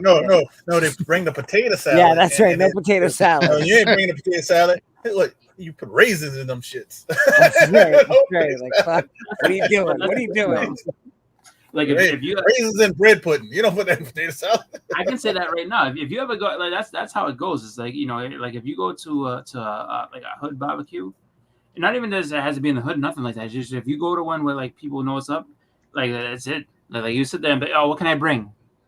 Don't worry about drinks. It. Maybe like drinks. Yeah, exactly. bring some sodas or something, or beers or whatever. Like bring some of that. Like a bag of chips and some soda. You don't need to make anything. Perfect. Because the truth of the matter is that like you're the one at those barbecues. You're the one that's like, all right, let me take some of this home and some of this, and can I get the recipe for this thing? Like, nah, you won't make it right. It's funny. Like Chris probably had dealt with it more than me, because I'm. Like it's when I go to other states, I get the people look at me more so to try to figure out what I am. But I know at barbecue places, but it's not barbecue. But I fucking certainly wouldn't think Chris was Jamaican. Yeah, right near the beach. Totally look Jamaican, bro. Right near the beach, boy. I get everything except for what I. The accent really is what gave it away. Your Jamaicanness. That's really, that's what. No, his hair gave it away because that is some long, luscious Jamaican hair. I'm just saying. I'm just being around. Look at Bob Marley. Look at his hair. I'm just saying. Bobo, he's pretty good. Fucking idiot. I get mad at Bob Marley. What a fucking asshole. He fucking died because of fucking toe injury, and he didn't want to get a shot. He didn't want to get a shot. I don't want to get it cut off because I want to be able to dance, guys. Like fuck sake, and I don't want a shot to clear it up. I know, fucking ridiculous, man. I smoke weed. It's gonna go away. Bob. No, it's shit like that makes me mad. Deprived us of a great fucking human being. Yeah. Yeah. That's how it goes, man. It's just like it's funny. Because it's like, you just kind of... He's eating Subway. I can see it from here. What you got today? Meatball? BMT. Sub, extra pepperoni, fresh mozz. There you go. Let's see that shit, Biggie. Let's see that. Yeah, Give the crowd some food porn. There you go. So, extra pepperoni, fresh mozz. I like their fresh mozz a lot. It's pretty good. I like the fresh mozz. I used to work at a Subway a long ass time ago. When I was I 19, I think. I worked at the Subway. And this dude told me I was a sandwich artist. I was like, I don't think so, man. I just put on what you had. A sandwich artist? Wow. Yeah, he was just like, yo, you look a sandwich artist, man. I'm like, I don't think so. I just tell me what you want, I put it on there. She sent you that chicken picture, Willie? Yeah, she put it in the Insomniac chat. It looks delicious, man. And then she said that's before the sauce. Yeah. That's a mild. It looks fucking awesome. You put the sauce on there, you'd be sitting there 5-alarm fire in your mouth. Yeah, he died from he had to get he should have got his toe removed. They weren't sure if they had to. Blah blah blah. It's like cancer or something like that. And then he didn't want to not be able to dance, so he didn't get the surgery, and he died. I think I think he tried. He it was assassination attempt when he was younger. Well, They did attempt an Yeah, they tried to kill assassination on him, but that's not what killed him. Yeah, that's not even what killed. That's not what killed him. But people say from the weird way that he died, they said that somebody might have injected him with something at some point. And But that's like a amazingly, a guy like that, they try to assassinate him, and what does he do? He goes on stage the fucking night after, and has one of the greatest concerts of all time in a hostile fucking environment where he brought I don't blame an entire people together with fucking reggae. Good for you, Bob. Good for you, Bobo. Yeah. Well, I mean, the first thing I think of with him is he was very aware of his surroundings, and I'm not going to be mad at him for not wanting to deal with any kind of hospital service or any kind of medical, because there's a lot of accidental deaths, dude. People think DUI and suicide or unalive. He had enough money to get treated in America. It's not. He had a residence in, I think, Miami. I'm mistaken. He went back and forth. He didn't have to die. When they told him that he needed to get it done, he was in a safe spot. It wasn't like he was in a hostile spot when they told him that. Like, he was in a safe place, and he was just refused. Yeah, I can't remember. It wasn't gout. It's something. It's something wrong with his toe. Fuck, it was dumb. It was some bacteria thing. I can't remember exactly what it was. What's it called? Yeah, he could. It's something that it shouldn't. It didn't need to happen that way. He was in so much pain. That's why his band was called the Wailers. Melanoma that started under his big toenail in 1977. Wow. I could see why he was paranoid, though. I wouldn't even call it paranoid. I would just see why he wouldn't want to deal with hospitals, because they were out to get him, bro. Yeah, apparently it happened while he was playing soccer or football, whoever. Yeah, something like that. World. And then he didn't want to get it treated. There's a movie coming out about him soon. There's a movie that they advertised in the movie theater. There's like a poster of it coming out about it, like a biopic.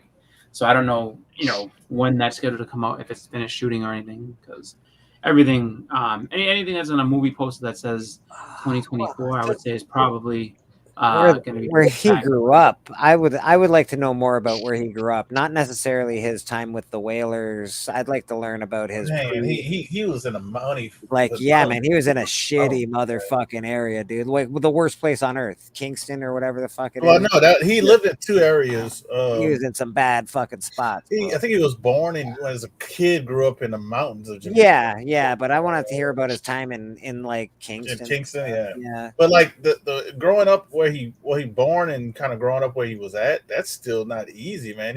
You're up there in the mountain, because I've seen his house. Yeah. Up there in the mountains, like anything can happen up there. And people told us is like, hey, just watch yourselves, because the police will take hours to come up here if we need the police. It was literally you were in the mountains, and it was like, just be careful and stuff. So yeah. Great place, great area. Kingston is still rough, honestly. Yeah, it's real bad. All this food talk, I got the goddamn munchies. There's a what is that thing called? The drumstick. Yes, it is, sir. Yes, it is. Yeah.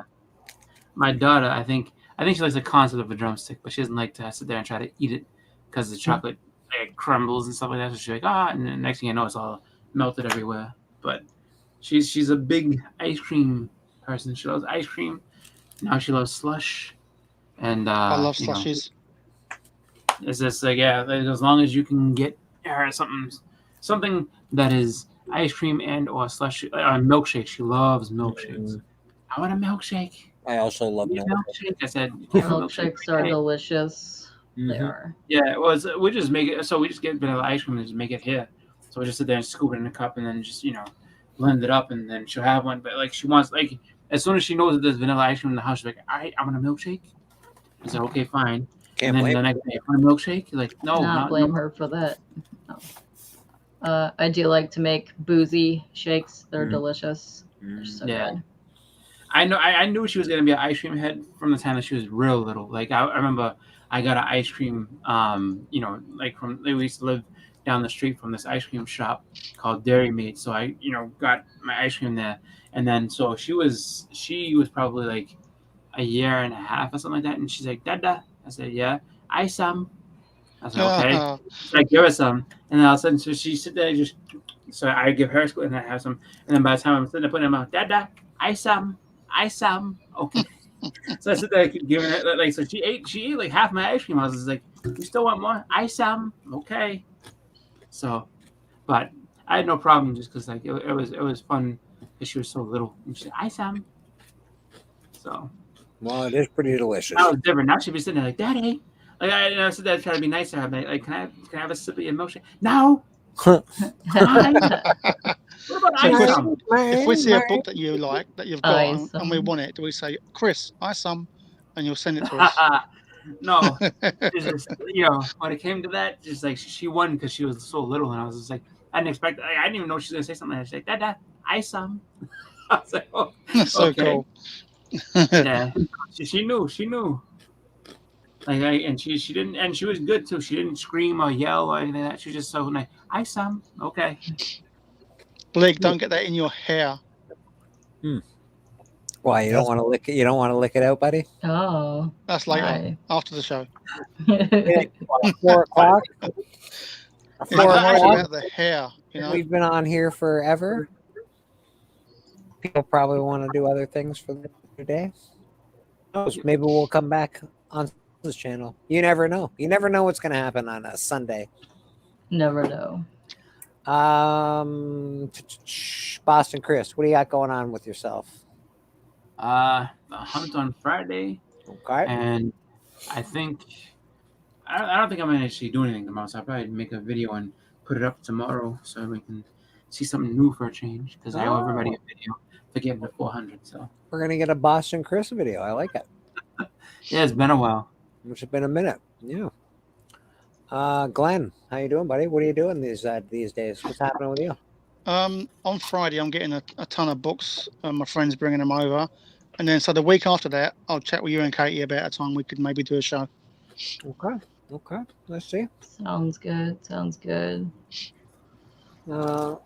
Mr. Who Dat Comics, what are you doing? Hey, Chris said we have the Hunt Friday. I'll be dropping a couple of videos, pre-recorded videos of unboxing some pretty big books. So check those videos out when I drop them. Drop them probably right after the hunt. So it'll be next week, probably Saturday and Sunday. I probably maybe just both drop them Saturday. But got 2 videos I'm gonna be dropping of that. I will have another unpack in chat probably sometime next week. Okay. With some stuff coming in, but that's about all I got, man. Appreciate everybody. All right, I love it, man. Biggie Shaq, what do you got going on this week? Anything good? Can you hear us? Shaq is muted? He's muted. Oh, yeah, he's muted. I thought he couldn't hear us. Oh yeah, I am muted. No, I'm muted. Got anything good going on? Anything big? Well, we missed club this week because my internet went down, but the next club we're hopefully going to have Raging Vigilante and Middle of Nowhere will be coming back. But besides that, I might be working on like the new tournament for the Elite Eight, try to figure out some plans for that. So maybe I'll do a stream trying to get some ideas going for it. Okay. And that's about it. I appreciate hopping on Sunday Bleeker show. That's my second show I go to. Yeah, I love you hanging out. The Church Sunday. Definitely love you, brother. Miss K-pop Junkie, what do you have going on? I have a show tonight at 8. Other than that, I don't know. I have too many things going on. Whenever Glenn wants to get together for a thing, we'll figure that out. But yeah, I know I have way too many things going on. K-pop life is a fury of things going on. Yes, I also owe somebody like 90 videos. Yeah. Okay. Yeah. You owe me a few videos, that's true. Yes. That's true. Mm-hmm. Yeah. I have Sunday at church. Always going to be obviously on the hunt. On Biggie's show, the Collector Club. We like to support all our fucking friends. We'll hang out with Glenn whenever he gets something going on.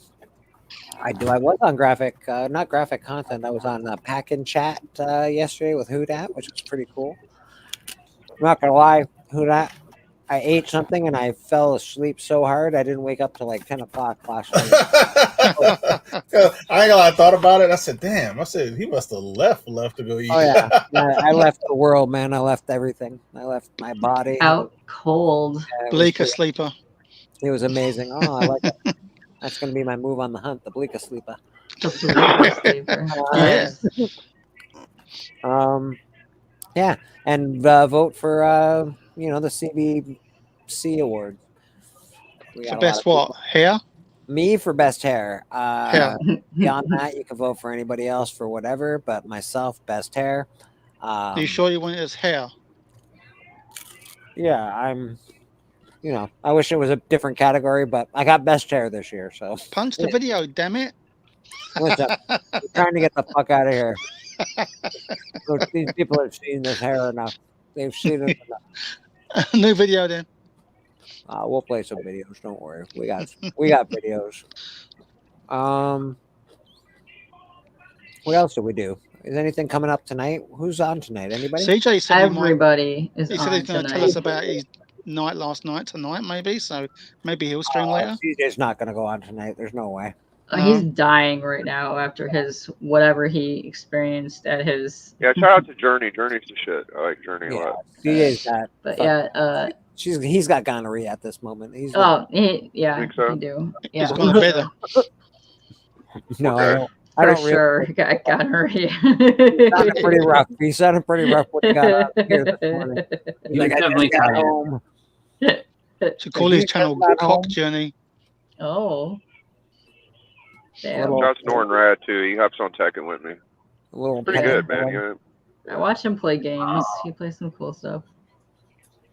Yep. Madness. Yeah, but yeah, me and Mastodon. So if you don't like my content, go hop on Mastodon's channel.